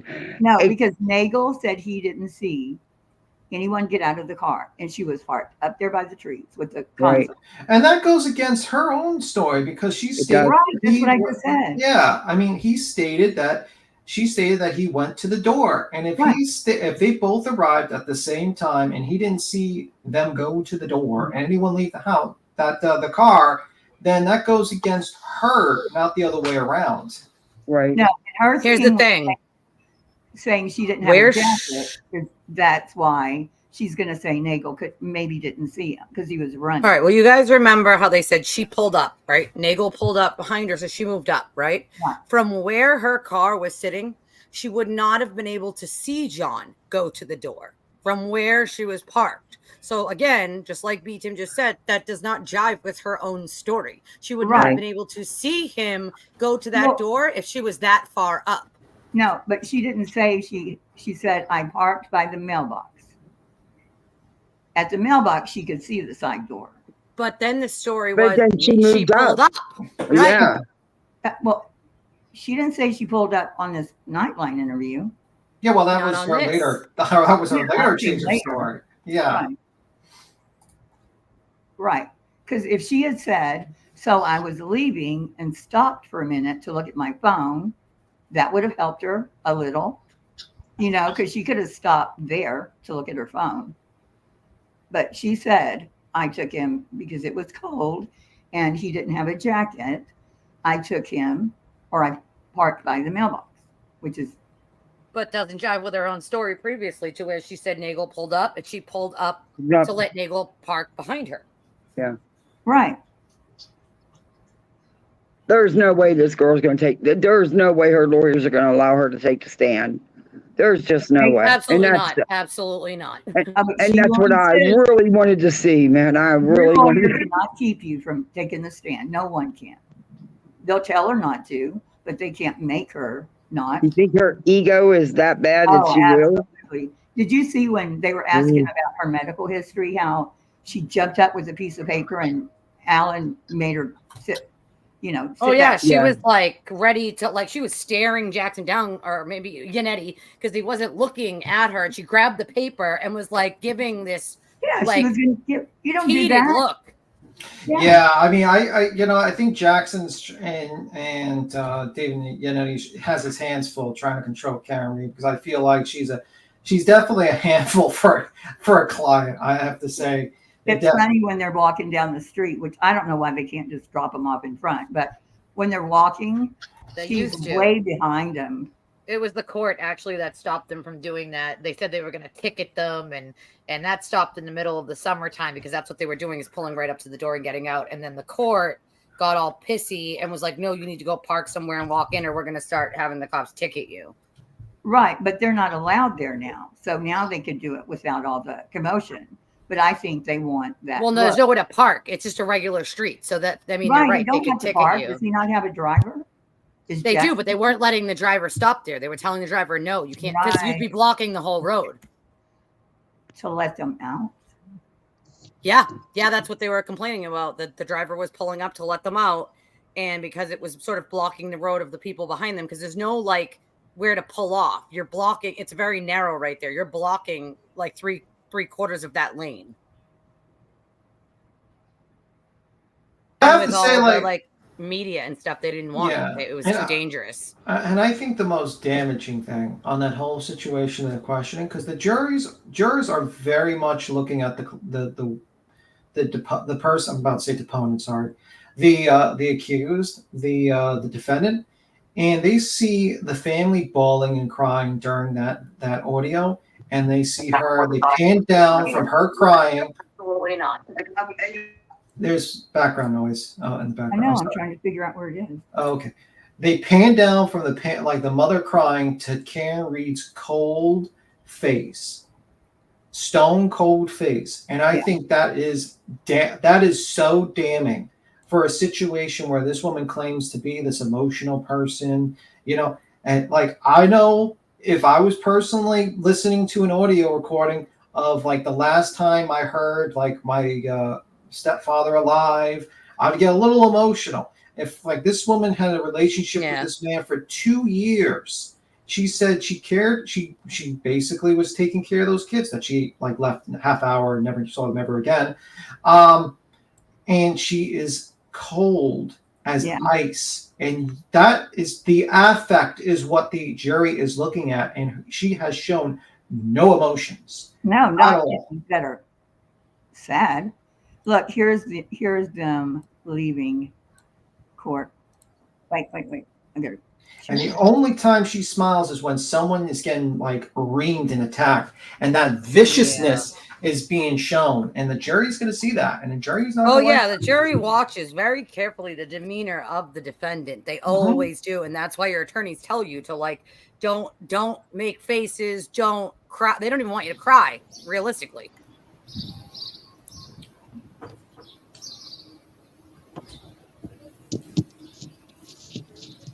Okay, so this is who is this? When they're leaving. Okay. I just wanted to see it. Who's filming so close to the courthouse? I think that's Grant. Oh, okay. That's not what you're supposed to do, Grant. But this is Tom CPU, so I don't know. It could be Tom CPU too. If it's Tom CPU, he's not supposed to be there. In front of the courthouse? No, He's supposed to be in the buffer zone. He's supposed to be where the buffer zone is. Well, they all just came walking up. I mean, Tom's been in front of the I was respectful for that. I know. It's Tom CPU. I do, but I don't. I know. Today's respectful day. God loves everybody, right? Every day is respectful day. Yep. There's Grant. Yoo-hoo! Grant. Here he comes down the stairs. Grant, man. Your Twitters are getting off the hook, guy. Yeah, that was a little great. Not today. I'm talking about yesterday. Wait, about what? False narrative. False narrative. That was very nice of you. Grant, what do you think about the way they handle the crime scene? I think it's very Ew, weird get that her off the screen. Police don't normally process crime scenes, but I understand that state police have universal jurisdiction over homicides. So I just need to learn more about it. Well, if the state police took her vehicle, they owned her vehicle at that point, correct? No, I can't understand this. Canton still assists with the state police. You can go read it. Right, but. There you come. Hello. All right, please.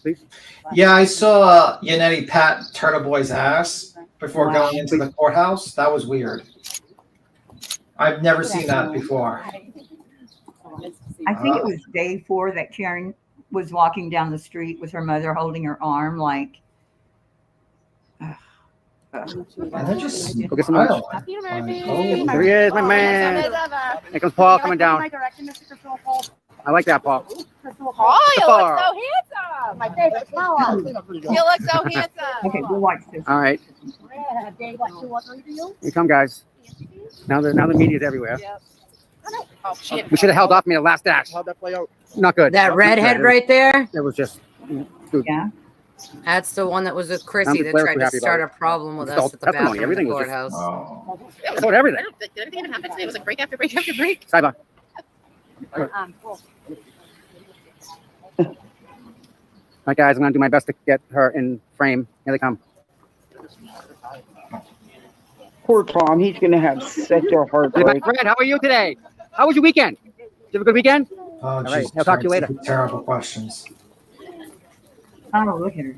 Okay, let's see. Smiling, walking fast. Oh, that's Go, because go. on fast. All right, I'm right beside you guys.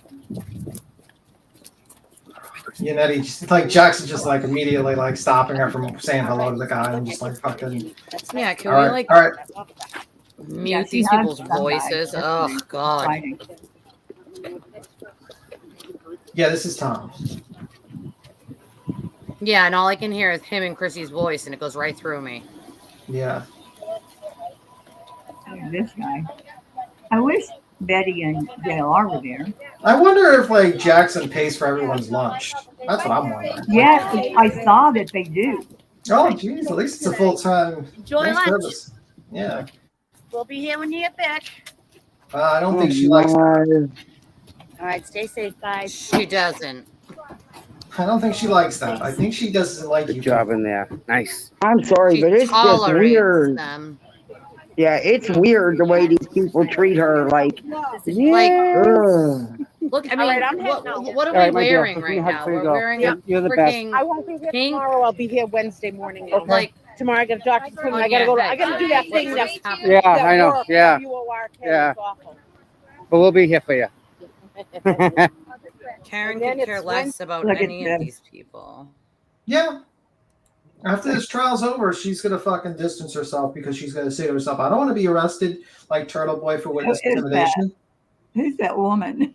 Yeah. Can y'all see? Oh no, they're not. They got chairs and everything. Well, I recommended the chairs because if I was gonna sit there for 6 hours, Yeah. if I was gonna be there for 6 hours, I would definitely bring a chair and a table. I would probably, if I was like fucking Tom CPU or the Glare, I'd bring a table, be like louder than Crowder, put a table there, big signs, and be like, "Prove that Karen Reed's guilty. I'll debate you, bro." And I would just do that immediately, and that would be like a milking situation. Holy fuck, you gotta mute that. For Christ's sake, they're wearing pink bandanas, screaming I'm to Karen as telling if they've talked to Karen ever a day in their lives, which they have not. She won't even look at them, make eye contact with any of them people. They could care. Nope. She don't care two shits about them. Nope. Man, I And would they be. treat her like she's some idol or something. I mean, it's creepy.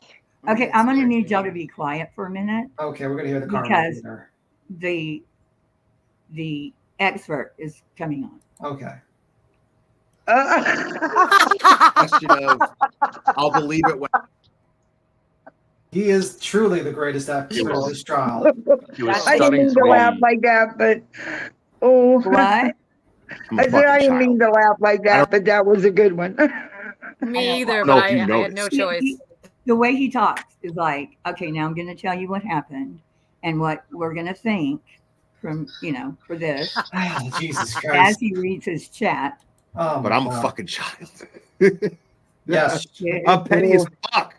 Okay? know. Yes. I'm petty as fuck. What do you think I'm doing with all these sound bites and these fucking? I'm gloating the entire time. I covered this trial with the absolute intention of gloating every single time that everything that I've ever predicted fucking comes to light and What happens. came predicted? What are you gloating about? What came to light? Yes, Same thing. I'm a fucking child, bro. Straight up. I'm petty as fuck. Okay, we got that. So yes, seeing these idiots' reaction is just as much fun to me. Oh, I can't think of a better way to he's spend this moment reviewing. Why is he reviewing Kate? Maybe because the trial's over? right now.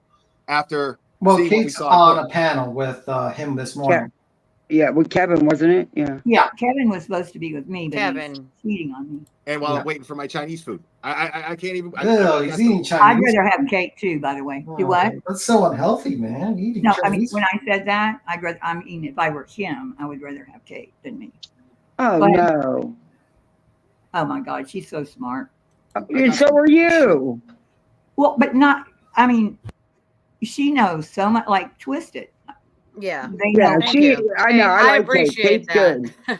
Yeah, because you both know more, closer ties than. Yeah. I watch Right. everything. And I Kate watch is just every, smart, period. Yeah, I watch everything Kate does. Everything she puts out. combo fried rice on the way. I'm stoked about it. I'm gonna eat that shit with chopsticks. It's gonna be fantastic. I hate the way he does Kevin. I can't. While I wait for that shit, I'm gonna watch these fools sit there Come in their on, own do it. slop Do it. and hate Karen Reed Shut up. with no good reason to hate her. It's so much fun. And Oh, we'll for do the fuck's voir sake. dire. Oh. So you can go ahead and release the civilian witnesses. Okay, thank you. Thank you. You are muted.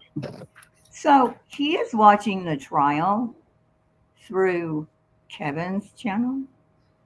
Wow, that's Well, weird. yeah, that's what he. Yeah. Well, I mean, maybe he did. I don't know if he's watching it through Kevin's channel or if he's just critiquing afterwards. Who freaking knows? I haven't What I can watched say him is in he's so not long, very I don't know. smart, and I mean, it sucks because I previous to this case, I liked the glare and Don't worry. We all had our fill. Yeah, we all had our day. I just feel bad because at this point, like two things: you realize that you're being told what to think, just a grift, or you're too coward to come out and say something doesn't smell right. It's a little bit of both for him. He's too scared and he's too getting dumb. numbers. He's getting super chats. He's getting memberships. He's good. Right. He's good with it. Trust me. He is not that smart. The problem is the reason why I don't really watch the glare when it comes to, like, to even bother criticizing him is because he doesn't really have any intellectual good thoughts about the case. Like he doesn't like I can listen to like Jackson and know where he's going. I kind of appreciate a good lawyer's, like he is a good lawyer. I'm going to give him that. I cannot take that. Yannetti, I'm not sure. Yannetti seems to be falling I need asleep. to see more of Yannetti to sort of figure that out. Like, Yeah, I don't know what Yannetti, but it seemed like every single point, like the kind of the defense has scored, was from Jackson, and I don't know if that's intentionally. That's just Jackson. Well, Yannetti did nothing. Yeah. In that case for months, nothing. Yeah. So I have a feeling. So I can appreciate that, but the glare can't appreciate anything. He's too scared to be like think neutrally and say, yeah, that was a good point by the prosecution. Yeah, that doesn't look too good. Yeah. You know what I mean? And that's the problem with watching. And when he does say none of them do that. None of them are like, oh, that was a good point by the, like, I can give a good point to the defense if they make one. I love the law. I've seen many cases. So I'm going to give it when it's due, like, but none of these people will do that. It's always, oh, well, they lied. It's all a lie. Everything's a conspiracy. Everything's a lie. Like, come on, dude. It can't be everyone else but you. That's not, I mean, statistically not possible. When that moment when they were playing the calls and all the families were crying, and I found it moving too. I've got a little bit of water, and you're watching it, and then the camera pans down to Karen, and she's just stone faced, listening to a scene that she was hysterical at. I mean, that's what you've got, bro. That's important. Everything. Very important. Bro, I mean, like, let's okay, Glare. Wait, let me state my point before I lose it. Glare, you just had Jackson state in a whole fucking tirade about how Jen McCabe wasn't reacting accordingly like Karen Reed. The reaction is what the defense is claiming is like the key to their case, one of the pieces to their cases. And now you have a crying mother crying right next to you about their deceased son, and people are bawling their eyes out in where the family's at. You got the recording of the 911. You are the boyfriend of the person who has died. This is the most traumatic memory you can think of, and then you proceed to just have a stone cold face. You don't think the jury's gonna look at that? They're back on. Absolutely, they are. Yeah, I agree. What's your name? V-Tim. V-Tim. We watch it. Okay, gotta remove.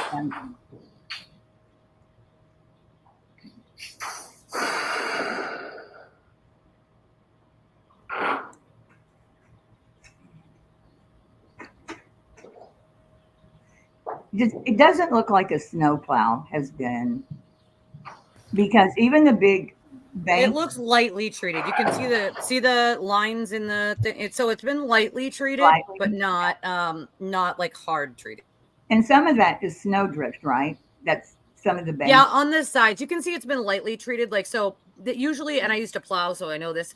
Usually you wait till there's about 2 inches. So they probably went at around 2 inches, did a pass by, and now they're sort of going back around. Yeah, I'm just wondering if what's his name?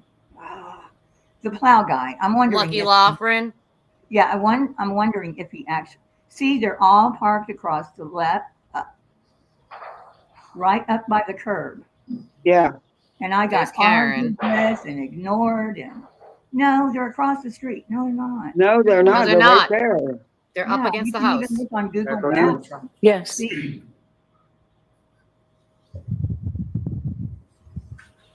But people have their side and it doesn't matter. They're going to make it work. It's astounding how people can have the evidence right in front of their face and still. They're Yeah, still they're spinning it. clearly Spinning. Okay. And they keep. If I could, Sergeant, just ask you side to, of the within flagpole. the sort of still frame up here on Sorry. the screen. Do you recognize people that are depicted within this still frame of this video? Yes. And if, to whatever extent you do recognize people, if you could, using the laser pointer, draw the jury's attention to whom you recognize. All right. That's going to be myself. Right there is going to be firefighter McLaughlin. That's going to be Miss Reed. And if you played it another second, I believe that's going to be Miss McCabe, or if not, Miss Roberts. Ms. Gilman, if you could. So he got there at what time? 6:16. 6:16 and 20 seconds right now is what it says. Gentleman you see sort of behind you in the frame, Sergeant, do you recognize who that is? Yes, that's Officer Sarif. My apologies, Ms. Gilman, you can run.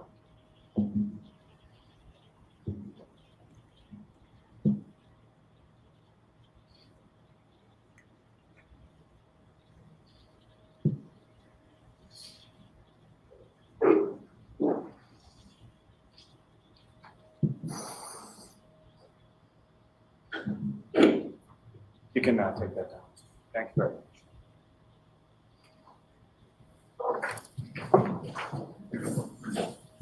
And so, Sergeant, you arrive on scene in that area. First of all, what's contained in that video? Is that a fair and accurate portrayal of what you observed as far as the weather conditions outside that day? Yes. And when you arrive on scene, who, if anyone, is it that you speak to first? Initially, I walked up to Officer Sarif. I said, probably some version of what's going on. Officer O'Keefe was already in the ambulance. And then I just began to try to talk to anybody and anybody. And so the ambulance is still on scene when you arrive, is that correct? Yes. Officer O'Keefe is in the back of the ambulance, is that Yeah. correct? Yes. And at some point when you're speaking with Officer Sarif, does he direct your attention to where Officer O'Keefe was prior to being placed in the ambulance? Yes. Where did he direct your attention? If you're looking at the house, it'd be left-hand side, slightly probably right in front of the flagpole. And about how far off of the roadway would you estimate that was? Now it's right. I would say 8 to 10 feet off the curb. Speaking of the people, without reference to necessarily what was said to you, following your conversation with Officer Sarif, who, if anyone, you speak to? I believe the first person I could really get a statement from was Miss McCabe. And when you say first person you could really get a statement from, what do you mean by that? It was a chaotic scene. People just kind of walking in and out. And so Miss McCabe was the first one that was able to give me a good statement of how they ended up here. Following your conversation with Miss McCabe, who, if anyone, do you speak to next? Next was Miss Reed. And just to be clear, when we speak about Miss Reed, you see her in the courtroom today? I do. Just identify as to where she's seated or an article of clothing she's wearing. She's sitting between Mr. Jackson and Mr. Yannetti. I'll just ask the record to reflect identification. Okay. Now, when you're on scene and you're speaking to these individuals, what if any impact did the weather have as far as your ability to sort of hear things that weren't direct conversations you were involved in? You couldn't hear. It was oddly eerily quiet, but the wind was so howling that I had a tough time actually hearing people. So you had to speak very loud or get next to each other. And as far as your conversation with the defendant, Ms. Reed, what, if anything, did you ask her, or what, if any, response did she? So I walked Ms. Reed to the back of 682. She was obviously cold. Got her in the back of the car, put the heat on, asked her, how did she end up here? How did her boyfriend end up here? She says, I don't know. Prior to placing her in the back of the cruiser, how would you describe her sort of demeanor outside? Confused, hysterical, shock. What, if anything, was she saying or asking in regard to Mr. O'Keefe prior to you putting her in the back of the cruiser? She was yelling out, "Is he dead?" And is that something she said once, more than once, or something? Numerous times. About how loudly was she saying? Oh, she was yelling it. And so once back in the cruiser, you asked her some questions after she said, "I don't know." What, if anything, else did you ask her about? I asked her if she had driven there, and she said, "I think so." And then right after that, she said, "I don't remember." Because of her state, I decided to stop questioning there. She couldn't keep her train of thought.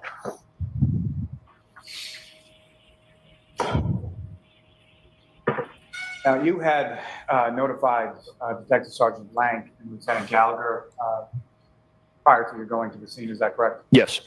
About what time was it that either or both of them arrived? Detective Sergeant Lang probably got there at about 6:20, 6:25. I immediately briefed him what we had, what was going on so far. And about what time did Lieutenant Gallagher? I believe Lieutenant Gallagher probably came in right around 7 a.m. Now, following your conversation with the defendants, or if anyone else did you speak to on? Then I spoke to the other party, Miss Roberts. If you know, about how long a period of conversation are we talking about with respect to Miss McCabe and Miss Roberts? Each interview? Yes. Couple minutes. And why was it only a couple minutes? It was a pretty quick statement. It seemed like they were only in the car for a very short amount of time. Move to strike. All right, so we'll strike after. It was a pretty quick statement. Next question. Now, with regard to Miss Reed, after you had that brief conversation with her in the back of your cruiser, where did you go? Where did she go? I believe she, at some point, we let her back outside of the car. We never closed the door on her because I was stood in the door frame with my head in the back seat. She got out.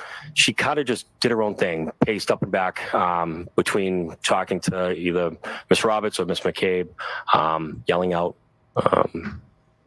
At some point, did the ambulance and Miss Officer O'Keefe was in, did that leave the scene? It did. And following that, what, if anything, did you say or do with reference to the defendant, Miss Reed? Once the Officer O'Keefe was transported, Miss Reed just was not listening to any directions. We were trying to keep her in Miss Roberts' car to stay warm. She's going back and forth. I finally told Miss Roberts, we have everybody's information. She's not needed here anymore. Go home, get warm. We'll reach out if we have to. And shortly after, and at that point, did Miss Roberts take Miss Reed? She did. And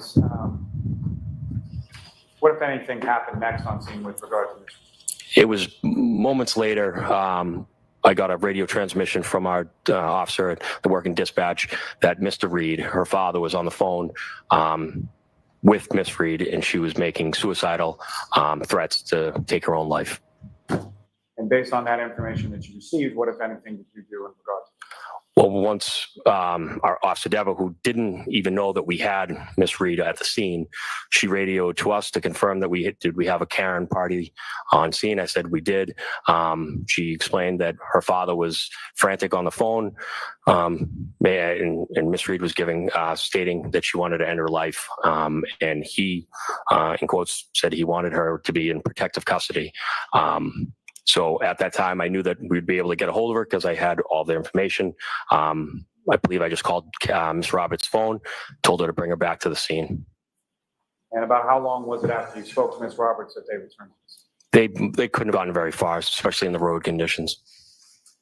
And based on those statements that were reported to you from dispatch from defendant's father, what, if anything, did you do with regard to Miss Reed? I told Officer Mulaney, who was on scene, most of our patrolmen have, it's called Section 12 paperwork inside of all of our cruisers. Just for that reason, I advised him to fill out the proper paperwork, and we were going to section Miss Reed to the hospital for mental evaluation. And what is the Section 12 from your perspective? It's a tool for police officers when you come on scene with someone that's having either a mental breakdown, claiming that they want to hurt themselves, anything like that. We have the power as police officers to fill out the proper paperwork.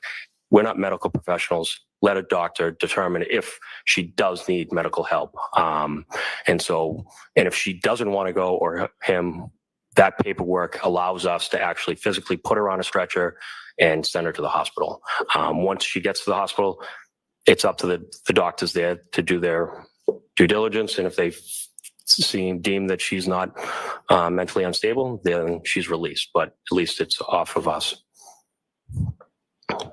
Now, the time that Miss Reed returns to the scene, the fire department, being the ambulance and the engine have already left. Is that correct? Yes, correct. And then going to apparatus from the fire department come back in reference to the Section 12. Correct. So I believe this group was from Station 2, which is the other fire station in the town of Canton. They arrived on scene. And during that time in between, who arrives first, the fire department or Miss Roberts with Miss Reed? Miss Roberts. And during that time, after Miss Roberts arrives with Miss Reed and prior to the fire department arriving, what, if any, interaction did you have with Miss Reed during that time? None. And then once the fire department returns on scene, what, if anything, do you direct them to with regard to Miss Reed and with regard to the paperwork you had Officer Mulaney fill out? Officer Mulaney and Officer Sarif, and looks like in the video, escort Miss Reed to the ambulance, and she's safely transported to the hospital. Our officer back at dispatch called back Mr. Reed, advised her that his daughter was safe. And then turning back to the scene, following Detective Sergeant Lang's arrival, what, if any, where, if anywhere, did you and Detective Sergeant Lang go on scene following? So when we were waiting for the fire truck to arrive, we noticed that the lights went on at 34 Fairview. We needed to obviously speak to the homeowners. I told Sergeant Lank at the time, I believe he was on the phone with CPAC for the state police. I said, the lights just went on the front door. Let's go speak to the homeowners. And we both walked in. You actually physically walked into the house, is that correct? Yes. With respect to prior to you seeing sort of the house lights go on at 34 Fairview, had you seen anybody go into or out of that residence while you were there? Yes. At some point, either myself or Sergeant Lank told Ms. McCabe that she needs to wake up the homeowners. We need to speak to them. And why did you say that specifically to Ms. McCabe? We have no idea why John O'Keefe is laying on the front lawn of a house. We have no idea. The statements from the three people, we need to figure out what happened that night. And so I guess my question is more, why Ms. McCabe versus somebody else? Ms. McCabe is the sister-in-law of the homeowner, so she would be a friendly face to knock at the door at 6 o'clock in the morning in a blizzard.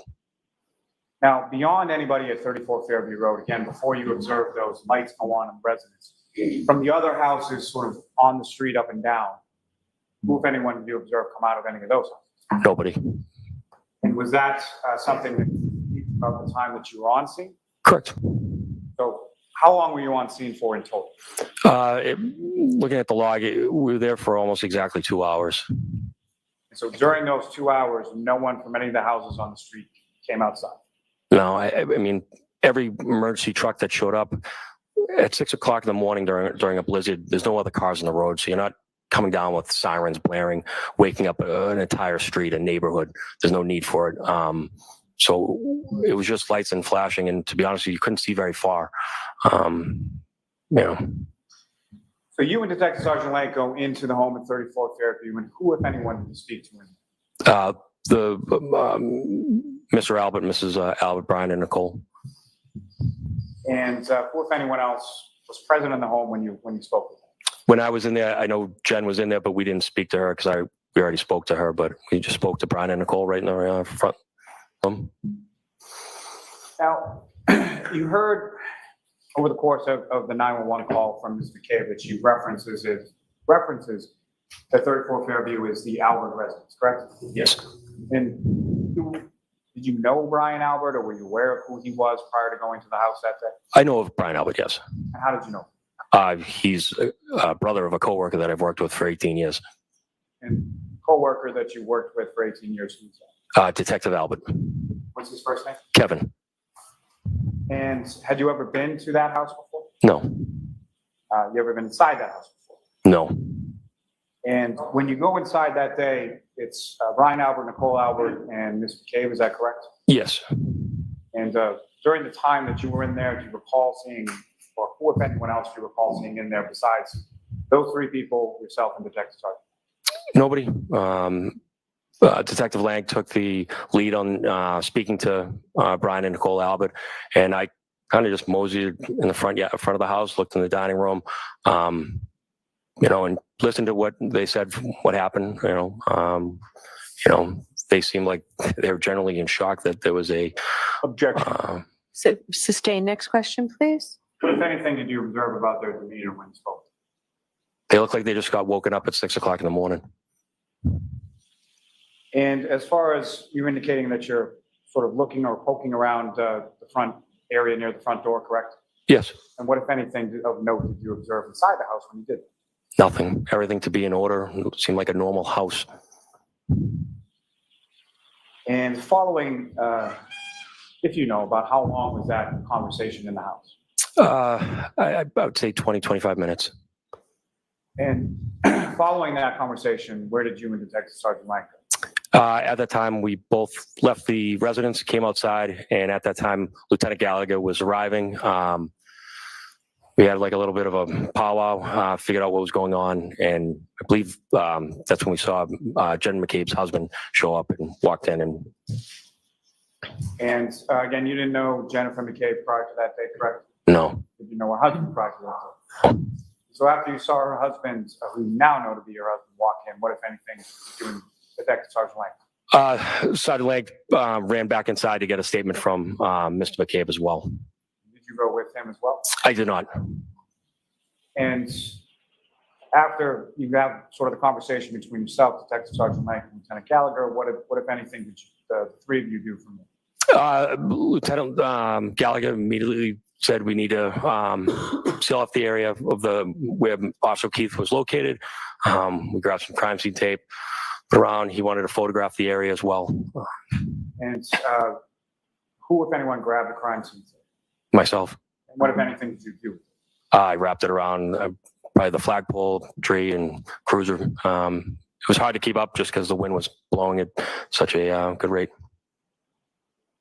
And then what, if anything, did you and the other officers do with respect to the area that was identified to you as where Mr. O'Keefe was on Officer Sarah's ride? Lieutenant Gallagher noticed that the snow was coming down at such a good clip, we couldn't keep it clear, and made the idea of anybody have a leaf blower, and I did. So I told him I'm not too far away from the house, so I shot back to my residence and grabbed my own. And about how long a period of time was it between the time that you sort of left to go get the leaf blower and the time that you arrived back? No more than 5-7 minutes. And once you arrived back at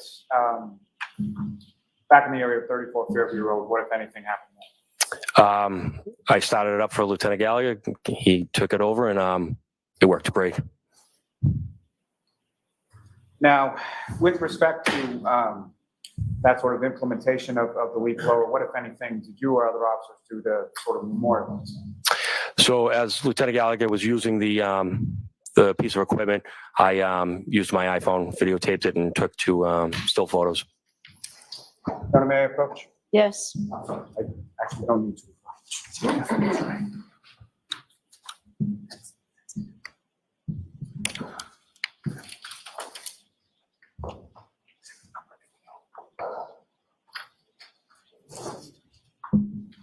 Ms. Gilman, if I could have exhibit number 33 up on the screen.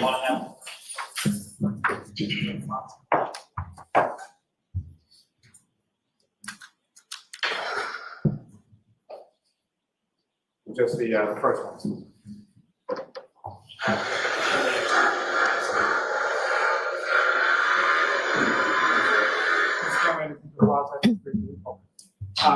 Sergeant Good, have you seen what's up on the screen as Exhibit 33 before? Yes. And what do you recognize as? That's Lieutenant Gallagher. And what, if anything, does Lieutenant Gallagher have in his hand at the time in this particular case? The leaf blower. And what's depicted on the screen, is that a fair and accurate portrayal of what you memorialized on scene that day with respect to the leaf blower? Yes. Ms. Gilman, if you could just run just this one video.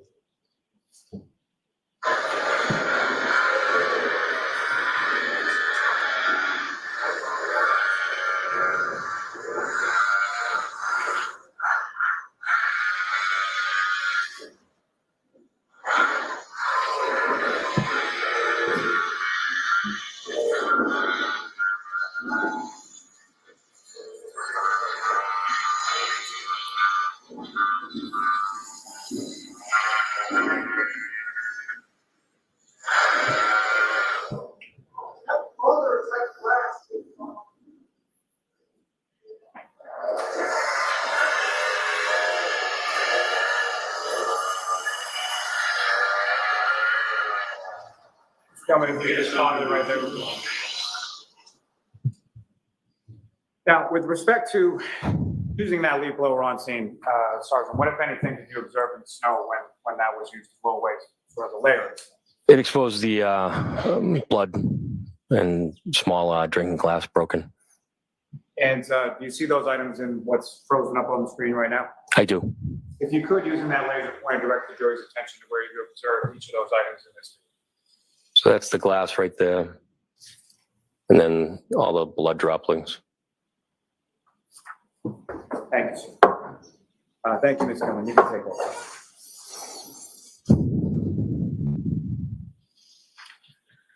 Now, prior to using the leaf blower, what, if anything, did Lieutenant Gallagher instruct you and any other officers to do with regard to your cruisers that were parked on scene? We needed to move them out of the way. He wanted to be able to get a good shot of the area, so we kind of closed off the road. And Ms. Gilman, if I could have Exhibit 41 back up again.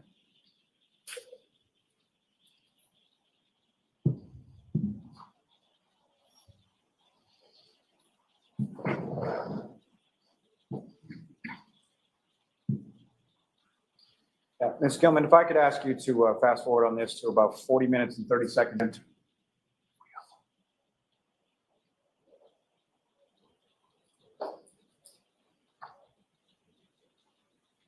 Good, pause it right there. Now, Sergeant Good, what's up on the screen, is that the point that you are referencing now as far as about to move your cruiser for that purpose? this was early when we moved out of the way of the ambulance, I believe. Fine. Oh, no, could be right. Regardless, you recognize this Yes, sorry, if you just play forward, I'll know. I'm sorry. Just play forward, I guess.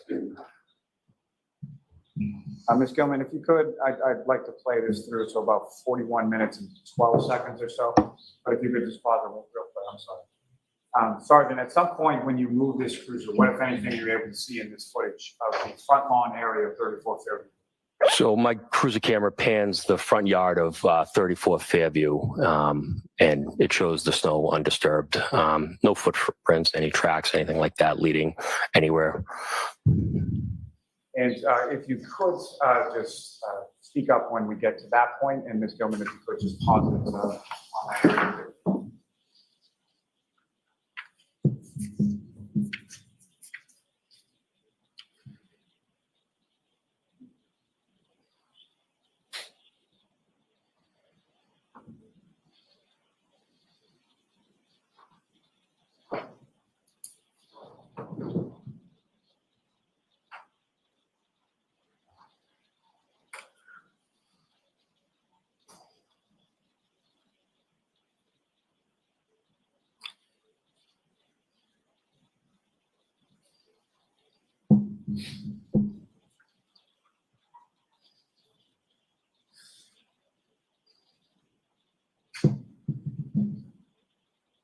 Pause it right there. Now, the area that you were speaking about before, is this sort of the portion of the video? Yes. And using the laser pointer, if you could direct the jury's attention to the portion of the yard that you were talking about in indication of no footprints or anything that you observed in that. Yeah. Thank you. Ms. Gilman, if you could just let it run through for a couple more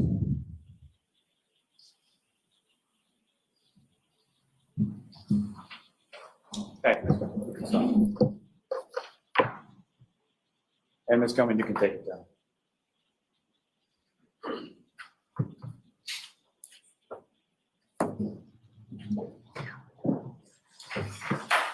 Now, Sergeant Good, you had spoke about as well some photographs that were taken to memorialize the area of where Mr. O'Keefe was found. Is that correct? Yes. May I approach, Ron? Yes.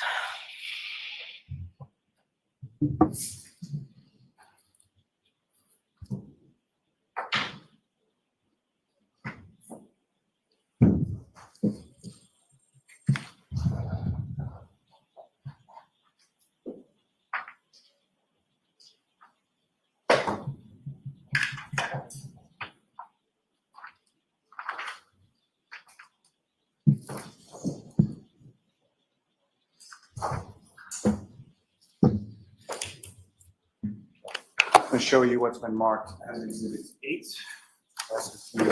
First, just if you recognize it. Yes. And what do you recognize that? That is 34 Fairview. And Ms. Gilman, if I could have Exhibit 8 up on the screen.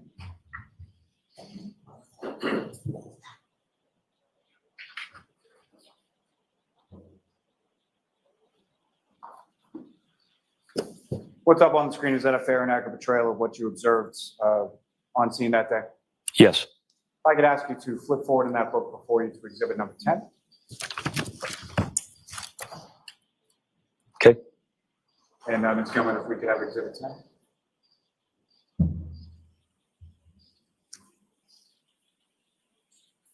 Sergeant, what's up on the screen? Is that what you have before you as Exhibit 10?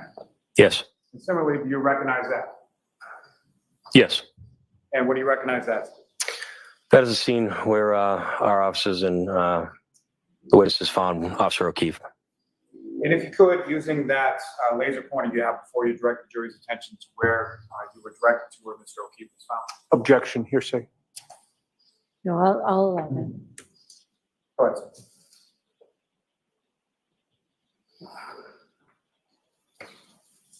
Now, sir, if I could ask you to flip forward in that book just a little bit more to what's been marked as Exhibit 20A.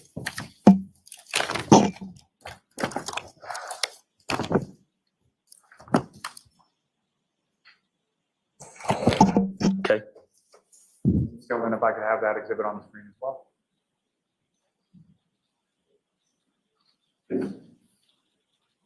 If you recognize what's up on the screen as Exhibit 20. Yes, that's the curbing. And as far as the curbing is concerned, how is it sort of cleared off in this particular area? We had to kick it off with our shoe to clear it off so we could actually see it, make a mark of it. And again, that area that you were directed to, as far as where Mr. O'Keefe was found, you observed that in this photograph, Exhibit 28 as well? Yes. You could, using the laser pointer before you direct the jury's attention to where in this photograph that is. Thank you. Now, may I approach just to Yes.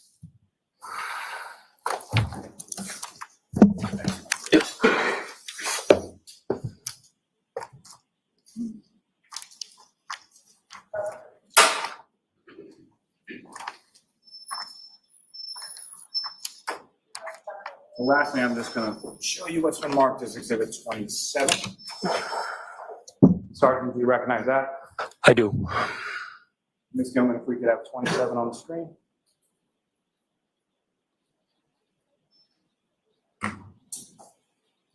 And Sergeant Good, what's up on the screen as, and before you as Exhibit 27? Sorry, what's up on the screen, is that what you have before you as Exhibit 27? Yes. And if you could describe to the jury what we're looking at in this.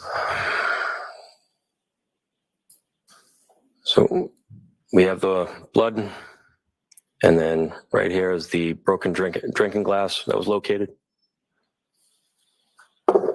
Thank you, sir. You're welcome. May I approach just to retreat? Yes.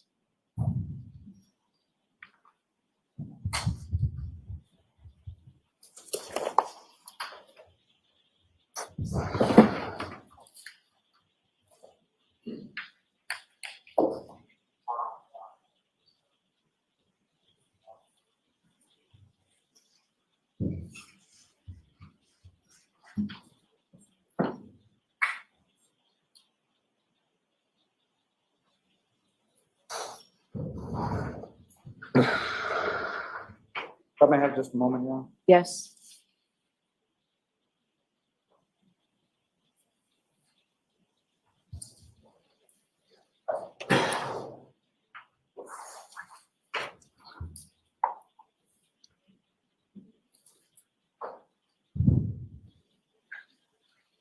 Following your time on scene that morning, sir, where did you go from there? Once we cleared 34 Fairview, I returned to the Canton Police Department. And the items that you were talking about as far as the blood, which is believed to be blood droplets in the snow and the piece of a cocktail glass, what, if anything, did you or other officers do with regard to that? Overruled.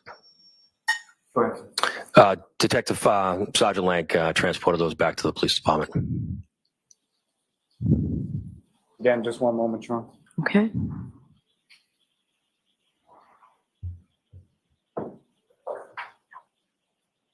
I have nothing further for this witness, Your Honor. All right. Mr. Yannetti? Thank you, Your Honor.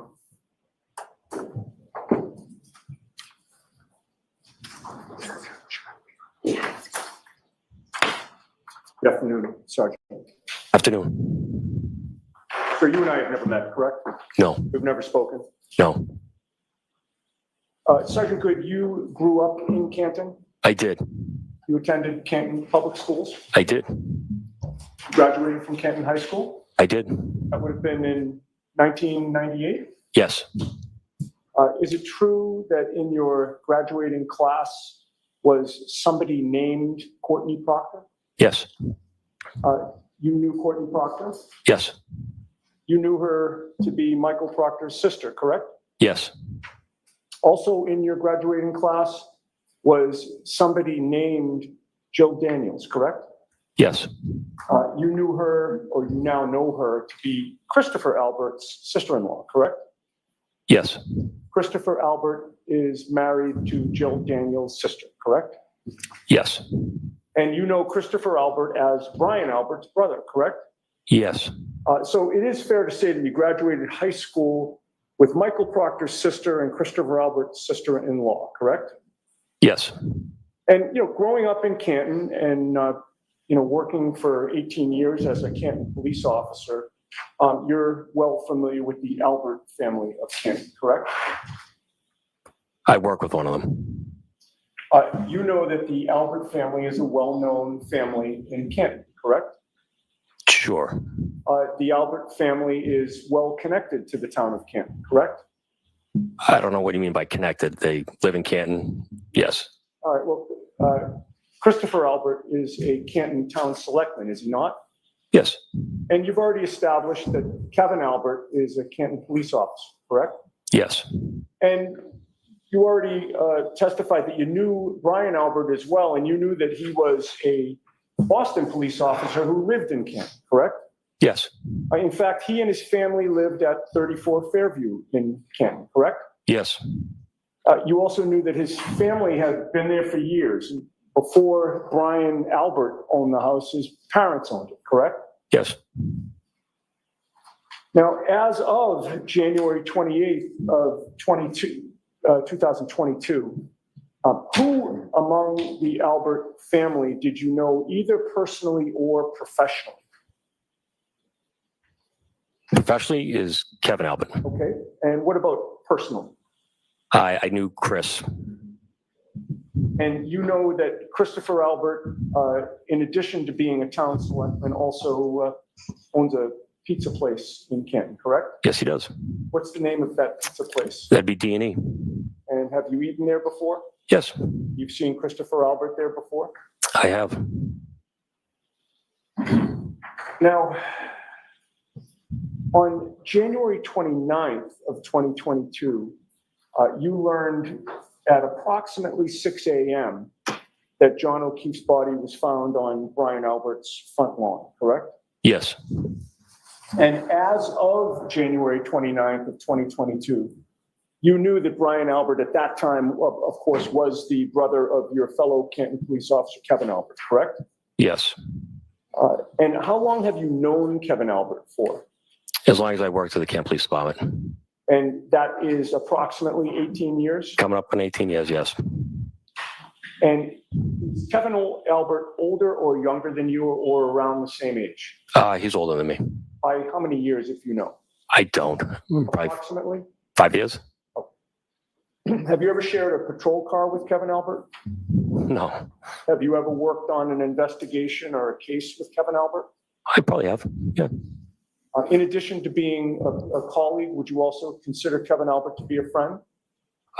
Yeah, we've socially hung out after work. And because he is a fellow Canton police officer, you'd expect that he would have your back in a crisis, correct? Objection, Your Honor. No, I'll let him have it. I hope he would defend me while working. Yes, he's a police officer. You would certainly protect him in a crisis, correct? At work, when we're police officers, yes. Sure. Well, even out of work, if he was in a crisis, you'd probably help, correct? I don't know what you're asking. Well, there is the teamwork that is part and parcel of being a police officer with your fellow officers, correct? Sure. It's a dangerous job. Sure. You need to have each other's back. Sure. You need to depend on your fellow officers, correct? Sure. And it's been said there's a brotherhood among police officers, correct? To a fact. And, when you meet another police officer, he or she will tell you that they're, quote, on the job, correct?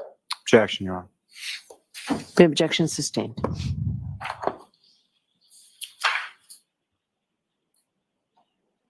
And in terms of, depending on your fellow officers, you're taught all this beginning in the police academy, correct? Objection. No, he can have that. What am I taught? Well, I'm asking you.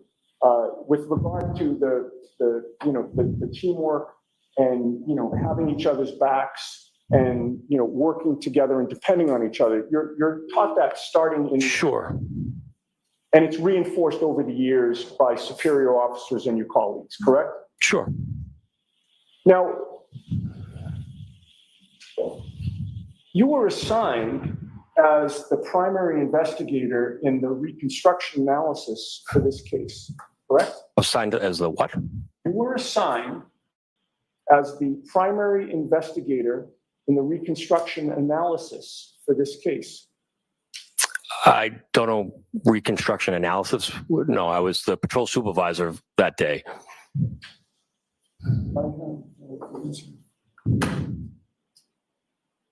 Let me just have a moment, Ron. Okay.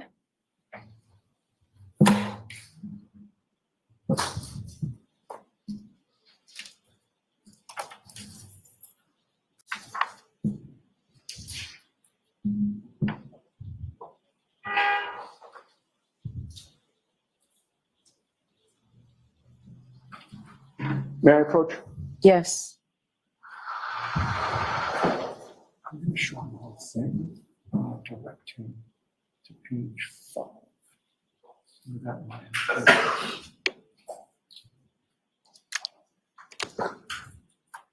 Now, I'm going to show you what is, not sure how many pages, but there are quite a few. Okay. It's a...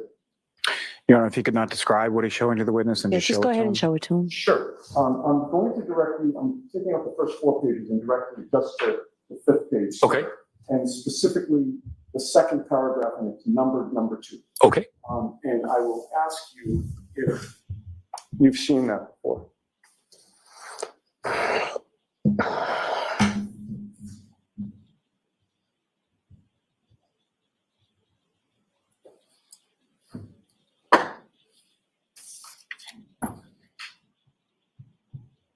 Okay. And I'll take it back from you. Okay. You, may Thank you. Do you recognize what this is? Looks like some state police form. Okay. Is it a Why don't you not ask him? He just answered what he thought it was. are you familiar with a collision analysis and reconstruction section, a CARS report? I know the state police has a CARS section that handles motor vehicle homicide. Does this appear to be a CARS report? I've never seen one. You just showed me one. I'm not in the state police. But you did see that your name is listed in the paragraph that I pointed out to you? Sure. And you're listed as Sergeant Sean Good, that's you, correct? Mm-hmm. Of the Canton Police. And we're assigned as the primary investigator in this reconstruction. Because I wrote the offense report from that day. Well, I'm just asking you. I'm dealing with a state police report that lists you as the primary investigator with regard to the reconstruction. Objection, Your Honor. May we approach? Sustained. Sure, why don't you all come up for a minute? Bring that, please.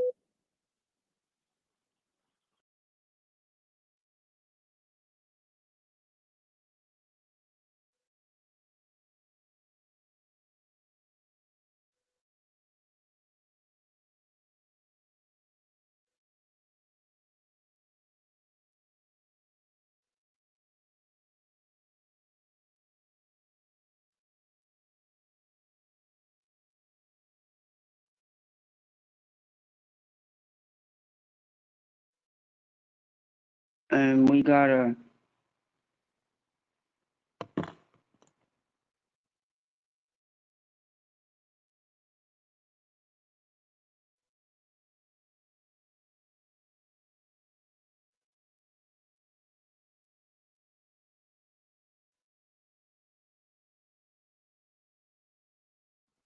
So everybody's muted, or is it just me? Interesting. He's already laying the groundwork though for the, well, you'll, cover for each other.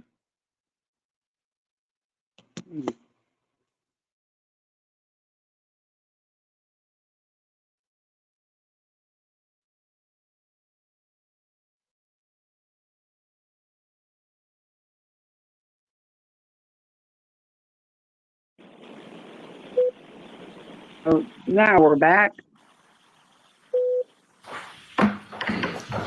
Sergeant Good, what was your understanding on February 1st of 2022 regarding the Canton Police Department's role in this homicide investigation? I believe at some point on the 29th, we recused ourselves and we weren't part of the investigation. Oh, so you did know as of the day that John O'Keefe was found on Brian Albert's front lawn that the Canton Police had recused itself from the case, correct? At some point, I was notified after I finished all my paperwork, yeah. And what was your understanding of the recusal decision in terms of what Canton Police was either allowed to do or not? Well, he had passed away, so now is no matter what, it's state police investigation. It's a homicide. We do not investigate homicides.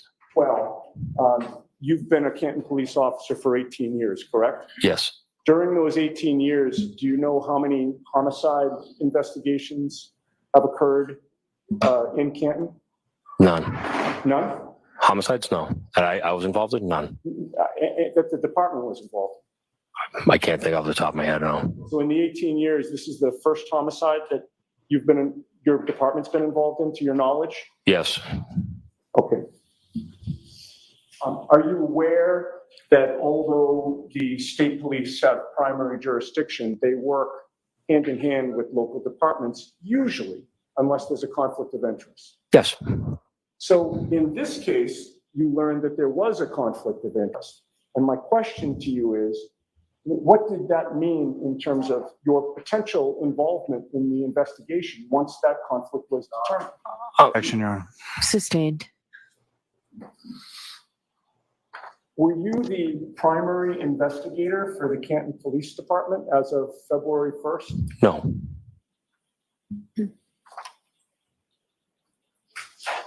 Did you participate with the state police in any part of the reconstruction? No. Now, Sergeant Good, who is Brian Higgins? He is a ATF agent that has a satellite office out of the Canton Police Department. And when did you come to meet him? I have no idea when he started. It's been years. It's over a decade? I don't think so, but maybe. Between 5 and 10 years? Sure. And how often would you see him at the Canton Police Station? I worked midnights, so during that time, but I mean, 3 times a week I would see him. I mean, we don't have the same work schedule. I don't know when he works. He doesn't know when I do. Okay. And when you say you work midnights, that means you come in at midnight? Yes. At 8 a.m.? Correct. And he works in the same building as you in terms of the fact that he has an office there, correct? Yes. Are there any other ATF agents that have offices at the Canton? There could be. They don't check in with us. Do you know of any ATF agents that have offices at the Canton Police Department? Not that I know of, no. What about officers from other local departments, surrounding towns? Do they have any offices at the Canton Police Department? No. And you're not sure exactly how long he's had that office for, but it's been years. Correct. He has his own key card to enter the building? Yes. And you say you've seen him 2 or 3 times a week in the time that he's had an office there? Sure. You're aware that Brian Higgins is a close friend of the former Canton Police Chief, Kenneth Berkowitz? Sure. You know that Chief Berkowitz was the reason that he was allowed to maintain an office at the Canton Police Department. I didn't know that. Well, his close friend, Chief Berkowitz, was your boss on January 29th of 2022, correct? His close friend? Yeah, Brian Higgins' close friend, Chief Berkowitz, was your boss on January 29th of 2022. Okay. And does okay mean yes? Yes. And you worked the midnight shift that day as well? No. What was your shift? I took it off. Were you assigned to dispatch that day? The night of the incident? Yes. No, I stayed inside. I was inside. Inside where? The dispatch. I handle all the calls, send the guys everywhere. All right, that was my question. I'm sorry if I'm not being clear, but you were on duty, correct? Yes. What was your shift? My shift was I stayed inside. I'm sorry. What was the timing of your shift? 12 to 8. Thank you. And when you say you stayed inside, that meant you were handling dispatch, correct? Correct. And when you're handling dispatch, you're not expected to leave the station and physically respond to calls that come in, correct? It depends on the call. Anything within reason that a supervisor should go, I'm leaving the station. Okay, but normal car accidents, stuff like that patrol can handle, no. Okay, so unless it's something unusual, you're going to stay at dispatch, correct? Correct. And just after 1:30 a.m., while you were working dispatch, that's when you saw Brian Higgins enter the Canton Police Station at 1:30 in the morning, correct? Correct. Come into the dispatch area. I said that earlier. I don't remember him coming in, or just did I see him on the cameras walking down the hallway? We have I think we have 7 or 8 monitors in front of me that I'm able to watch people around our building. So it could be that you just saw him on a screen, or it could be that he was in your room. Correct. But you don't remember which, correct? Correct. And before he showed up there at 1:30, you hadn't called him to ask him to come in, correct? No. You hadn't asked him for any help with any investigation at 1:30, correct? No. When you first saw him there at 1:30, did you have any idea why he was showing up? No. And when you first saw him, do you remember what entrance he used to come into the Canton Police Station? I don't. It was from the back parking lot. I don't know if he was on the left back rear or right back rear. And you would agree with me that 1:30 in the morning was hours before John O'Keefe was found unresponsive on Brian Albert's front lawn, correct? Yes. You had no information at 1:30 in the morning that John O'Keefe was out on Brian Albert's front lawn at that time, correct? Correct. And when Brian Higgins entered the department, that was the first time you had seen him on either the 28th or the 29th, correct? Correct. And this is again at 1:30 in the morning. Mhm. And Yes. you have to say yes or no. Yes. Thank you. You didn't know where he was coming from? No. You didn't know what he had done that night? Absolutely not. You didn't know who he had been with that night? No. This was a Friday night into early Saturday morning with a major blizzard forecast. Correct. It already started snowing. Yes. It was supposed to get worse. Yes. Was it unusual to see Brian Higgins come into the station at 1:30 a.m. on a weekend? No. And you don't recall how close you got to him? No. Are you able to tell this jury anything about his demeanor? No. He just walked in. It's not unusual. We wouldn't have made pleasantries or say hello to each other. It's not uncommon.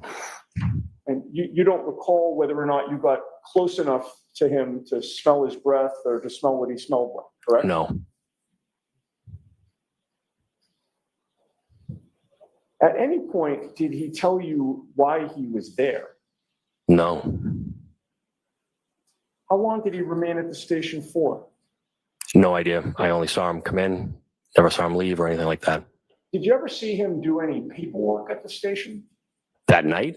Yes. No. Did you ever see him do any administrative work at the station? I can't leave the dispatch room. His office is out on the second floor. So let's skip ahead a few hours later. You're still working dispatch when a call came in that a man was found unresponsive on Brian Albert's front lawn, correct? Yes. Just after 6 a.m.? Yes. You yourself took that call? I did. And with regard to who is responsible for entering the information that came in on a call to dispatch, who is that? The person that's working the desk. So at 6 a.m., you were responsible for taking down the information and entering it into your system, correct? It's being recorded through the 911 dispatch, correct? But I didn't enter it into our IMC program, which is our daily log.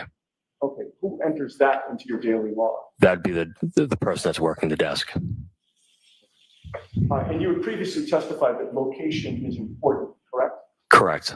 You would discuss the fact that if a call comes in on a cell phone as opposed to a landline, you want to know where that cell phone is, correct? Yes. And you have ways of pinging the cell phone such that you can actually see the location on a map, correct? Sure, yes. And you would agree with me that ultimately when the location was entered into your system, the location was entered as 32 Fairview, correct? No, it was 34. At least we put it out as 34. 34 was the actual address, but 32 is what made it into the police report, sir, did it not? No, my police report says 34 Fairview.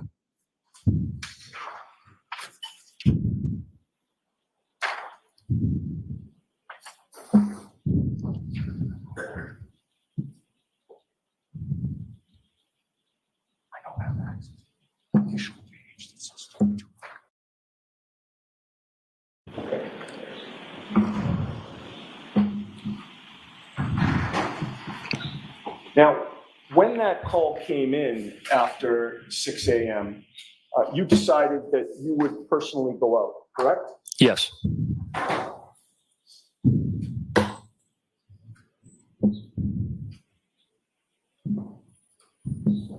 Okay. I actually have the front page of your police report. May I approach, Your Honor? Yes. Show Mr. Lally.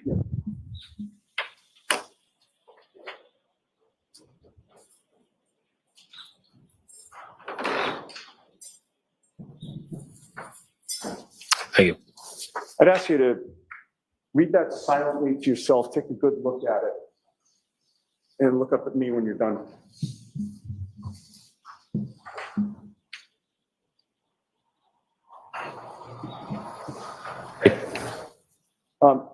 You've had enough time to review it?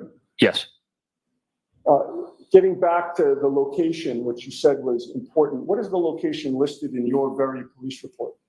On the face sheet, it says 32, but in my narrative is 34. Okay. The face sheet is important, is it not? Yes, People see the face sheet before they get to the narrative, correct? sure. Is accuracy important? Yes, And the very first thing that's entered with regard to the location is inaccurate, right? say it again. The very first entry with regard to the location on your police report on the face sheet is inaccurate. Would you agree with that? I guess so, yes. And with regard to the name down the bottom of that report, I left the report in front of you so you could look at it again. Would you read that silently to yourself and look up at me? Okay. Does that refresh your memory as to what name is listed? Yes, What name is that? John O'Keefe. No. I can have that back for a minute.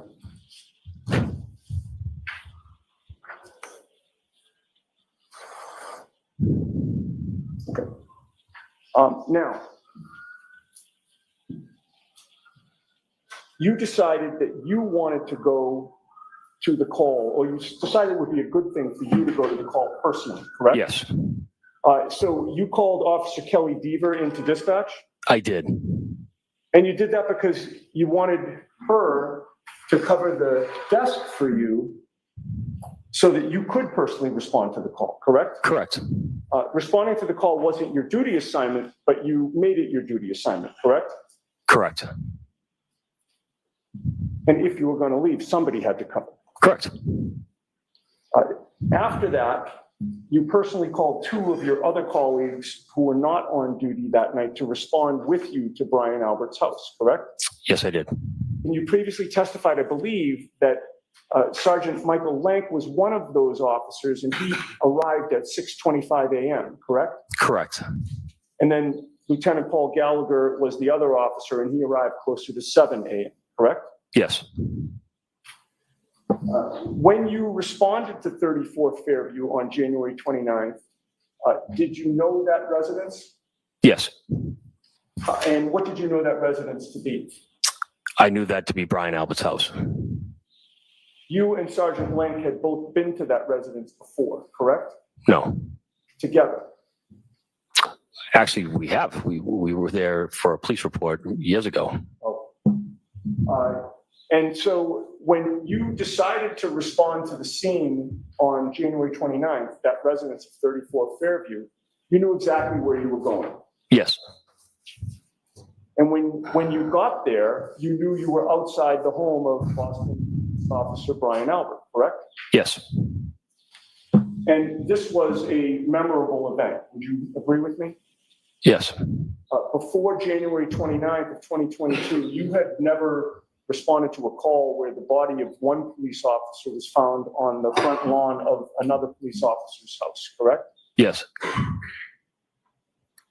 And at some point after you arrived, you saw both Sergeant Lank and Detective Gallagher arrive, correct?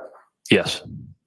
It was Sergeant Lank who first entered the home and made initial contact with Brian Albert and his family? No, I was right next to him. So is it your testimony that the first time the police went in the house, you were there with Sergeant Lank?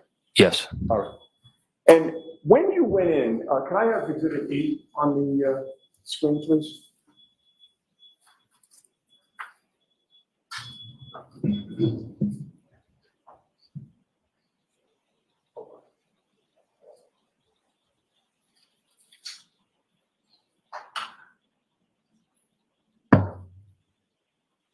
Okay. Terrific. You're able to see Exhibit 8? Yes. Is that a fair depiction of what the house looked like when you entered it? Yes. Did you see the front door? Yes. Is that the door that you entered? Yes. And you had testified that you looked around the immediate area where you were while Sergeant Lank was asking questions. You noticed that when you entered that front door, you come into a foyer area, and directly in front of you on the left, you can almost reach out and touch. There's a door that goes down to the cellar, is there not? I don't know. I don't remember a door there. I remember the stairs going up to the second floor. I see.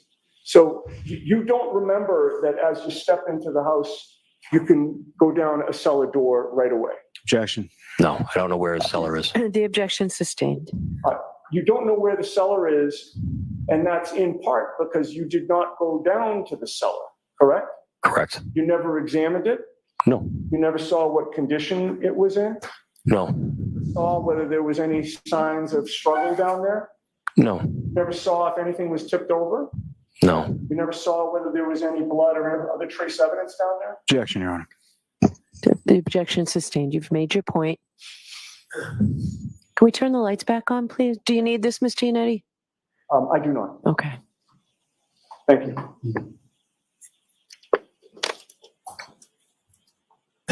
Okay, now going back to when you first arrived, Sergeant, you were alone in your cruiser, correct? Yes. You weren't driving with a partner that morning? No. You were the second officer on scene? No. Third. Who got there before you did? Officer Saraf and Officer Mulaney. Okay, so Mulaney actually beat you there? Yes. But only within a matter of minutes, correct? Sure. You arrived in your marked cruiser, correct? Yes. You had your overhead emergency lights on, correct? Correct. You pulled up right in the front of the house, facing in the wrong direction in terms of the lane that you were in? Correct. You were parked on Fairview, adjacent to the Albert residence, and you were facing towards Cedar Crest, correct? Correct. When you parked, you left your motor running, correct? Yes.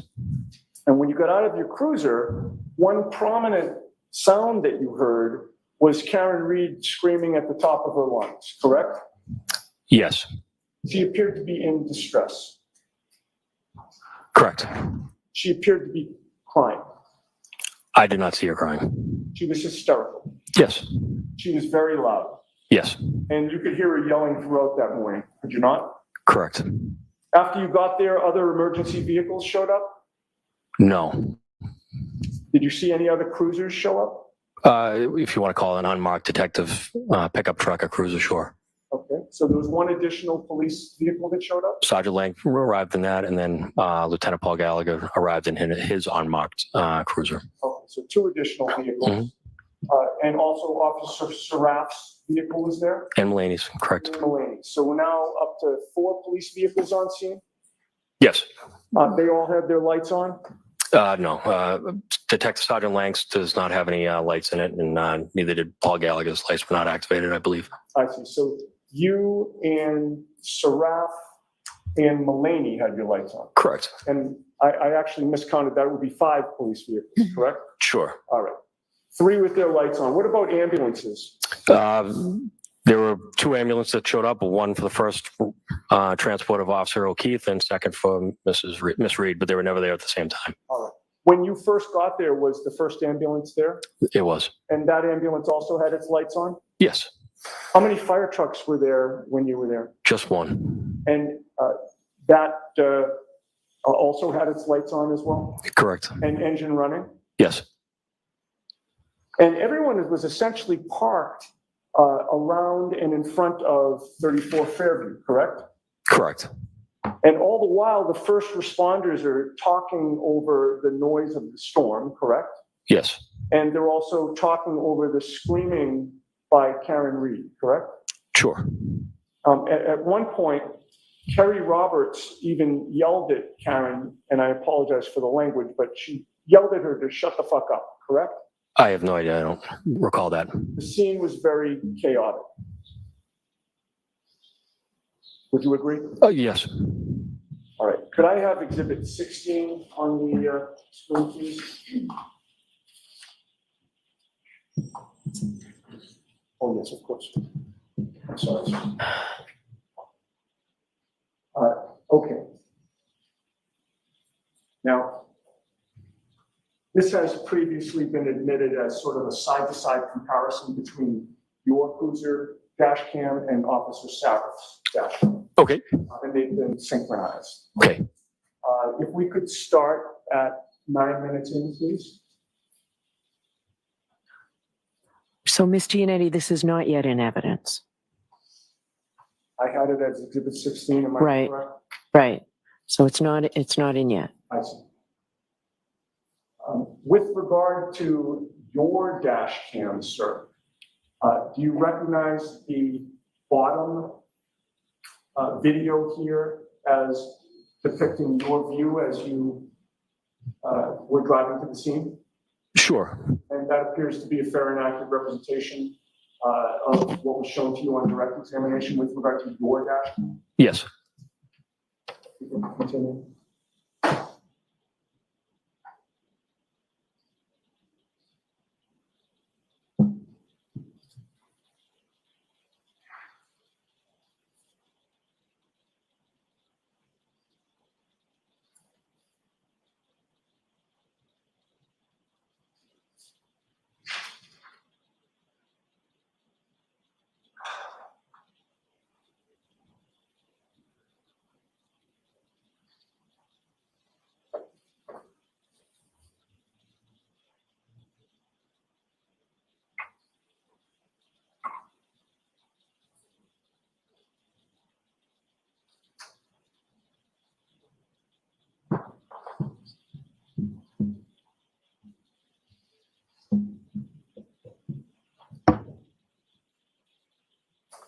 Okay, we can pause it there. Would you agree with me, Sergeant Good, that you're arriving on scene at approximately 6:16 a.m. on January 29th? Yes. And I'd ask you to review and compare your dash cam video with the top dash cam video for the next 30 seconds or a minute, please. And I'll ask some questions after that. Sure.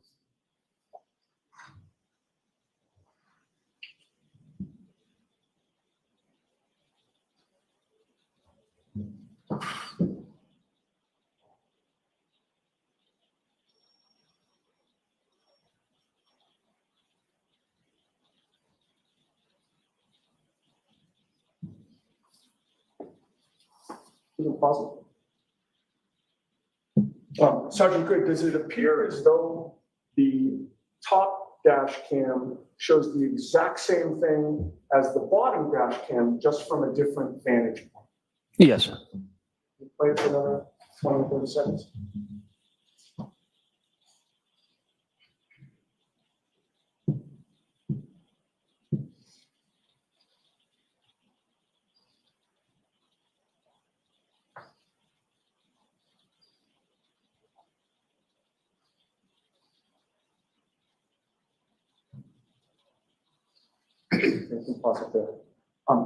Were you able to see when people are moving, or when somebody's moving in the top version, they're also moving in the bottom version, just again from different vantage points? Yes. So do these both appear to be fair and accurate representations of the dash cams that were going on at that time?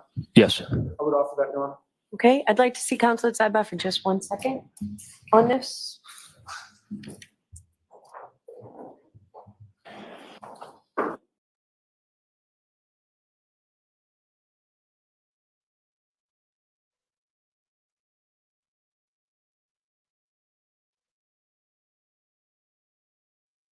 We got a sidebar action going on again.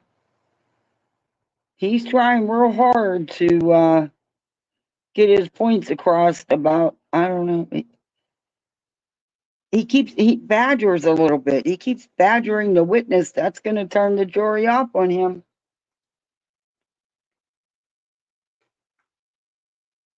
So what do you guys think so far?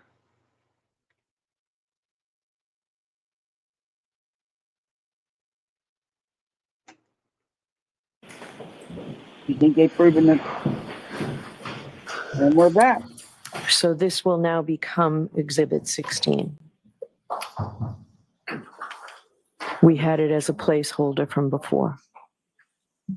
It was 379, and on Friday, we said that it would stay as 16, assuming it was put in evidence. That's what you have, Tori and Jim? Great.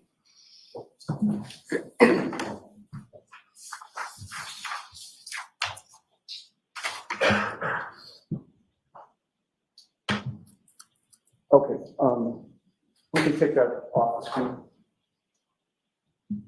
Thank you. Now, Sergeant Good, you've testified that you got there at about 6:16 a.m. and relying on Exhibit 16 that I placed before you, correct? Okay, yes, You stayed on scene for over an hour and 40 minutes. Would you agree with that? yes, You left maybe around 7:50 a.m. or so? correct. And during the beginning part of the 1 hour and 40 minutes that you were on scene, with all the vehicles that we've just seen at around 6:16 a.m. and for the first 10, 15 minutes with all those lights flashing, you never saw Brian Albert come out of his house, correct? Correct. And did you see first responders working on John O'Keefe when you were there? No, He had already been loaded into the ambulance at that time? correct.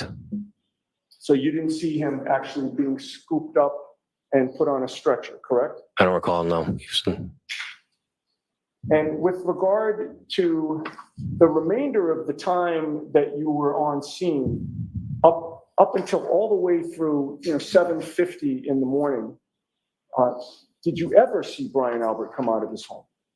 No, Did you ever see anyone come out of the Albert residence? other than John McCabe and Matt McCabe, no. Were you aware when you entered the Albert residence that morning that John O'Keefe was found on his front lawn wearing only one shoe, black in color? I was not aware of him missing a shoe, no. While you were there, you were listening to the questions that Sergeant Lank was asking Brian Albert? Yes, Did you ever hear Sergeant Lank ask Brian Albert that morning if he knew where the other shoe was that was black in color? Objection. Sustained.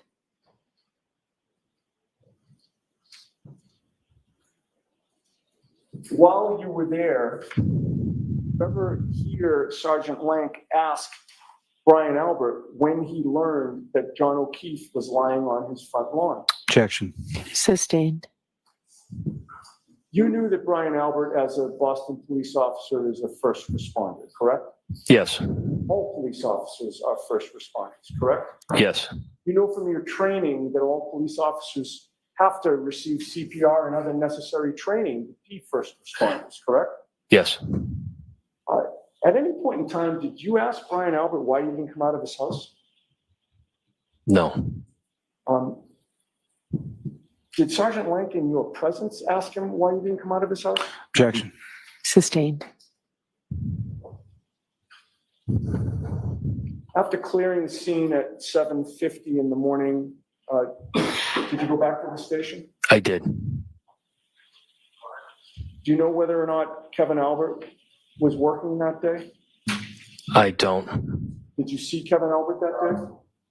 I don't recall seeing him. Did you speak with Kevin Albert that day? No, Now, since that day, it's been almost 2.5 years. You've continued working on the same police force as Kevin Albert, correct? yes, At some point in time, you and Kevin Albert discussed the fact that you were one of the first responding officers to his brother's home for this tragic incident, correct? yes, It's a very unique situation, correct? yes. Many officers in the department were interested to know what you saw and heard that day, correct? Sure. At what point in time after January 29th did Kevin Albert broach the topic with you as to what had happened on January 29th? Objection. Can you answer that? Sure. I don't recall ever immediately talking to Kevin Albert about the incident, no. Right, well, you had said that you don't recall talking to him that day, but certainly within a couple of weeks, the two of you caught up, correct? I can't remember, no. I'm sorry? I can't recall that, no. Within a couple of months, you talked about it? Sure.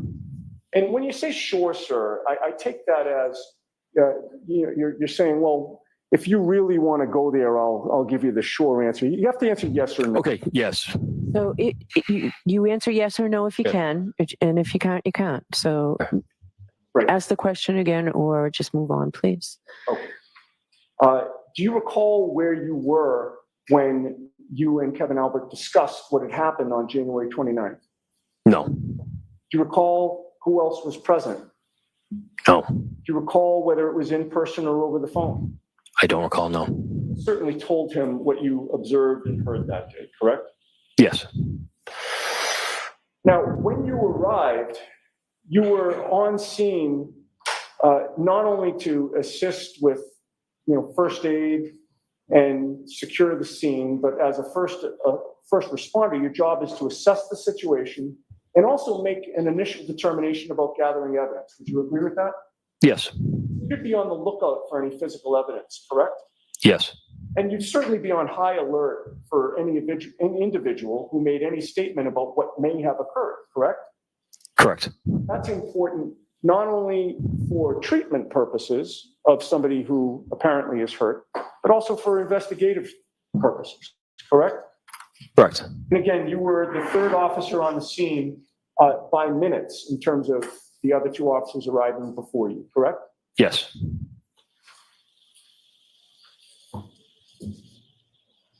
And while you were on scene for over an hour and 40 minutes, and by the way, when I say on scene, it's clear to you that I'm asking you about 34 Fairview, correct? Yes. There was no scene at the Canton Police Department, correct? No, I'm talking about 34 Fairview. Of course. A scene is where something happened, correct? Yes. While you were on scene at 34 Fairview for an hour and 40 minutes, did you ever once hear Karen Reed say, I hit him, I hit him, I hit him, I hit him? I did not. And you wrote a report regarding this, correct? I did. You are trained over your 18 years that you include every important detail in that report, correct? Correct. Certainly a statement by Karen Reed screaming out, I hit him, I hit him, I hit him, I hit him, would have been an important detail that you would have included in your report, correct? Yes. You do not intentionally omit, I should say, any important details from your report, correct? Correct. Did not include that language, I hit him, I hit him, I hit him, I hit him, in your report, correct? Correct. And the reason you didn't include it is that you never heard those words come out of Karen Reed's mouth, correct? Correct. Okay, now getting back to potential physical evidence, if you're at a potential crime scene, you want to find what you can, correct? Correct. You want to properly secure any physical evidence, right? Correct. In order to assist the investigation, you're prepared to conduct a thorough search for evidence that may shed light on what had happened, correct? Correct. And you did participate in a thorough search in this case, did you not? The best we could in the elements that we were dealing with. Yes. You had previously, and I'm sorry, I don't mean to cut you off if I did. You had previously testified, and I think I'm quoting you, the leaf blower worked great, correct? Yes. You would agree with me that with that leaf blower, your department was able to actually get down to the bare ground, correct? Yes.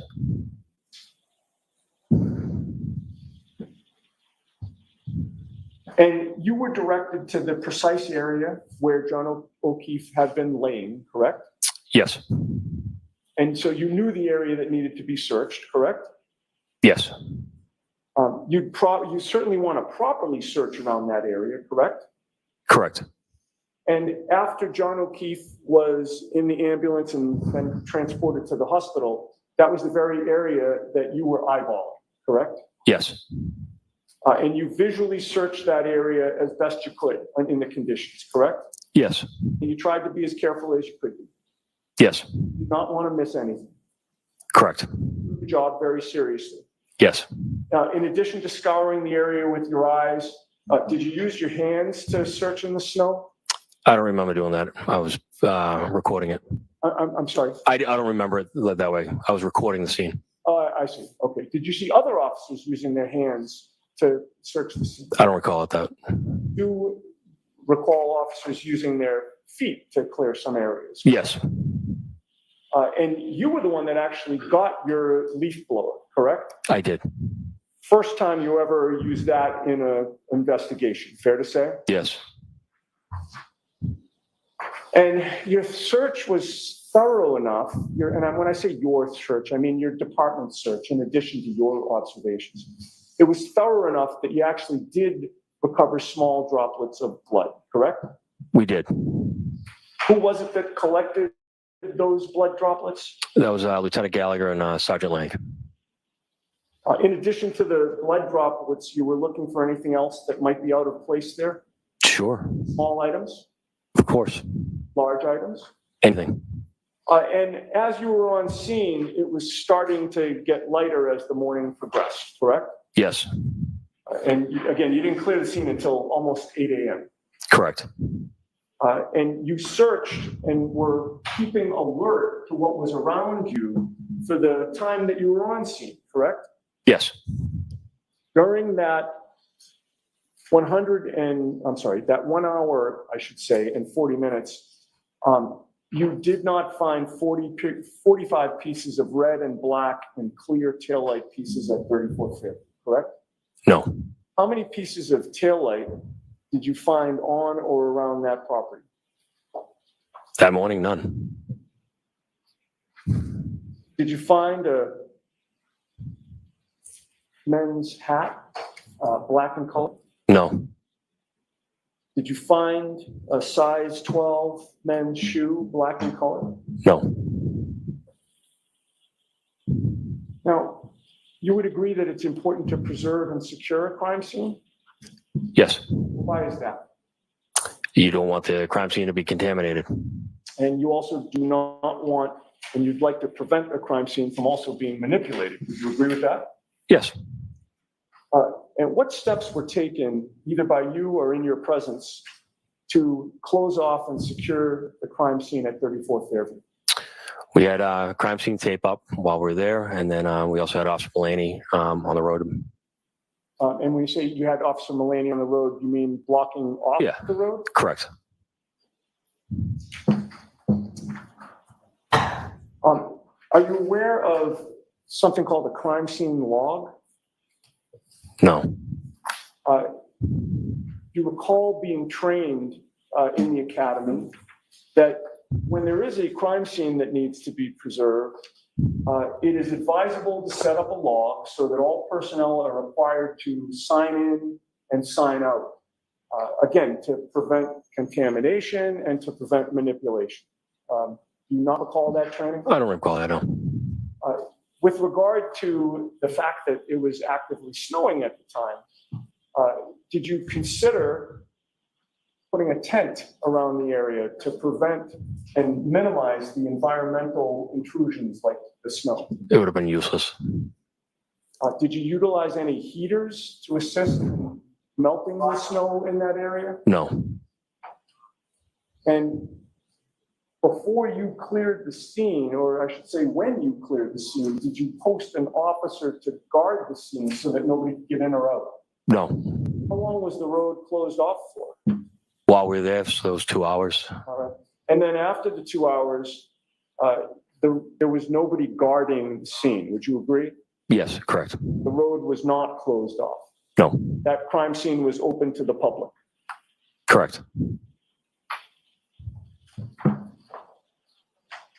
So with regard to,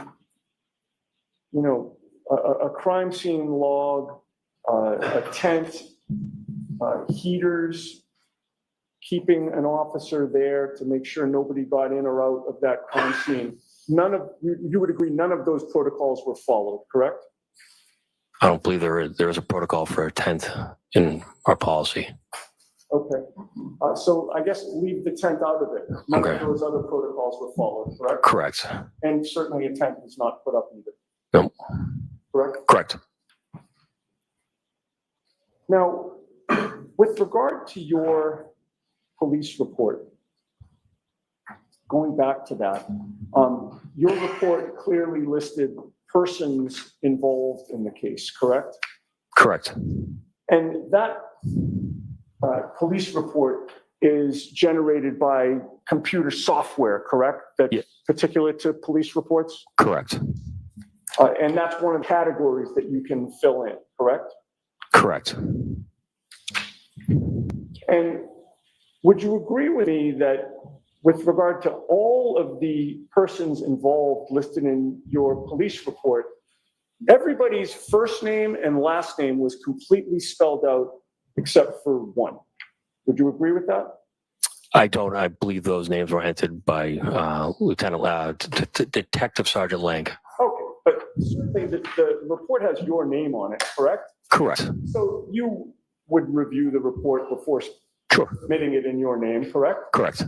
So regardless of who entered or didn't enter, my question remains, which is that with regard to the persons involved listed in that report, everybody's name, first and last, is spelled out except for one, correct? Correct. Whose name was not spelled out completely? I don't know. May I approach? Okay. Page 2, Counsel. And I just ask you to look at it silently and then look up at me when you're done.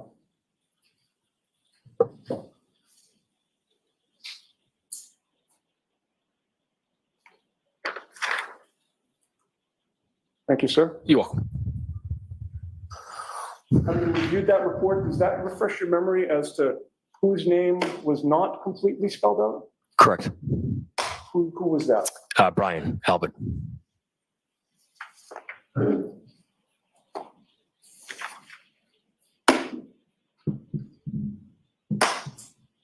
Did you omit Brian Albert's first name to mask the fact that he was involved? No. No. Do you know who Colin Albert is? I know that he is Chris Albert's son. And so therefore he'd be Brian Albert's nephew? Yes. Anywhere in your report, do you mention that Colin Albert was present at 34 Fairview the night of January 28th going into January 29th? No. Now, would you agree with me that this report also lists home addresses for everyone in the persons involved section except for one person? Can I see the sheet again, please? Thank you. This is the same, if I may approach. Yes. This is the same sheet that I sent you last time. Thank you. Take your time with it, sir.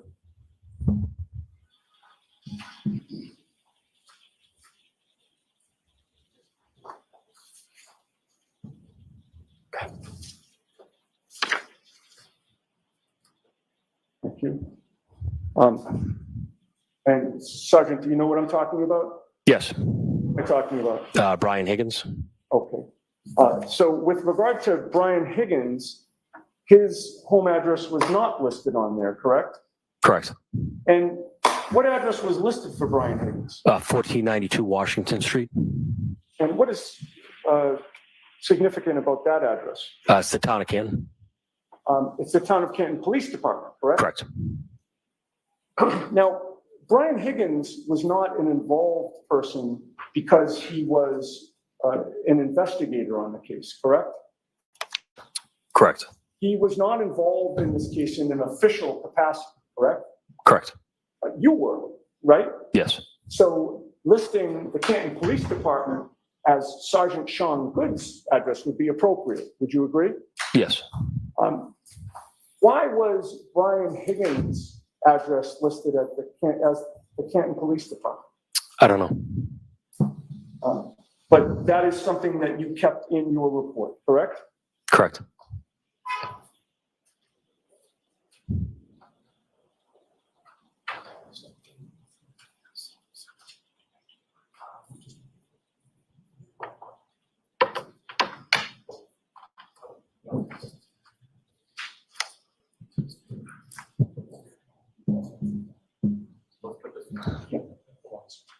Okay.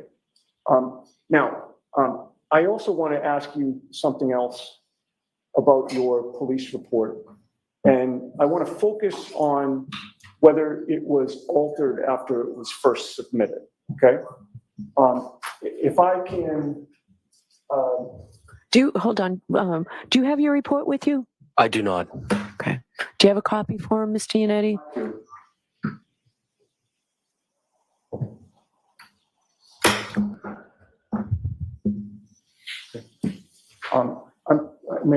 Yes, sure. Go ahead. No, that's okay. I've placed a document before you. Feel free to familiarize yourself with it, and please look up at me when you're done.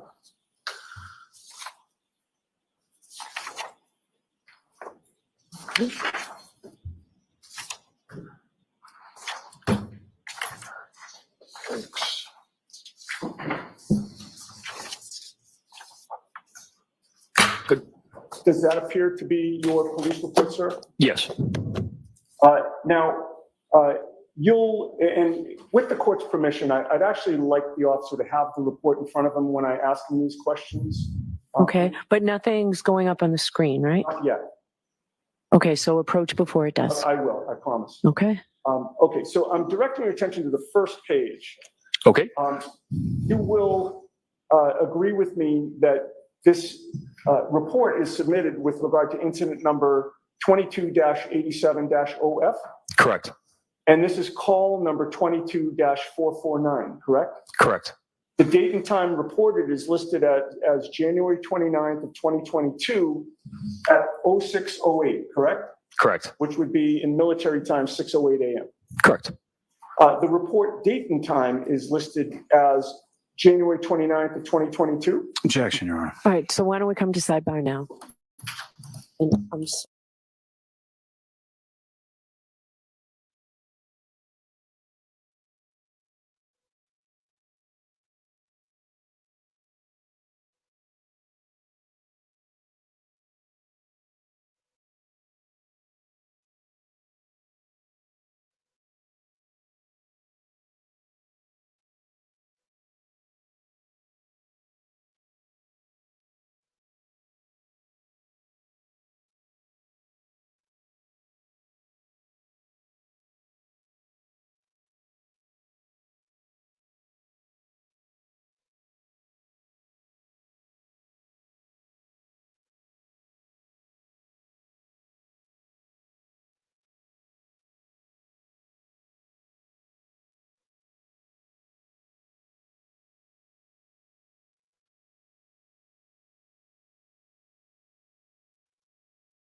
Karen already said that didn't happen with him. It was either Karen or Jen. I don't know which one. You're right, it was stated. It was stated? Yeah, this the cops with me, mine over some beers. I was reading chat, sorry. Yeah. Did Twisted leave? Because yeah, she had to get her little one from school. Oh, because her thing is still up.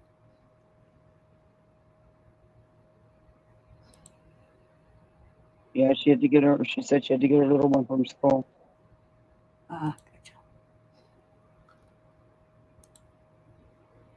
This is all laying the groundwork for what they've been putting out all this time.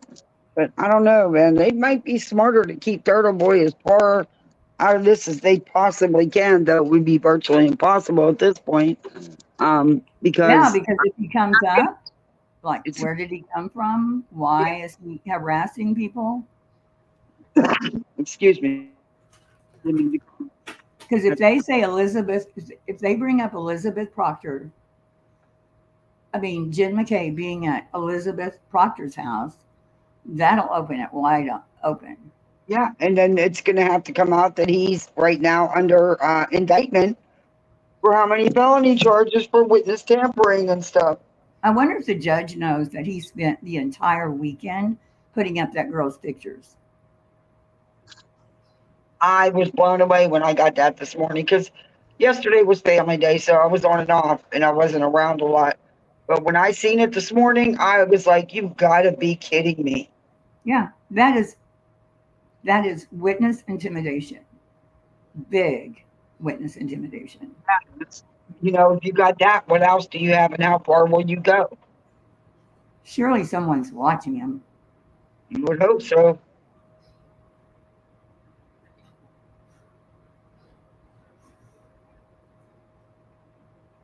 Honestly, have concerns about him even being able to see who the jury is. Because I put nothing past him. Oh, I'm sure he knows who they all are. I put nothing past him and his little cronies. Did I already ask you if you saw the picture? Yeah, you showed me.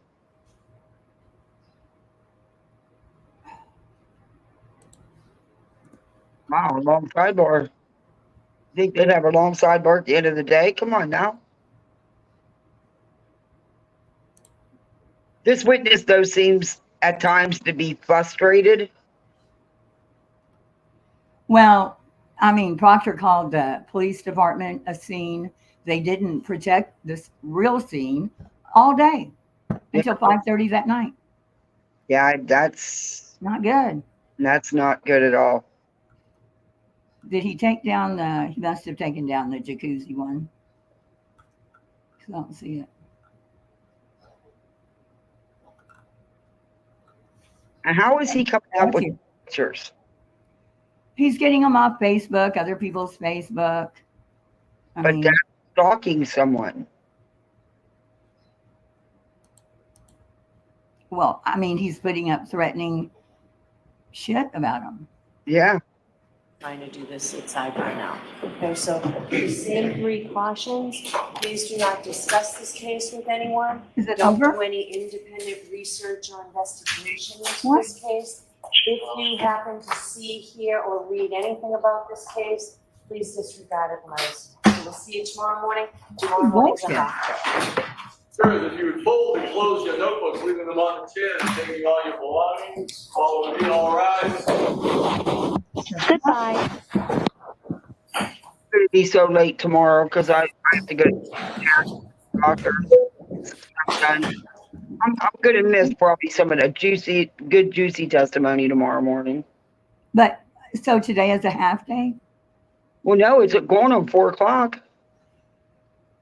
It's only 3 here. I guess the time difference. Yeah. Okay. So did they start at what time did they start? At 9? Yeah. Okay. So I start at 8. Bullshit. Okay. So I'm going to try to find. Here it is. No. Did you see the selfie one? No, I didn't see them all. Oh, my. What?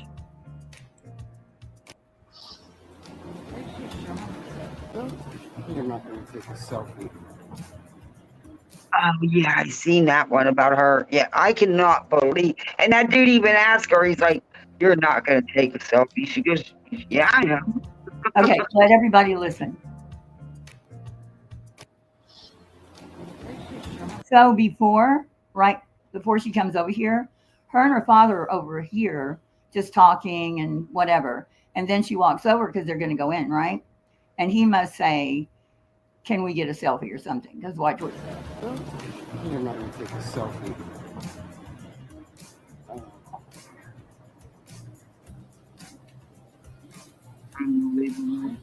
And then she pushes one time. And I'm sure she's sure. What do you think? Yeah, that's. I mean, why would you turn that way to show him something? Why wouldn't you just show it to him? You know? Yeah, there's. Her arrogance is unbelievable. The last thing I'm going to do if I'm on trial for my life, for going to prison for many years, is worry about taking selfies with somebody outside the courtroom. Where is the picture? Is that it? Must be here. Suddenly, I have to click. Okay. So why can't I? Oh, it's over here. Okay. Can the chat see this picture well? Hey. Yeah. Oh, no. Okay, hold on. Okay. So if you look at the whole picture, which is here, and you can't really see it because I don't have the whole picture, but if you look at the whole picture, and then here, I don't know if you can see it, but see that hand, the little hand right there on his shoulder? Okay. Her arm, you can't really see where it is, but it would be a very awkward thing for her to go back and then come forward. Plus, that's her boyfriend. You know what I mean? Like, why are you putting your hand on him? So anyway, and this looks so white.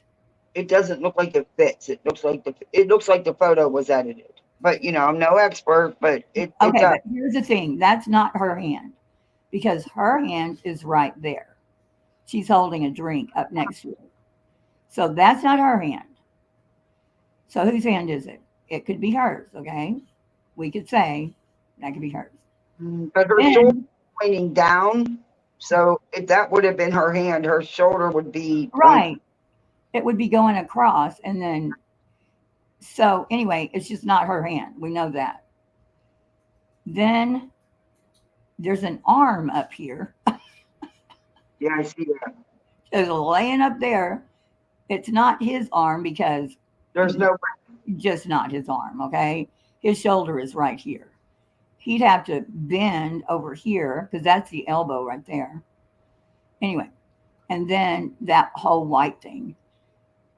And then this can isn't there's okay, there's her arm, right? It looks like her shoulder, and then her arm would be extended from her spaghetti strap, right? It would be over here. And you're going to tell me she reached, oops. So she, with her little small arm that you can see over here, reaches all the way around to that being hers. And the arm looks hairy to me. But anyway, so this arm is the biggest mystery. Like, where did that come from? Yeah, because it's not hers. No, and that's not her either. That is not her. Like, I mean, she'd have to go way. That's a long arm. That's a really long arm. Yeah, and her arm would be up. That's her shoulder right here. That's not an arm. This would be her shoulder. Right, and it would be slope. It would be up. Yeah. Yeah. So she was totally photoshopped. So I hope they look at the rest of the pictures that he has been putting on all day, or that they gave to the prosecution. And he was posting them all weekend, posting them. Wow. So yeah, tell me you're still not working for the defense without telling me you're still working for the defense, you know? Yeah, I saw a post yesterday that said Karen's team pays for all their lunch, all the turtle people. Huh? Yeah. There's Turtle Boy walking away. Words can hardly convey how upset I am this morning. This is a trigger. Wait, this is bigger than, oh my God, my eyes. Bigger than Bill and Monica, Anita Hill and Clarence Thomas. Okay, you're showing your age. If I had a sawbuck for every time someone gave me a love tap. Oh, okay, that's where he tapped him on the butt. Right. Are you kidding me? Oh my God. I want to see it.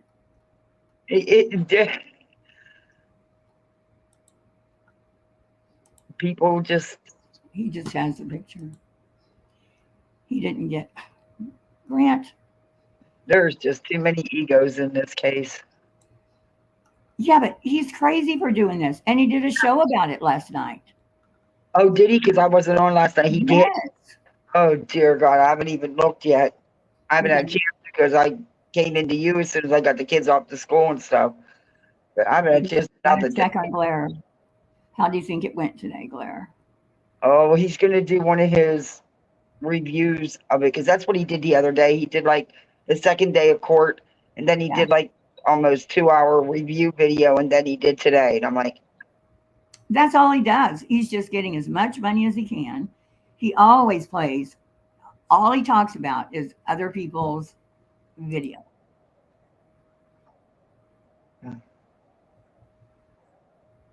I thought he was going to, stream all of the trial like he stated. Maybe he's not I going. think he is. Yeah, this is all before, this is right at the end of the day. He streamed it all day. Oh, he was. Yeah, today he was. But wasn't Yeah, he there? was the other day too. Hey, Yeah, they showed that piece of, okay, I just saw it. That red piece. Did he show it or did they? Just happens all the fucking time. I missed it. So I just saw that red piece. Did they talk about it? Stop not clicking. No, not to that degree. I wouldn't know why she even had a piece. Why would it just doesn't normally make. Why what? Why did she even have a piece of it? Like they're saying, like they're alleging. She had a piece of the tail. Like what? Did I miss all this? No. You had said that earlier. I said, why are they alleging that in the first place? Do they know if she really did? You had mentioned that earlier in the day. Yeah, somebody said, and that's where his body. Right. Yeah, there has to be a better way. Get offline so I can pull this thing up. I'll see it when I can pull it up. But that red piece that everybody keeps saying Proctor or Berkowitz threw out the window or whatever, where you see just a red piece of tail light by itself and everybody was playing it, saying, right.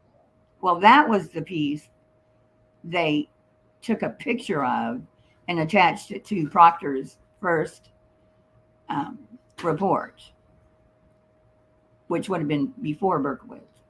Right. Okay, well, apparently, I was wondering if they brought it up. Okay, so anyway. So not I like just that. have to do this. It's always a good way to end my day. Stop. All right. Anyway, so he didn't have any big breaking news because I had to step away. Moments. No, I mean, you heard that. I think some of the most important thing was them not securing the scene. Yeah, that was pretty big. Yeah. Okay.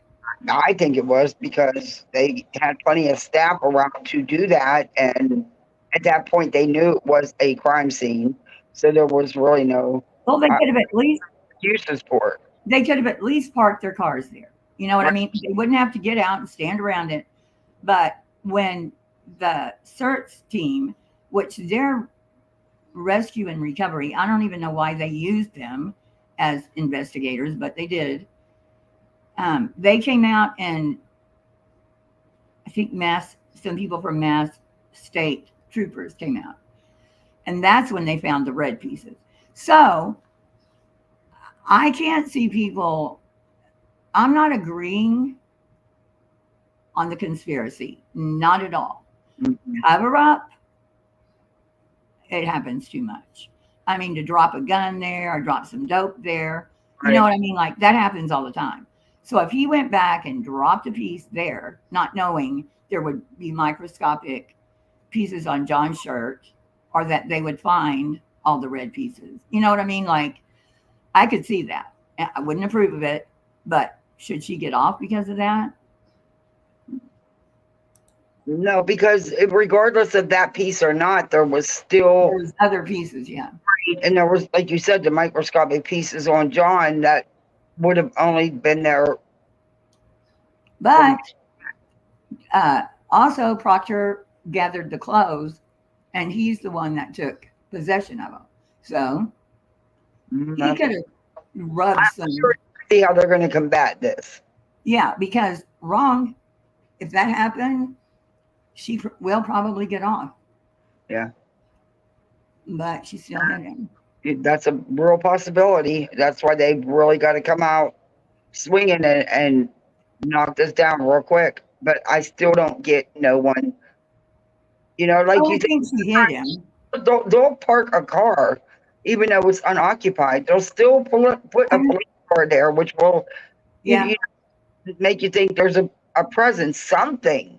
Yeah. them not having that scene secured that amount of time.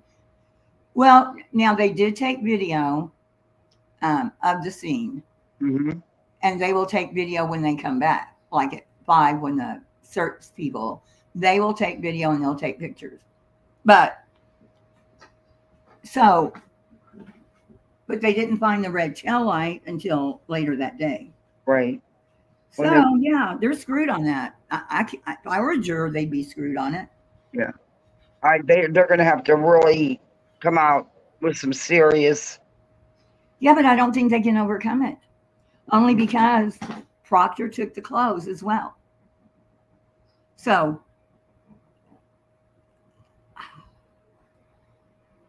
and he said he didn't go back to the house that night, but he did say he went to the scene, then tries to say the scene is the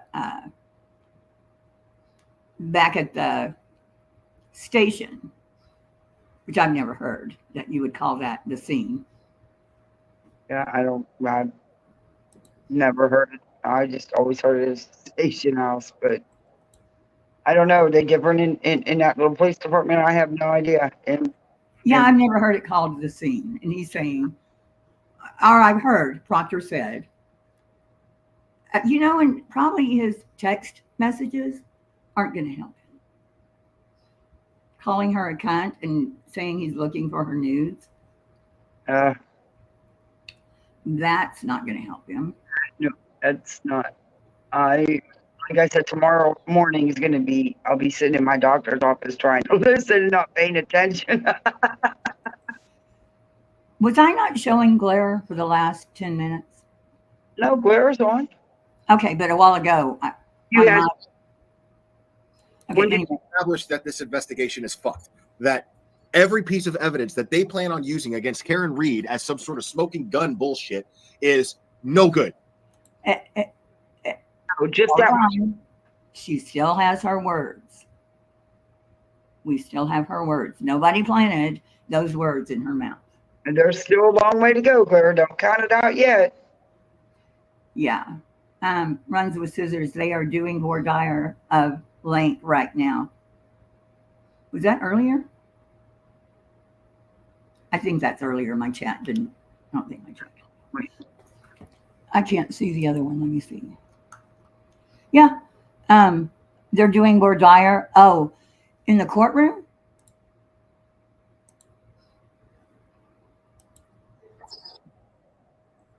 I didn't see that. Okay, I don't know then. She's not sure. Runs isn't sure if it's live or not. But, Oh, yeah, because I don't see it. Why would they voir dire him after an hour of testifying? Voir dire just means to see if they qualify, not right for impeachment. Or, He didn't say anything to impeach him about. I mean, yeah, he didn't lie. I mean, this guy just sat up there and said that he had no training in the police academy as far as preservation. Oh, of Lank. That wasn't Lank. That wasn't Lank. That was good. Okay, I got you. So where Runs with Scissors, where are they doing this? Evidence. I love to watch them What? make that. Like that's like he specifically asked Yannetti specifically asked him, like, when you were in the police academy, did you, what training? I don't recall. Wait, what? Did you receive training? I don't recall. What? Did that happen? Yeah, did he you did. receive training? And he said no. But You he can't be a police officer without training. Yeah, he had to have training. But like I said, he even said some things that he would say sure instead of saying yes and no. And Yeah, but training? Mhm. I have to listen to the whole damn thing over again when I get home. I am home. It is no good. Part of it again too to make sure that I, because sometimes you zone out when you're listening. Cause Yeah, it's, I know. And I want to make sure I didn't miss anything. But like I said, to me, the biggest thing was not securing the scene. Okay, so Runs with Scissors. Yes, they released the jury. They brought Link in to do a voir dire regarding some 2000. Oh, really? I thought she already said that was out. So The jury's going to give a shit about, they all live in the same town. What is it? 40,000 people? they're going to bog them down with so much crap that. Was it live? Oh, Grant tweeted it. He was in the, so it wasn't live. Oh, Grant okay. was tweeting it. Let me see. I can't find it. I'm looking, but I couldn't find it. No, I think Grant was in the courtroom. And I can't go on Twitter on my phone while I'm on live because it'll yeet me. Okay, I'll go find it. And I'll put this here.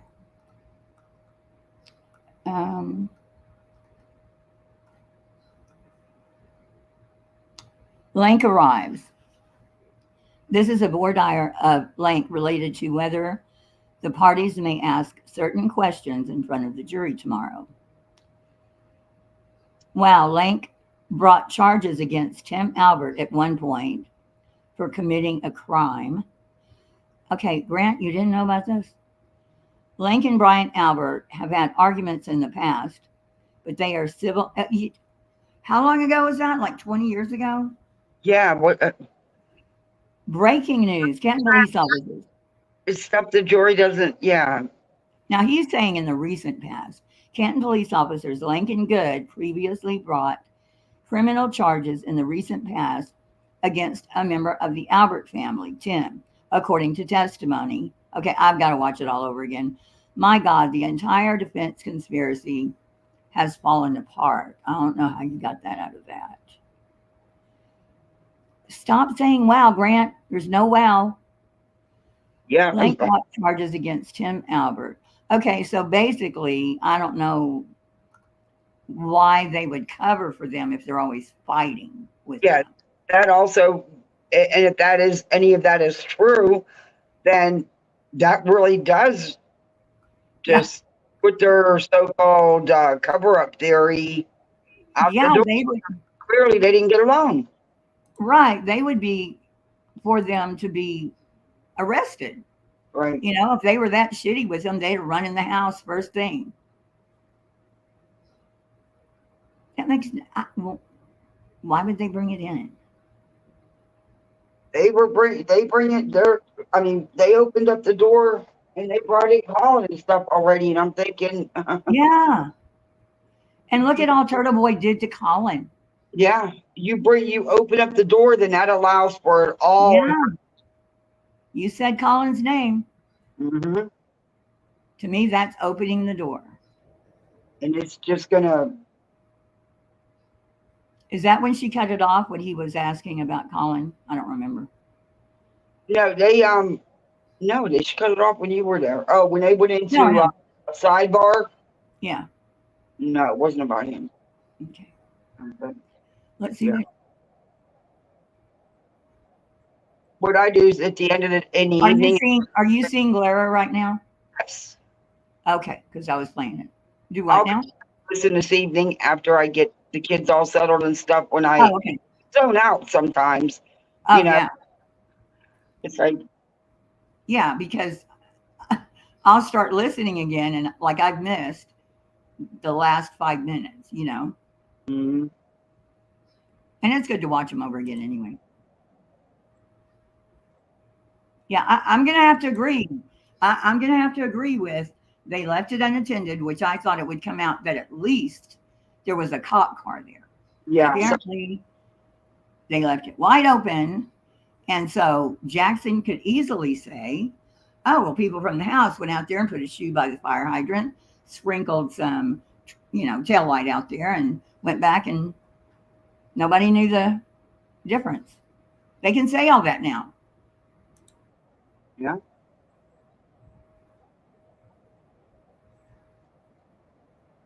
Yeah, he did ask about his relationship with the Alberts, but I didn't think it was anything groundbreaking, Yeah, that's good. They're talking about Lank. Yeah. On what I was just saying. Here, I want to hear this real quick. Well, what was the question? So Yeah, he's not saying what training. Fucking asshole. And that's purpose. He did that on purpose. So what was the actual question? I think it was if he had training and A certain thing. Yeah. Not training to be a policeman. He's not a detective.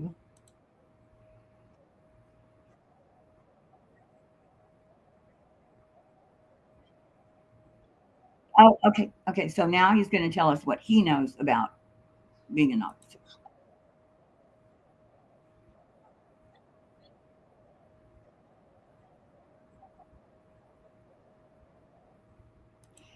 Yeah. So I know they called Proctor. I know they did. This is not good. I'm telling you right now. This is not good because they did call Proctor. I don't know if that came up, but they called him because they had to. It became his case at 7:45 and they left at 8. So. But that's why they contacted him, not because of, oh, we're going to do this cover up, but this blank. Right, but that's not Canton's fault. Once it became their case, Proctor, they probably said, what do you want us to do? Do you want us to stay? Do you want us to go? What do you want us to do? And so Proctor probably said, if he said, you can just go, then it was up to Proctor to secure the scene, not Canton. I mean, he could have had Canton do it, but he apparently didn't tell him to. Right. Yeah, so that was his scene from that 7:45 on, after John was pronounced dead. I'm reading all Grant's post about this thing that happened 22 years ago, which has no. Run with Scissors says she has no volume. Oh, I don't know. Can you hear? I can't hear the glare. I can hear you. Oh, you can't hear the glare? I didn't think you were playing why it. didn't you tell me? Because it's you. I didn't know it's not even moving. I didn't think you were playing it yet because you were talking. Yeah, I was playing it. I was waiting for you to start it. I just figured you was talking. I think after about the third time you try to share a different screen, it stops participating with you. It gives me a hard time sometimes too. I'll have to go out and I'll have to unshare and reshare. Okay, I'm gonna try it one more time. Yeah, so I get it'll probably be this technicality bullshit. Can you see him now? Yeah, I can see him. Okay, see if you can hear him. I don't want to live in that town. Can you hear him? Yep. So Grant being sarcastic. Yeah, yeah. About what? Post. No payment. And he was showing even Venmo, her Venmo friends. He was showing that yesterday. How does that not violate? You would think it would. When they're free to go, that doesn't mean they can't be called back. Yeah. It's insane to me. I have a feeling a couple of these witnesses will be making another appearance on the stand. I'm sorry. I have a feeling that a couple of the witnesses that have already testified will be making another appearance. Yeah, that's what they asked at the very first today was they wanted to bring Katie back because over the weekend they got more pictures. Dude, you've had a year. Yeah, you've had a whole year. You got him because Turtle Boy made him up.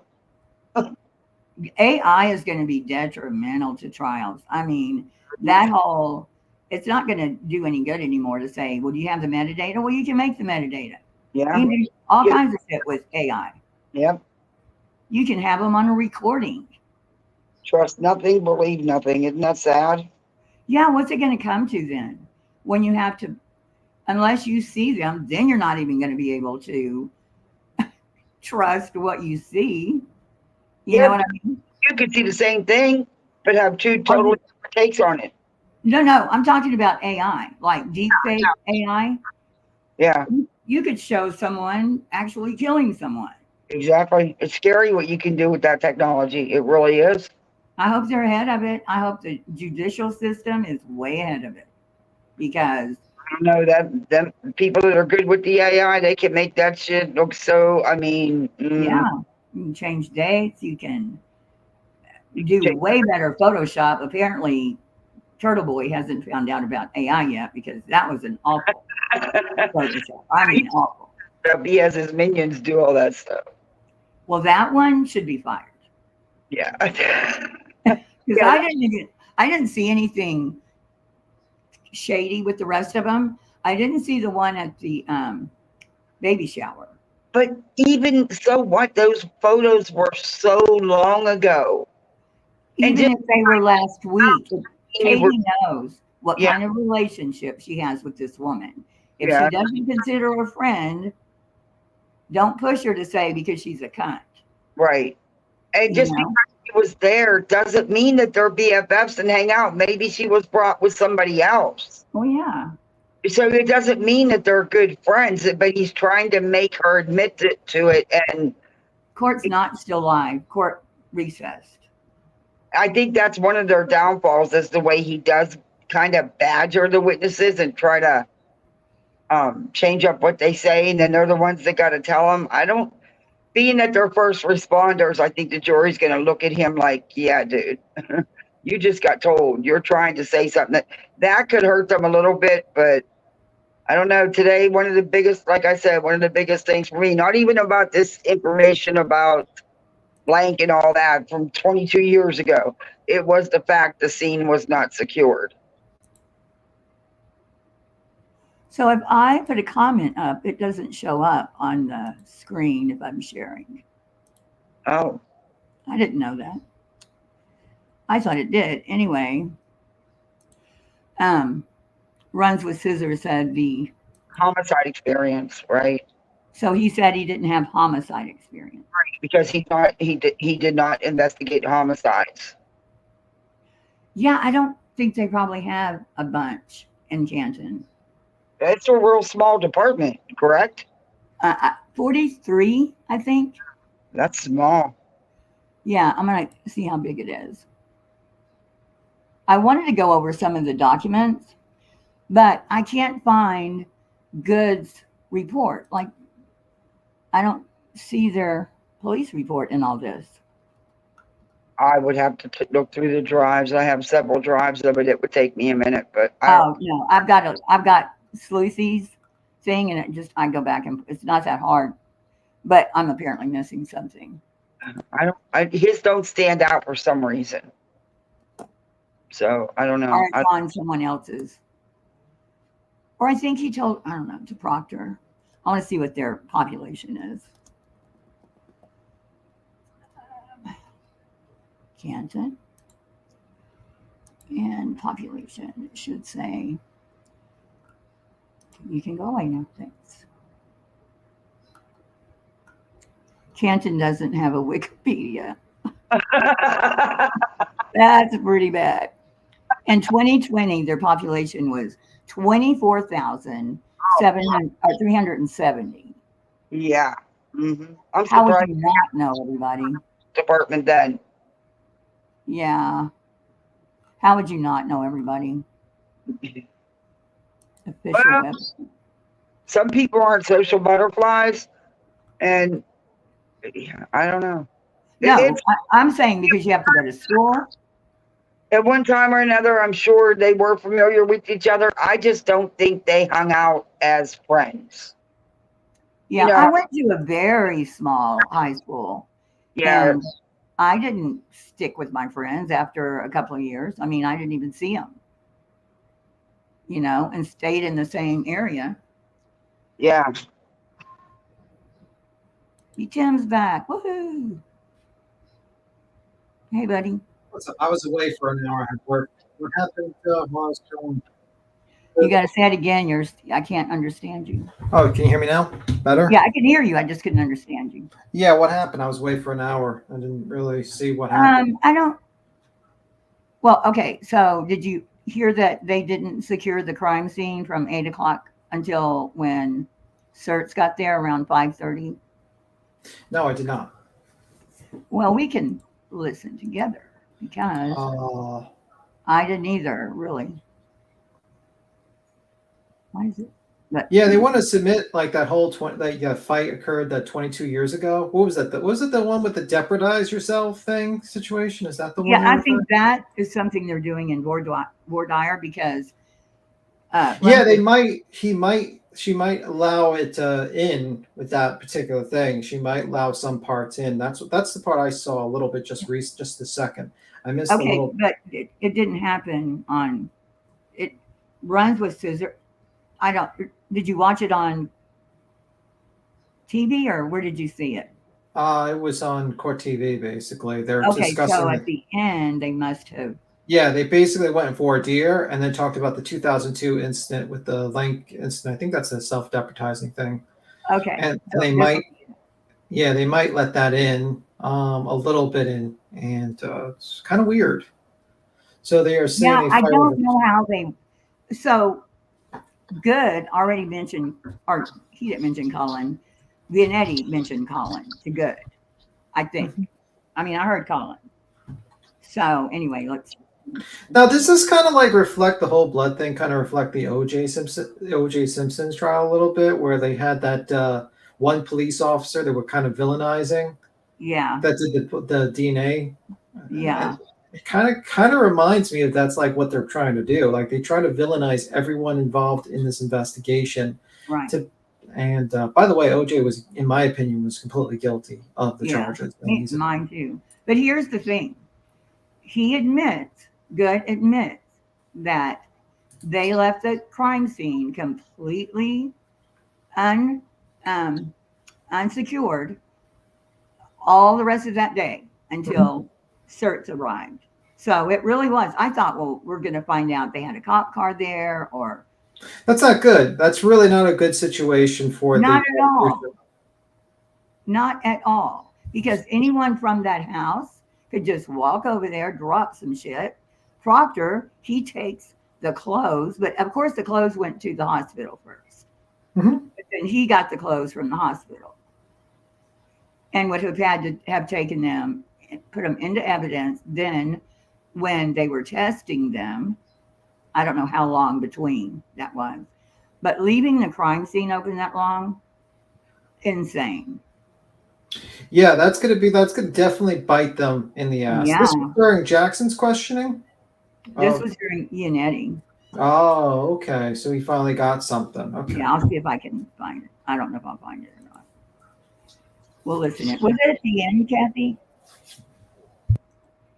Kathy, do you remember it was kind of towards the end, right? When I went. Oh my God. Yeah. It was right before they did another sidebar and then came back and said they were going to end for the day. Okay, we'll listen to it from here. Shut the fuck.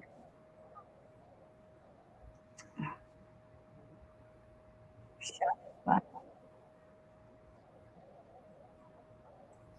She didn't say shut. I didn't hear anybody say that.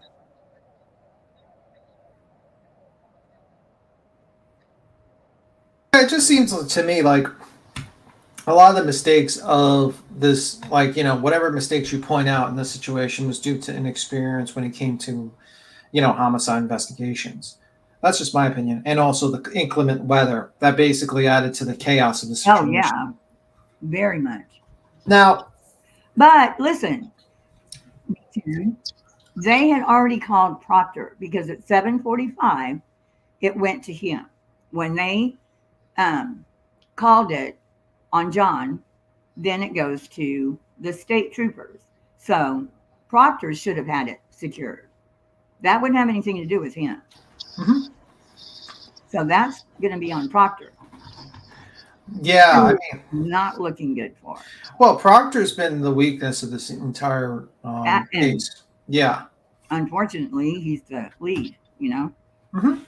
And then Tully sends a bunch of phone records to Turtle Boy and says, "Oops, sorry, oops." Yep. You know, so he's not looking, and that's how she's going to get off. I mean, if she gets off, that's how she would get off. Yeah. Yeah. and rightfully so, because police need to do their job.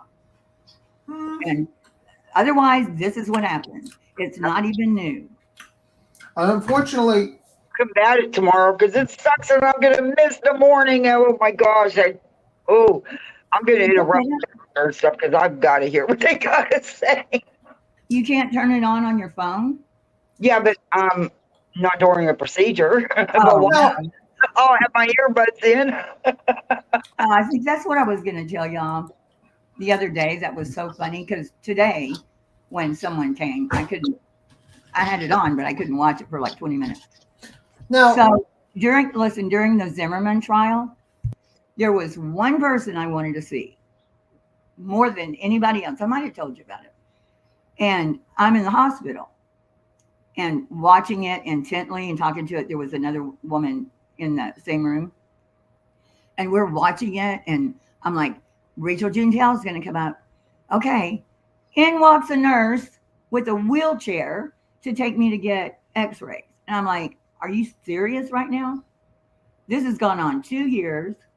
We're in the trial phase. And the minute they call her, I got to go.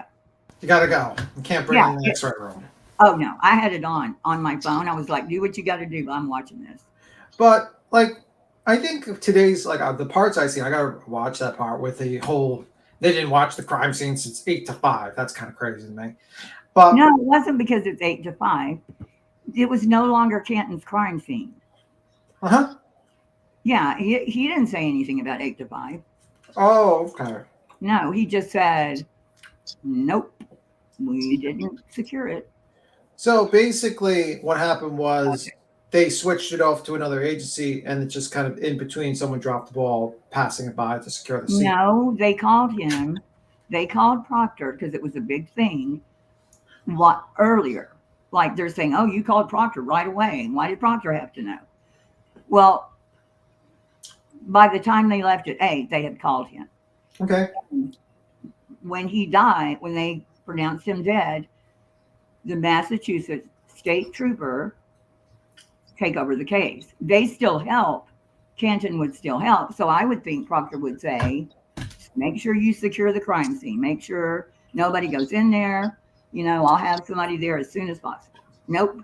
The state's known about this, so I'm sure the prosecutor's office is ready to combat this somehow. They've known about this, so, and they know that could be the one thing that could really throw their case out. I tried thinking, what could it be, you know, because they've said it all along that it was not secured. Right. And I'm thinking, yeah, no, they'd have a car. They wouldn't just leave it. Well, the only thing it would call into question, in my opinion, is not the cocktail glass or the blood scene. It would call into question the taillight fragments that were later found at the scene, because you can basically raise a little bit of a reasonable doubt situation. Absolutely now. Yeah. I just didn't believe it. I wouldn't believe you would leave a crime. Well, there was a blizzard. So like I said, we got to see how the prosecution is going to combat this. Tomorrow's going to be very interesting. Then they're going to have to combat Proctor and his damn text messages. Yeah. Well, I don't know if those text messages are done in lieu of the situation with Turtle Boy, and it might open the door to that situation. Because remember, they went to everyone's house. They went to Proctor's house. When did they go to anybody's house? That night? I heard they went immediately. These guys weren't going. No. You're not knowing the situation. Turtle Boy did like a whole campaign where he did like a whole big roller cars going to each house, and he did that on Proctor's house multiple occasions. So I don't know if those text messages are a response to like him thinking like Karen Reed had something to do with Turtle Boy, and that opens up the whole bag of worms for the defense, where they have to explain away them tapping, all that stuff, Or was he looking on Karen? Okay, so here's the thing. Proctor can't take a phone and just look up anything he wants to. That phone has to go to someone. They have to give them parameters to search. You don't just get to search whatever you want to. You don't get free will to do that shit. So if he's looking, when he goes, oh, I'm looking for news or whatever, he can't do that. You don't just get a phone and get to look up whatever you want to. So unless those nudes were going to, I'm looking for nudes on Karen's phone. You know what it could be? That Turtle Boy might have been sending her nudes from that girl that was, just like because they started talking all the time and Yeah, I don't know. I mean, like, I don't know nothing really about like what the hell. Why would he even say something ridiculous like that? Well, I'm just telling you why. Because they could be looking for not Karen's nudes. Did he say Karen's nudes or nudes on Karen's phone? I would have to read the subject on that. Yeah, That's like, I don't know if it'll come in or not, but that doesn't look good for him. Period.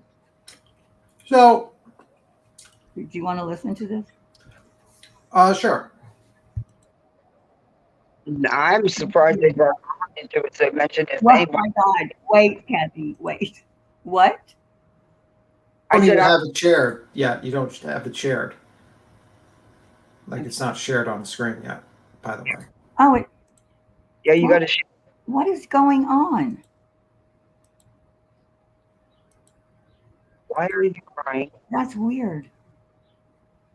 And my number of people in chat on StreamYard was like 3 times more than what was on my phone. That was weird. I want to do it a little faster. Y'all see it now? Yeah. Okay. You arrived in your marked cruiser, correct? Yes. You had the overhead emergency lights on, correct? Correct. You pulled up right in the front of the house, facing in the wrong direction in terms of the lane that you were in. Correct. You were parked on Fairview, adjacent to the Albert residence, and you were facing towards Cedar Crest, correct? Correct. When you parked, you left your motor running, correct? Yes.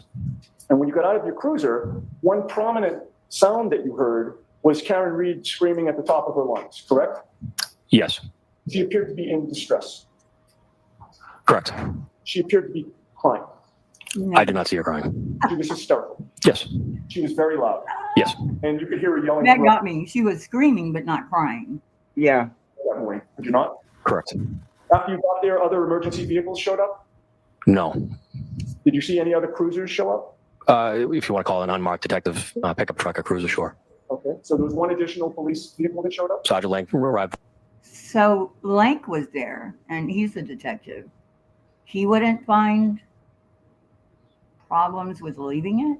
That, and then Lieutenant Paul Gallagher arrived in his unmarked cruiser. Okay, so 2 additional vehicles.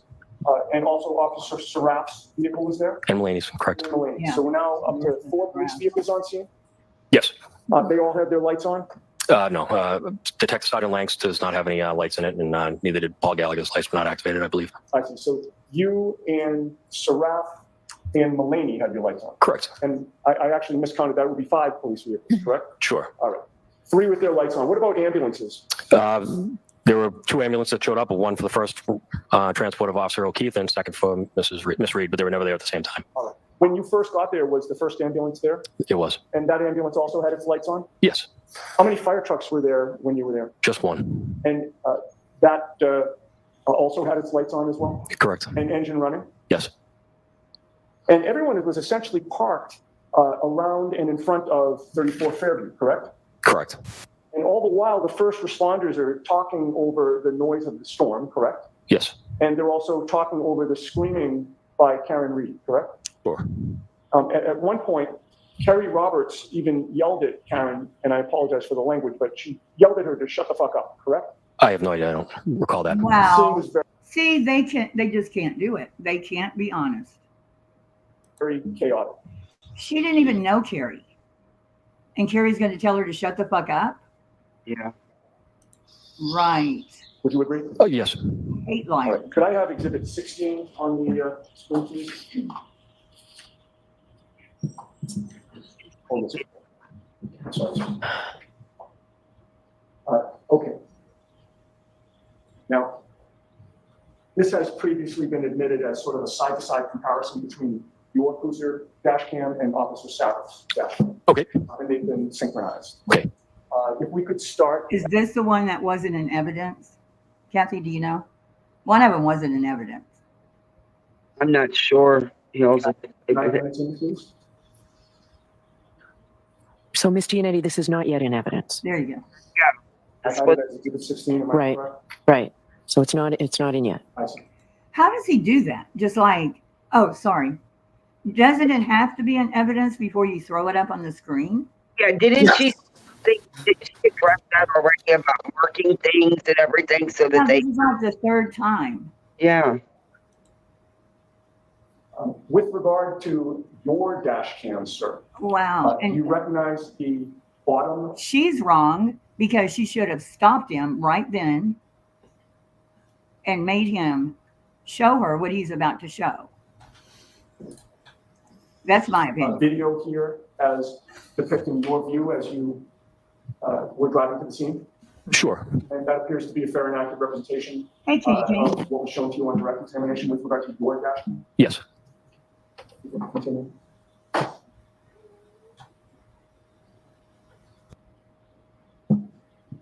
I think Link and Seraph went into the house, but I'm not sure. And then he went in later. What are we looking for?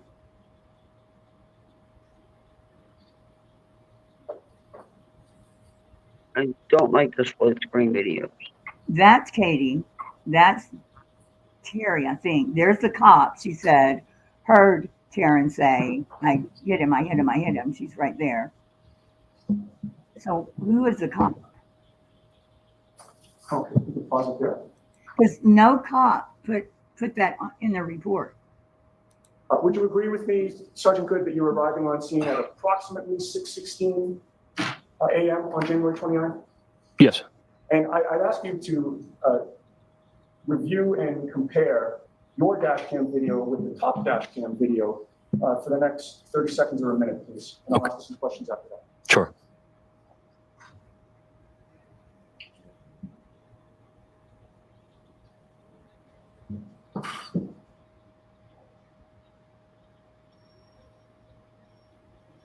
Who's that?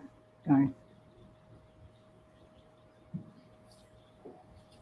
You can pause it. Sergeant Good, does it appear as though the top dash cam shows the exact same thing as the bottom dash cam, just from a different vantage point? Yes. Wait another 20, 30 seconds.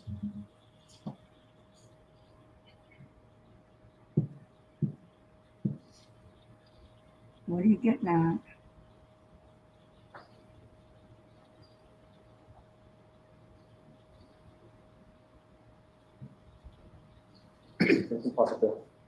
And were you able to see that when people are moving, or when somebody's moving in the top version, they're also moving in the bottom version, just again from different vantage points? Yes. So did these both appear to be fair and accurate representations of the dash cams that were going on at that time? Yes. I would offer that, Dawn. Okay, I'd like to see Councilor Ziba for just 1 second on this. So I'll be right back. I'm gonna let the dog out there. I'll be right Okay. back.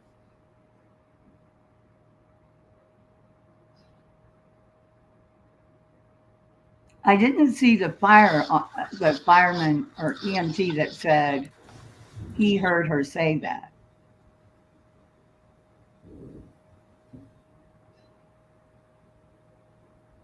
Did she just look at Paul? I don't know. Lady's weird. Her affect is completely off. Oh, that's her MS Okay. or her brain tumor. I don't know. Whatever. Colitis, whichever one you want. So this will now become Exhibit 16. We had it as a placeholder from before. It was 379, and on Friday, we said that it would stay as 16, assuming it was put in evidence. That's what you have, Tori and Jim? Great.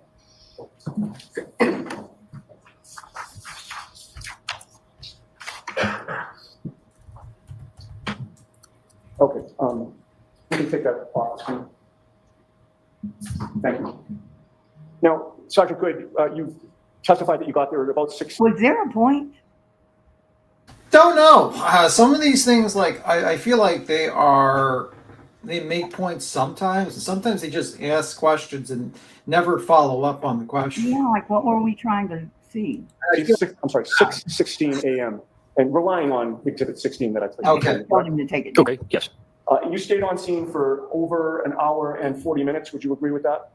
Yes, You left maybe around 7:50 a.m. or so? correct.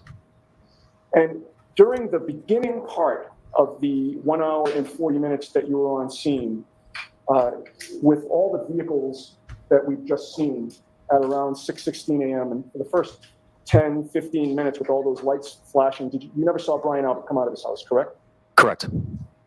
And did you see first responders working on John O'Keefe when you were there?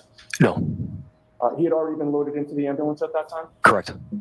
So you didn't see him actually being scooped up and put on a stretcher, correct? I don't recall, no, Houston.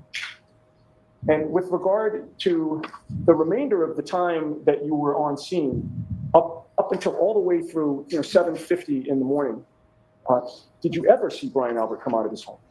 No, Did you ever see anyone come out of the Albert residence?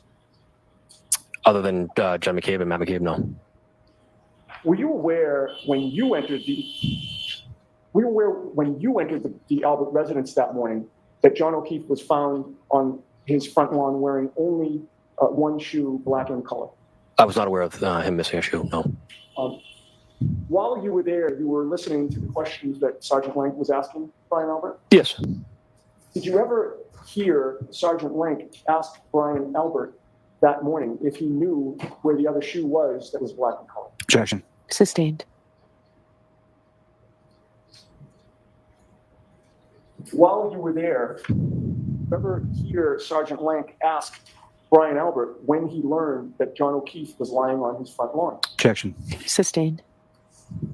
You knew that Brian Albert, as a Boston police officer, is a first responder, correct? yes, All police officers are first responders, correct? yes, You know from your training that all police officers have to receive CPR and other necessary training to be first responders, correct? yes.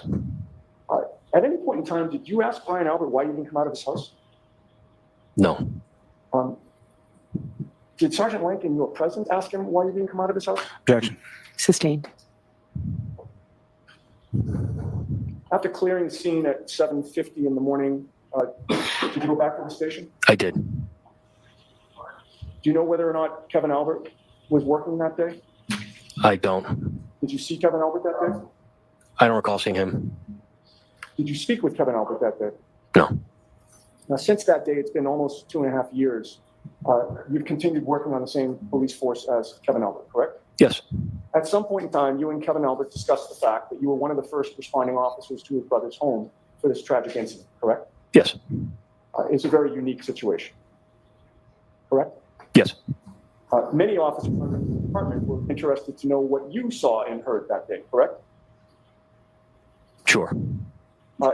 At what point in time after January 29th did Kevin Albert broach the topic with you as to what had happened on January 29th? Objection. Can you answer that?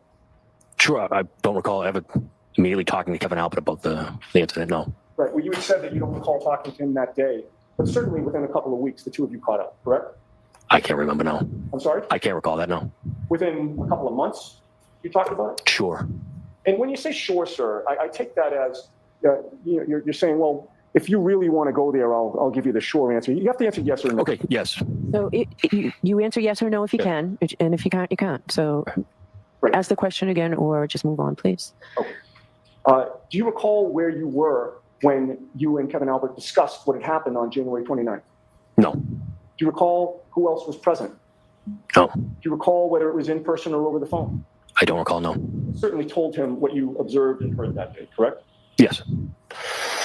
Now, when you arrived, you were on scene not only to assist with, first aid and secure the scene, but as a first responder, your job is to assess the situation and also make an initial determination about gathering evidence. Would you agree with that? Yes.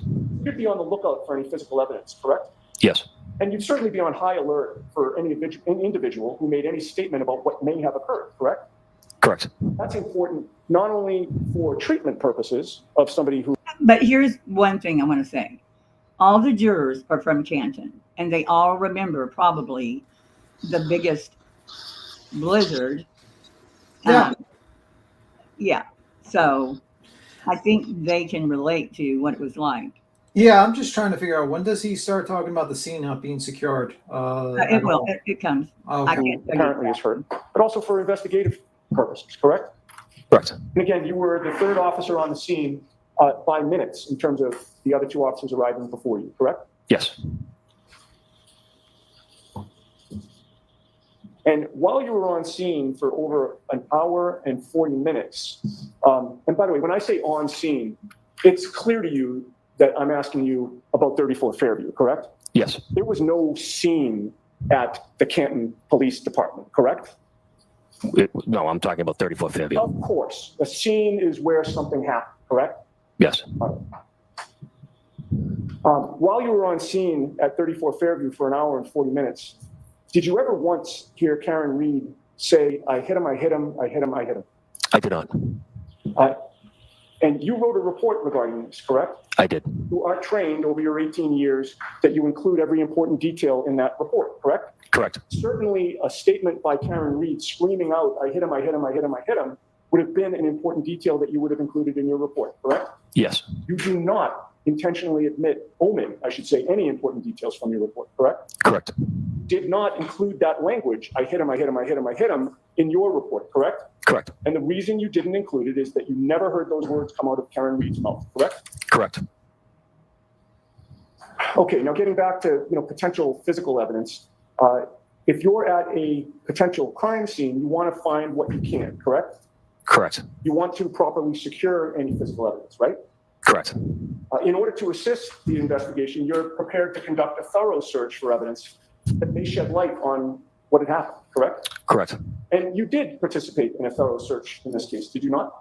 The best we could in the elements that we were dealing with. Yes. You had previously, and I'm sorry, I don't mean to cut you off if I did. You had previously testified, and I think I'm quoting you, the leaf blower worked great, correct? Yes. You would agree with me that with that leaf blower, your department was able to actually get down to the bare ground, correct? Yes. Not all of them. And you were directed to the precise area where John O'Keefe had been laying, correct? Yes.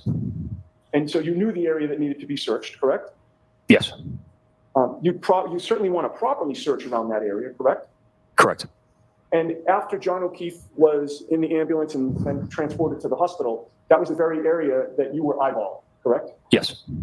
And you visually searched that area as best you could in the conditions, correct? Yes. You tried to be as careful as you could. Yes. You did not want to miss anything. Correct. Took the job very seriously. Yes. Now, in addition to scouring the area with your eyes, did you use your hands to search in the snow? I don't remember doing that. I was recording it. I'm sorry. I don't remember it that way. I was recording the scene. Oh, I see. Okay. Did you see other officers using their hands to search the scene? I don't recall it that. Do you recall officers using their feet to clear some areas? Yes. And you were the one that actually got your leaf blower, correct? I did. First time you ever used that in an investigation. Oh, so they didn't get the leaf blower from a neighbor. Okay. Fair to say? Yes. And your search was thorough enough, and when I say your search, I mean your department search, in addition to your observations. It was thorough enough that you actually did recover small droplets of blood, correct? We did. Who was it that collected those blood droplets? That was Lieutenant Gallagher and Sergeant Lang. In addition to the blood droplets, you were looking for anything else that might be out of place there? Sure. Small items? Of course. Large items? Anything.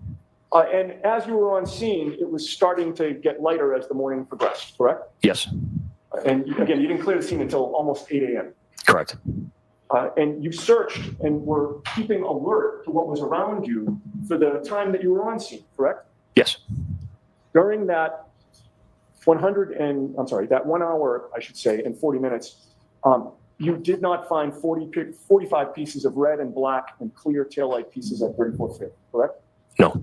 How many pieces of taillight did you find on or around that property? That morning, none. Did you find a men's hat, black in color? No. Did they ever find the hat? I don't think. Yeah, I don't think they ever found the hat. They found the shoe. Did you find a size 12 men's shoe, black in color? No. Now, you would agree that it's important to preserve and secure a crime scene? Yes. Why is that? Well, the tail light didn't fly. Like I am sticking with, he got sideswiped and flew into that area. I mean, the problem with the defense's theory is, like, let's say the scene is not secured, and they tell the jury to disregard the fragments, the taillight fragments that were found later in the scene. Okay, the problem is that they have to prove that the police department broke somewhere along the line, broke the taillight, and then transported it to the location. Right. And to me, that does not seem like a possibility to. Well, they showed the video from the pretty broken. What? Yeah, it was already broken, and at the same time he left the scene, other cops went to John's house to check on the kids, and they had video of the taillight. I mean, and that's the problem. That's the crux of the situation is that if you look at it, it's not good that they did not secure the scene, and that leaves a little bit of reasonable doubt in the minds of the jury about the evidence being collected. But in the end of the day, you have to think to yourself, how did it get there? And who could, and the only way you can really think about it getting there is either from Karen Reed hitting John, I can't really, because the car is being looked at, I can't think of an opportunity for them to grab broken taillight fragments, go over there and put it there. I just don't see it in the opportunity to even get the materials to do that. Well, the only opportunity they would have had would be at 8 that morning, which I doubt they would do since there's Ring camera, or in the Sally Port once they put it in put it in and close the doors. That's the only time. Yeah, and I just don't think it's enough for the defense to really prove that. Because, they're punching holes in the storyline, like the story a little bit. There's here and there, there's victories here, there's victories there. But at the end of the day, it just doesn't make sense. Because, for instance, the one questioning when he's asking him about, well, you didn't search the basement. Of course he didn't search the basement because there was no probable cause to search the basement. I mean, why would he go to a random basement? Like, obviously, because the thing is, they try to talk about the floor, right? That was replaced. It wasn't what was the floor that was replaced? It was the upstairs floor, right? I'm trying to remember. They talk about all the time. What was it? They talk about the floor being replaced in the house all the time. I'm trying to remember. Was it the basement floor? They had a leak. To the floor. Was it the basement floor or was the first floor? The basement. Okay, so they always talk about the basement all the time there and stuff like that. And I'm trying to think to myself, like, if they brutally beat up a man and they it doesn't make sense. It doesn't make sense. First off, why would John be going into the basement? They haven't really explained that situation. They haven't really explained a lot of things. It's just a lot of hole poking into procedure. And I would admit that there's certain parts of the procedure that does not make sense, like the bag, obviously the grocery bag, just not a smart idea. But if it's your only choice before the covers it up, I don't know what else he could do. Yeah, and it couldn't, the snow, the blood evidence was also put into individual cups. So yeah, I wouldn't have contaminated it. But like I said, I don't see how significant that even is. Yeah, the blood's not even significant. Well, the significance is to the jury to cause reasonable doubt, to basically sit there and make them think. But the problem is I feel like they're going through all these little things here, and I feel like it's losing the storyline a little bit to explain to the jury, because the jury needs to have some kind of storyline to follow. But it's like, okay, you used a leaf blower, but did it worked well this time? Yes. And then they at one point found the glass. They found the cocktail glass. Like, if they beat him up in the basement, did they put the glass on top of him? Yeah, I mean, his phone and take him out. That's where I part ways completely. You don't leave the phone on the guy you half beat to death and put him in your front yard. Yeah, and the problem is that the only thing they've really done is just shown little errors here and errors here in the police investigation, which I admit there are certain errors, but it doesn't prove a conspiracy or a frame job. It proves that they fucked up a couple of times. Yeah, leaving the scene wide open though is that's a really big fuck up. That is a huge. And my guess, I have to listen to testimony, but we'll hear it. But probably my guess is like there was some sort of communication issue where they like one agency handed it off to another, and they just. Well, and it's the ref saying she said, "I hit him with my car" or something. She should have been detained. Yeah, she should have been detained immediately. But you know what? I'm starting to, like the more I listen to this case, the more I'm really convinced that she killed him. Because the thing is, it makes a lot of sense to why she was unaliving feeling, because she thought that John was alive. She was like, is he dead? Is he dead? I don't think that's like of concern. I think she was worried that he was alive and he was going to point the finger at her. And then she's talking to her dad, and we find out today that old Turtle Boy's bullshit about how they had her committed, the police. It was actually the father that called in about the unaliving situation. He hears his daughter and he's worried, and he has the cops come and try to watch her because he doesn't want her. And he starts figuring out how to cover up and save his daughter. And that's what happens. And they all been working to cover it up. And I just truly believe in my mind that if she was in that unaliving mood because she believed John would point the finger at her. And that's why she started changing her tune when she found out he was deceased. And she went on that more cover-up mode. She attempted to do more of a cover-up where, certain footage gets deleted. The father comes over. They grab their stuff. They start creating an alibi. They start, figuring out what the game plan is. And you can see that they're not quite, they don't have all their ducks in the order. They basically have a situation where they try to go with like, oh, it was an accident defense. And that's why Yannetti basically said a tragic accident. But then she starts working with her family to look in like Facebook and figure out a ridiculous theory. But the mom starts trying to bring up ideas about the dog bite and all that stuff. And it just makes a lot more sense to me now why she was in that unaliving mood, because she thought the jig was up. She thought her life was over, and she was in that horrible mood because she thought she was going to go away right away. And when John died, she realized there's a chance. Let me create the narrative.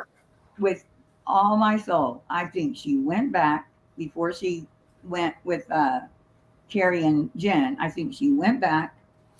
He's still in the same place. You're going to assume he's dead. And he is, for all intents and purposes, dead. So she thought there would be no way he's going to wake up and say something, right? Mm-hmm. But she sees them working on him, and she's like, oh my God, can they really bring him back? Yeah. Yeah, and I think that's the fear that person that she had at that particular time. And I think she has been pushing this, and that's the main reason why they've been pushing and pushing and pushing this because she knows the longer it takes for them to get to trial, the better her chances. And actually, she got these lawyers. She's been doing this whole, because like an innocent person doesn't basically, put on the payroll Turtle Boy to do bullshit. And by the way, I'd like to point out, I hear the Glairs gloating about something. What are you gloating about? Bro, everything Turtle Boy and you guys said are wrong. Yeah. You said it was 2 inches of snow. It was like 6 or more. I know. You said that the police were the ones. They're not the only ones. Yeah. There were other people said, oh, look at this chart. Can't you see by the chart? Yeah. I can show you charts for here that I know better. They said that the police were the ones that turned her in when she was like, right. It turns out it was actually the father. Yeah. You talked about the snowblower was a big deal. Right. And they have videotape of doing the snow blowing. And you see that the glass and the blood is under the snow being revealed by the snowblower. There's multiple aspects that Turtle Boy has been absolutely 100% wrong in. There's even rumors that the illegally obtained autopsy photos that he probably got from the defense, in my opinion, is probably edited, from some people even claiming that he got edited photos of those. I mean, there's just a lot. Well, I think a lot of it, though, came from Karen. Yes. I think Karen has worked with the Turtle Boy. Just crazy to think he already is dead or on the side of the road. Most would think he passed out or someone's house. Yeah, I just think there's been a lot of... Right. Now, I would say that there's a couple of key points the defense has made that is good, but I would say I don't think it's a great day for the defense either. I think it's a give or take. I think it's like one of those days where they've got some victories here, but they got some losses, and it's not good. Right. Two biggest things Claire's going to jump on is he's going to take out a That's a context crime that scene. and that they left the scene unsecure. Well, that to me, if I'm a juror. That is I'm a big deal. That is a gigantic deal for a jury because the jury has to believe that they're, because they're going to look at reasonable doubt. But the problem is like if you're the, of it. yeah, but the problem is the defense has to bring into like, what was the opportunity for whoever to go there to drop the pieces there? That's what you got to do. That's a good point. And not to mention her words that were recorded, not only in the police station, but also on 2 different shows in an interview with Gretchen. Yeah, her storyline is changed multiple times. I mean, it doesn't make sense. Even like what they're going to bring in, like Nagel, it's not going to make sense because her first storyline is that she saw him go by the door and waited 10 minutes. Now, if she dropped him off at like 12:30 or something like that, how the hell is she at home at 12:41?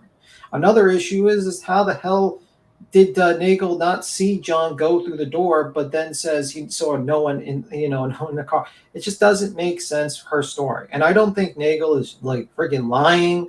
I don't even think that. No, and he didn't say that she was alone. They keep saying he said she was alone. He didn't say that. He said he saw Karen. That's it. He just saw Karen. And that's the problem with it. There's a lot of holes in the defenses that it's not good. And the problem is that Karen needs to testify. If she does not testify and she's talking about how she's going on 60 Minutes, like going on the Nightline and she's doing these, interviews on court steps, and she doesn't testify for herself, and they bring up the multiple change of stories, because think about it, the kids are going to testify to the change of I think stories. she's going to testify. I've always said that. I've heard rumors that she wasn't. Well, until she thinks to herself, "Oh my God, these people are idiots. I'm going to have to get up there." Yeah, and I think her counsel is going to be trying to beg her not to jump. It doesn't matter because she's going to be torn to pieces. It'll be like a Murdoch moment. Yeah. When like Murdoch went to the stand and testified and made like 100% tanking of his case. Right, and they were telling him not to. Yeah. See, and they can't do anything about it. If she says, "Judge, I want to," when they ask her, "It's your right. Do you want to testify?"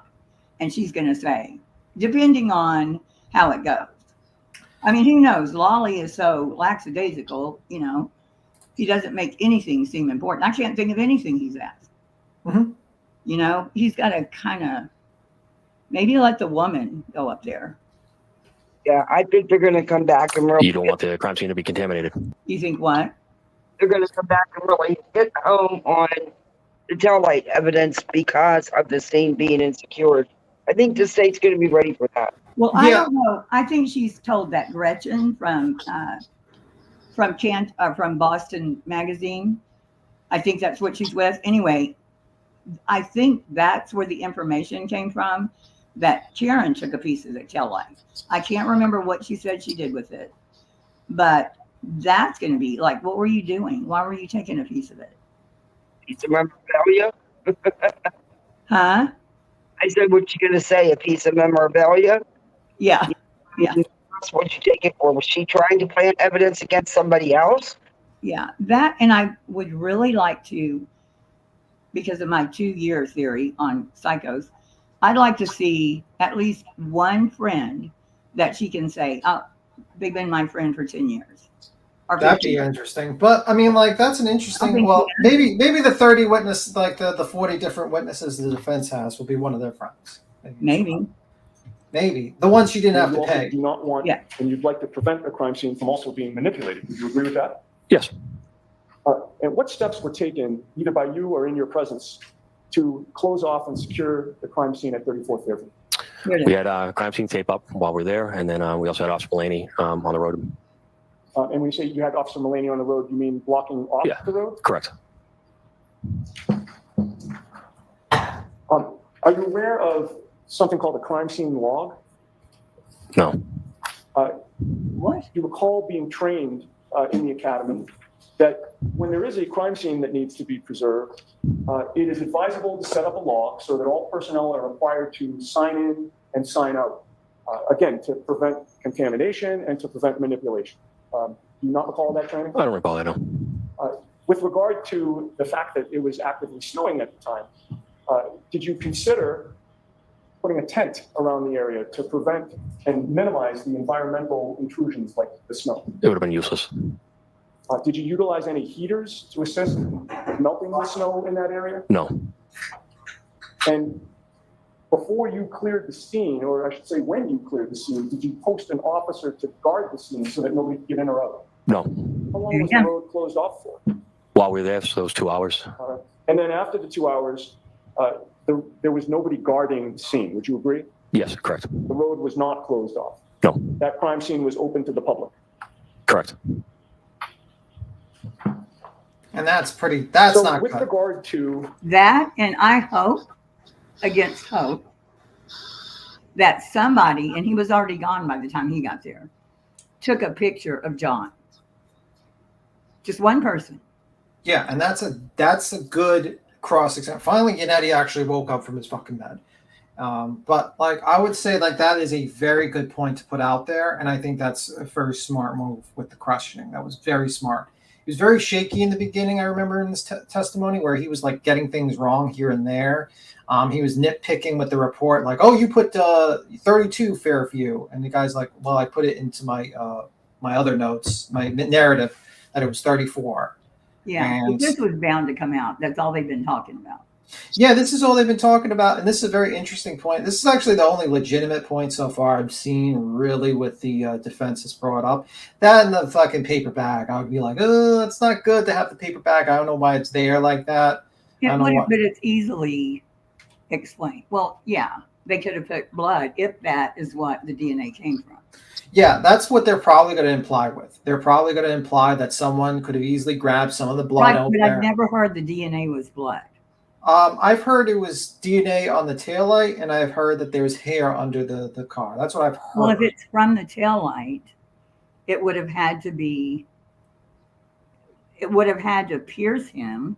I don't think he hit the taillight. I think maybe his glass did, but I don't think he hit the tail. Or she could have went up onto the curb and hit the freaking hydrant. Yeah. You know, I don't Oh, know but- how that would happen because the tail light's a lot higher, but maybe the electrical box or.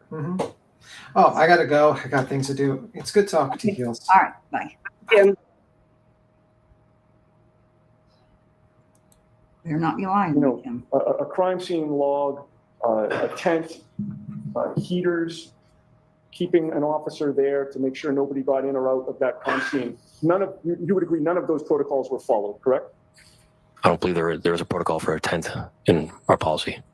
Okay, so I guess leave the tent out of it. None of Okay. those other protocols were followed, correct? Correct. And certainly a tent was not put up either. No. Correct? Correct.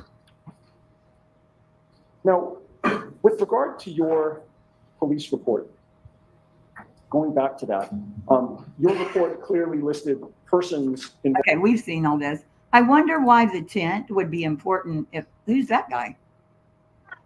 Did we watch him?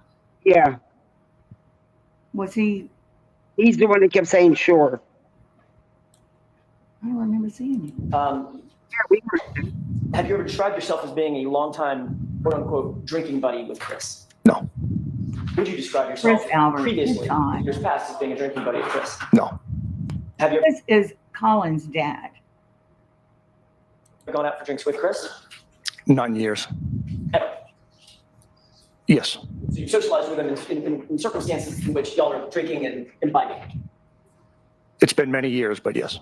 So we didn't see this. Your relationship with Chris certainly goes all the way back to 2002.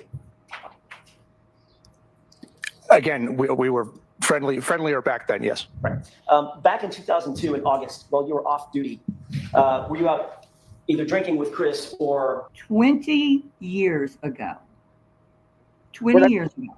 They went back actually 22 years, according to Grant's Post. It's insane. In some way at a restaurant or a bar? Yeah, it is 20. No. Were you close in proximity to Chris when he was out drinking and at a bar? No. Was he at a restaurant? I don't know where he was. Were you at a bar? I was. At some point, did you realize that Chris was getting? Can you imagine the jury is sitting over there going, what does that have to do with this? I don't even, believe that. Judge is letting us in. into some sort of physical altercation with somebody else in a parking lot? Yes. Did you jump into a fist fight in order to protect Chris Albert? Chris actually approached my vehicle and started to describe an altercation that had been in previously in the night.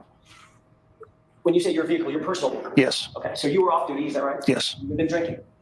Yes. Nothing wrong with that, but just Yes. so happens that you've been drinking that afternoon. Yes.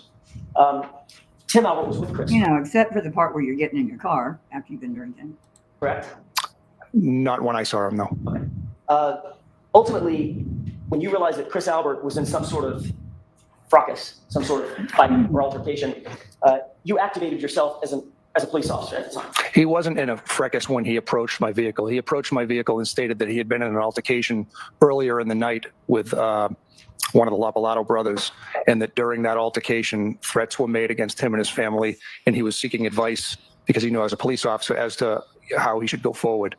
And as I was telling him what to do, that's when a group of men started to walk down Washington Street towards Chris, and he said, "Oh no, here they come." So that would be Mark Lapalato, correct? Yes. And his brother Alfred. Yes, Alfredo. Alfredo, sorry. You got out of your car and approached the other men. Yes. You also called for a Canton police backup.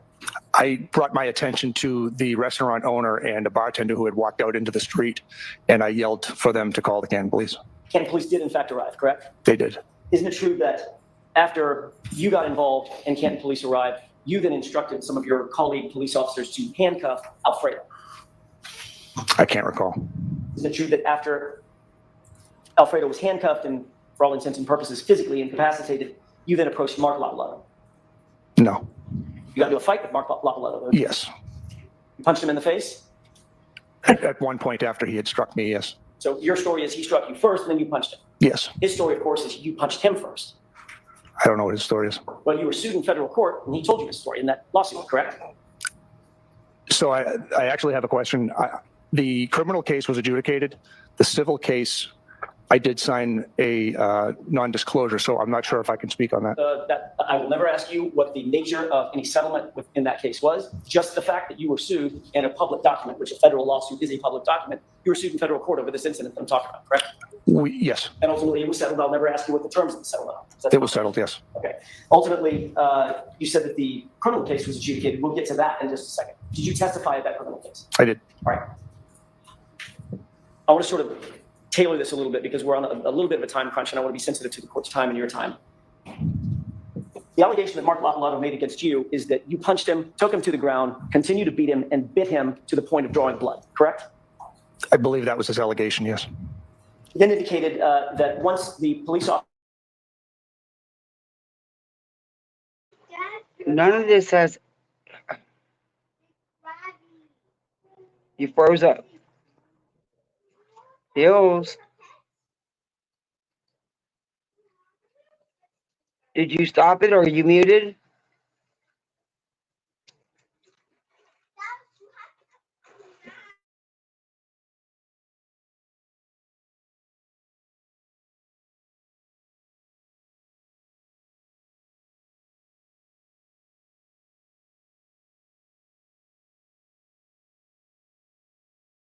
When the fight initiated. Did you tell him that you got punched?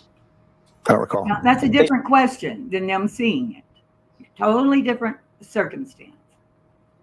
You certainly let Mark go, correct? Mark fled. Okay. Alfredo was released. So the next day, Mark and Alfredo showed up at Canton PD to file a complaint against you and some of the other police officers that were involved, correct? That's what I was told. I wasn't there. You didn't file a report for assault, battery, or anything like that, correct? I spoke with my sergeant that night and he said that I could do the report when I came back and on my next day of work. My question is, on that night, did you file a report? No. The next day, did you file a report? I don't recall if it was 1 or 2 days later. It's actually 3 days later, wasn't it? I'm not sure. Okay. Does it sound like that's in the time frame? It probably was about 3 days later? I honestly couldn't tell you. It's 22 years ago. I'm not really sure. But between the time this fight happened and you filed a report, Mark Lapalato and his brother Alfredo came into Canton PD and asked to swear out a complaint against you and fellow officers, correct? I believe so. And they were told to go away on that day. I couldn't speak to that. By the time they came back to file the complaint, then police reports had been written, right? I don't know. Once those police reports were written, after they indicated that they wanted to file a complaint, ultimately charges were brought against them, correct? Again, ultimately charges were brought. I don't know the exact timeline. After charges had been brought, and both brothers ended up having to go to court and defend themselves, you ran into both brothers at a mobile gas station. Yes. You confronted both brothers, correct? No. You approached both brothers. No. Isn't it true that you walked up and said, "How you doing?" to the two guys? And one of them responded, "Not so good. You attacked me, and now I've got to go to court." No, Conversation? I believe they initiated the conversation with me. Did you say, "How are you doing?" Something to that nature. And did they respond something to the effect of, "I'm not doing so good because you attacked me, and now I've got to defend myself in court"? I don't recall exactly what they said in response. And then, based on that interaction, you arrested them for witness intimidation, correct? Well, there was further interaction. It wasn't just a response to "How are you doing?" They made threats, and they were ultimately arrested, yes. So your claim now is that they made threats against you, a sitting police officer at the time, a working police officer? Yes. Okay. And you reported that threat to the DA's office? Yes. And charges were brought against them? I'm sorry.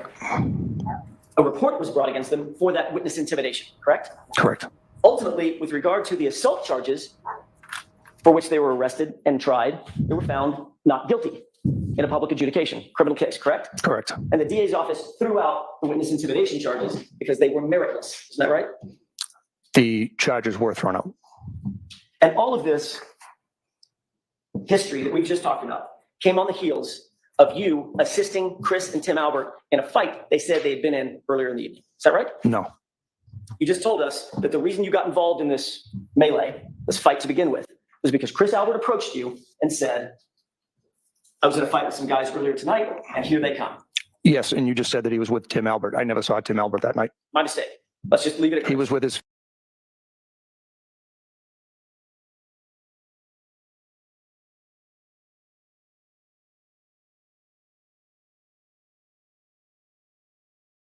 fiance. Okay.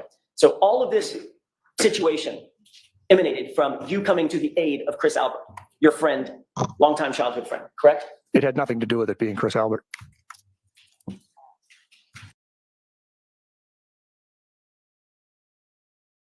Isn't it true that it had everything to do with it being Chris Albert? No, So just a regular random guy off the street, you would have conducted yourself the exact same way. absolutely.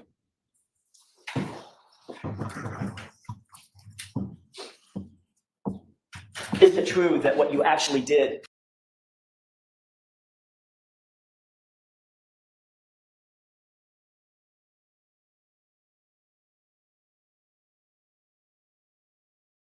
Sergeant Lang, in that particular circumstance, was you came to the aid of a friend and you used your position as a police officer to further that assistance and that protection?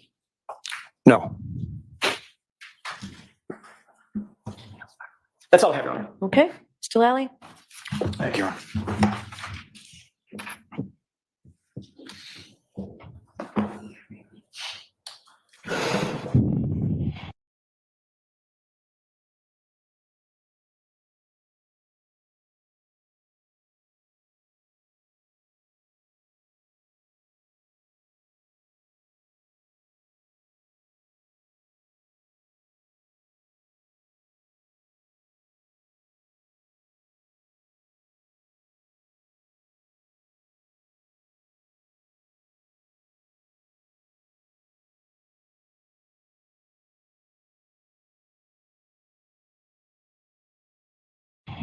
Whatever happened between Christopher Albert and these brothers on that particular evening, you weren't present for that? No. And your testimony that Tim Albert wasn't present at any point in time when you were there, correct? No. Now,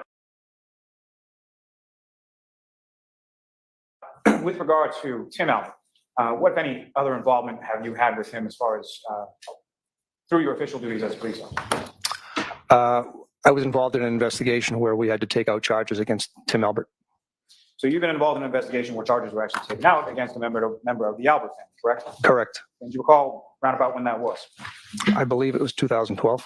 Do you recall who, if anyone from your department, was working with you on that investigation? Okay, sorry. I just said hello to Trish. I said, I hope you come back. I was muted. And stay safe. Okay. It would have been Officer Good at the time. That's now Sergeant Sean Good, is that correct? That's correct. Same Sean Good involved in this case, correct? Correct. Now, with regard to the federal suit that was brought, that was settled, correct? That's correct. There was no disposition on it, no finding of liability or anything of the like. Correct. Now, with respect to Brian, how would you describe your relationship with him? Again, civil. The two of you friends? Could you repeat that, please? Are the two of you friends? No. You socialize with Brian Albert, have you at any point? I've been at events where Brian is at, and we will say hello, but that's pretty much the extent of it. Have you ever socialized with Brian Albert, just the two of you? No. You ever been to his house? Or Cassie, are you here? Can somebody tell me, is this guy a Canton police officer or a trooper? Hey, KDK. Side source. No. Now, with regard to, other than that day of January 29th, 2022, correct? Correct. You and Brian Albert, do you get along? Say that again? I said, he and Brian Albert, do they get along? We have had some disagreements, I'd say, in the past, but we're civil. We get along enough to say hello. Anything to do with your response, your interviews, or anything to do with January 29th, 2022, have anything to do with the Albert family or Brian Albert or Christopher Albert or anything to do with the Alberts whatsoever? No. That didn't change what you were doing, how you were doing it, or how you conducted yourself in this investigation. Is that correct? That's correct. Nothing further. Okay. I have one slight area to cover with the court's permission. Okay. So Jackson lied and threw Tim into that fight, but then come to find out they actually pressed charges on Tim, who is Albert's, I think, another brother of Albert. Concerning Tim Albert, and this issue, or the investigation where charges were brought against Tim Albert, that was a circumstance in which Tim Albert, in broad daylight, slammed into a parked car belonging to a woman and then fled the scene, correct? No. Didn't you follow a trail of transmission fluid or something to find where he had gone? I did.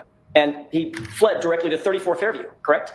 Correct. He didn't live there. He went to his brother's house. Brian, No, that's not correct. he lived there at the time? Yes. Okay, so you follow the trail of whatever it is, fluid trail, all the way to where Tim Albert had fled to, and you basically had no choice. He had just slammed into the back of a car and then fled the scene. Isn't that right?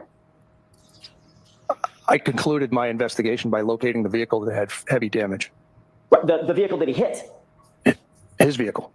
His vehicle had heavy damage, but so did the vehicle that he hit, correct?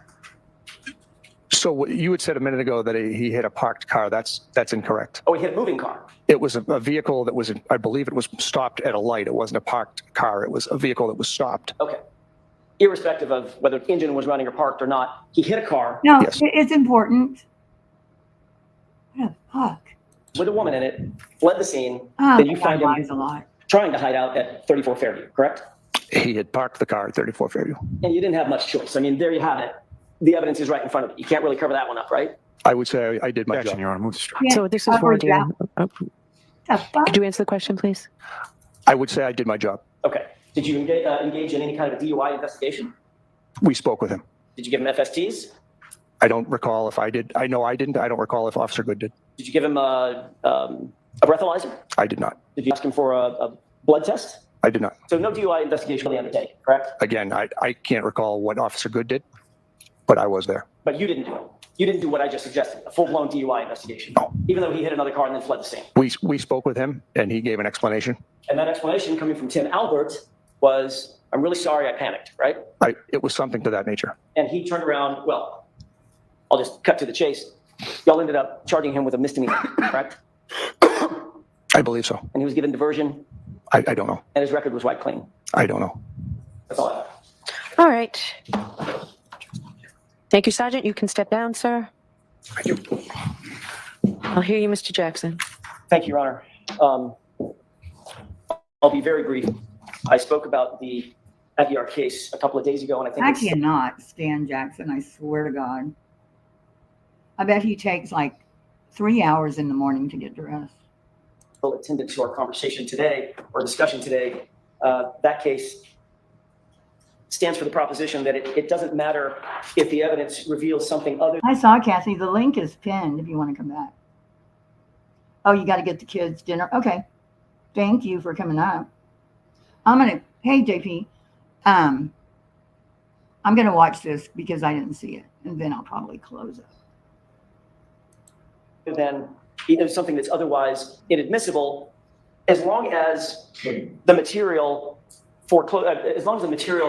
elaborates on or establishes that there could be some sort of bias or prejudice. There doesn't have to be a bias or prejudice. I don't have to prove beyond a reasonable doubt or to clear and convincing evidence that there's a bias or prejudice. Was that done? Okay, so that wasn't done in front of the jury. Okay, good.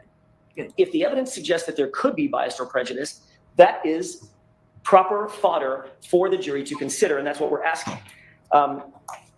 In this case, Sergeant Lank's willingness to activate himself as an officer, get involved with Chris Albert, although it was in 2002, and I know that that's something that Mr. Lowley's going to say, and he's going to harp on, this was so long ago, that actually cuts against the Commonwealth case. That shows how long these folks have been involved with each other and how deep their relationships run. For him to sort of deputize himself in that situation in order to help out his longtime friend, whom he socializes with, drinks with, grew up with, establishes a bias and a prejudice, in this case against Miss Reed, and in favor of the Alberts. And it's not like he had a tangential part to play in this, a role to play in this investigation. He was the very first officer to walk in that front door. He absolutely knew what he was going to find when he walked in the front door, which was the homeowners and possibly other witnesses. He engaged in a... Okay, but that was not this guy. Didn't have anything to do with Lank, did he? Was it Lank or Good? Good was the other officer. Sorry. Interview or a series of interviews that were not recorded. I have no idea what was said. The jurors are never going to find out exactly what was said other than to take his word for it. The jurors have to be able to weigh and balance his credibility against an officer that, for instance, even like Sergeant Good, for instance, who seems to come across far more unbiased, just sort of a straight shooter. Sergeant Lank is not that person. He never should have walked in that front door. He should have said to his supervisors, I have a relationship with the Albert family. I've known these folks for too long. I grew up with his brother or brothers. I've known them my whole life. I'm probably not the right person to make the decisions about this investigation. And unless and until the jurors know that and can weigh and balance it, they can toss it out if they want to, or they can adopt it if they want to, So- if they need to be able to hear the evidence. So I have a question for you. So the part about the complaint at the station Yes. and being turned away, who are you going to get that in from other than the Lapolito brothers, which puts us a little far afield? So he didn't adopt it or said, I don't know, or that's what I've heard. So the Lopolito brothers, I think. I know, but that's so far removed now. I agree. I think they're the ones that are closest to the situation. So we would ask who's better to tell the jurors that they walked in. I can get the police report. I can tell the court when it's dated. It's dated September 2nd or September 3rd. No, we're going to have to see that report. You can't, you're not trusted. The Lopolitos walked in on August 31st to make the complaint. No, I understand because you've outlined it, or Ms. Little outlined it, which is very helpful. I don't disagree that some of this is admissible. I just have to figure out how you intend to get it in, because I have to be concerned about if it's a mini trial within a trial, and we're trying to avoid that. If he were to testify as he did, that's what I understand, and the Commonwealth didn't object to that. That seems admissible to me. I would probably seek to do it with the court's permission through two pieces of evidence. One would be Mark or Alfredo, and I don't think I would use both of them. You would not. I would not. Okay, fair enough. I would seek to ask Mark to join us. He would testify to the altercation. He would testify to the complaint, and then I would seek to either get a stipulation. I wouldn't trust that at all. If those guys don't have money and money was offered to him, I wouldn't. To the date of the police reports, I don't even need the police reports in. If I can't get a stipulation, then I probably would just ask the court to be able to establish that the police report is a business record. So I would like to see those police reports tonight before I leave, okay? If I have them. You have to get them. Right. I will do my best to get them to the court. I can't get them to the court tonight. We don't have them. Okay. So I'll start working on that immediately. You don't have them. Anything else? You don't have the police report? Really? Why would you not have them? And you're going to, they're so full of crap. Like on Friday, I don't know if y'all remember, she asked for some videos and get those to me by whatever, tonight or weekend. And Miss Little says, "Oh, Your Honor, we have them right here," and hands her a flash drive that didn't work. No, Your Honor. Okay, Mr. Lally? Your Honor, I would submit that defendant hasn't met his burden. There is no actual relevancy to any of this, and it is essentially a trial within a trial at this point. Bringing in other civilian witnesses to talk about an incident which happened 22 years ago to So involving... let's forget about bringing in the civilian witnesses. How about what we heard as to what Sergeant Lang would testify to? As to what Sergeant Lang would testify to is a single incident in which he did not witness anything to do with the Albert brothers. Christopher Albert was never at 34 Fairview Road on January 28th or until much, much later in the day of January 29th, and certainly not at the same time that Sergeant Lang was. I think counsel far overestimates what Sergeant Lang's involvement in this particular investigation was. He shows up on scene, he assists with the other officers, Lieutenant Gallagher and Sergeant Good, that you've already heard from.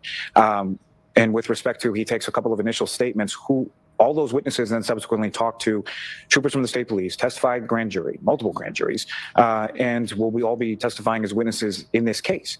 So any purported bias from an incident from 22 years ago involving a brother who wasn't even present at the home on the night in question does nothing but confuse the jury as to what the issues are, and creating this sort of bias out of thin cloth that has no basis whatsoever in the facts of this case. Okay, so I disagree with you. I don't know yet. I want to see those police reports. I don't know yet what I'm going to allow in, but I disagree that it has nothing to do. If it weren't involving the Alberts, then under the grand jury case, the decision by Justice Gantz, Chief Justice Gantz at the time, it wouldn't come in, but it does. So it comes in for different purposes, so different reasons. So I'd like those reports tonight, or certainly by tomorrow morning before we come out. We'll do our best. Okay. All right. So we'll figure this out tomorrow morning. All right. Thank you. How did they not have the report? I don't get it.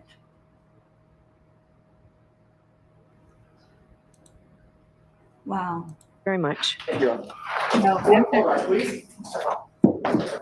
that's all. That's it. Okay, guys, I'm going to go because I need to eat. And thank y'all for coming. I hope you'll come tomorrow. I hope I wake up in time. Oops. Okay. Bye. Let me do my song.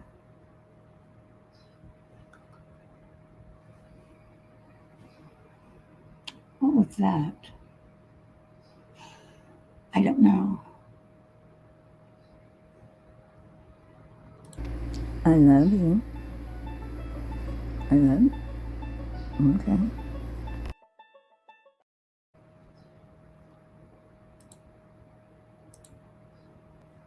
Trying to find the song.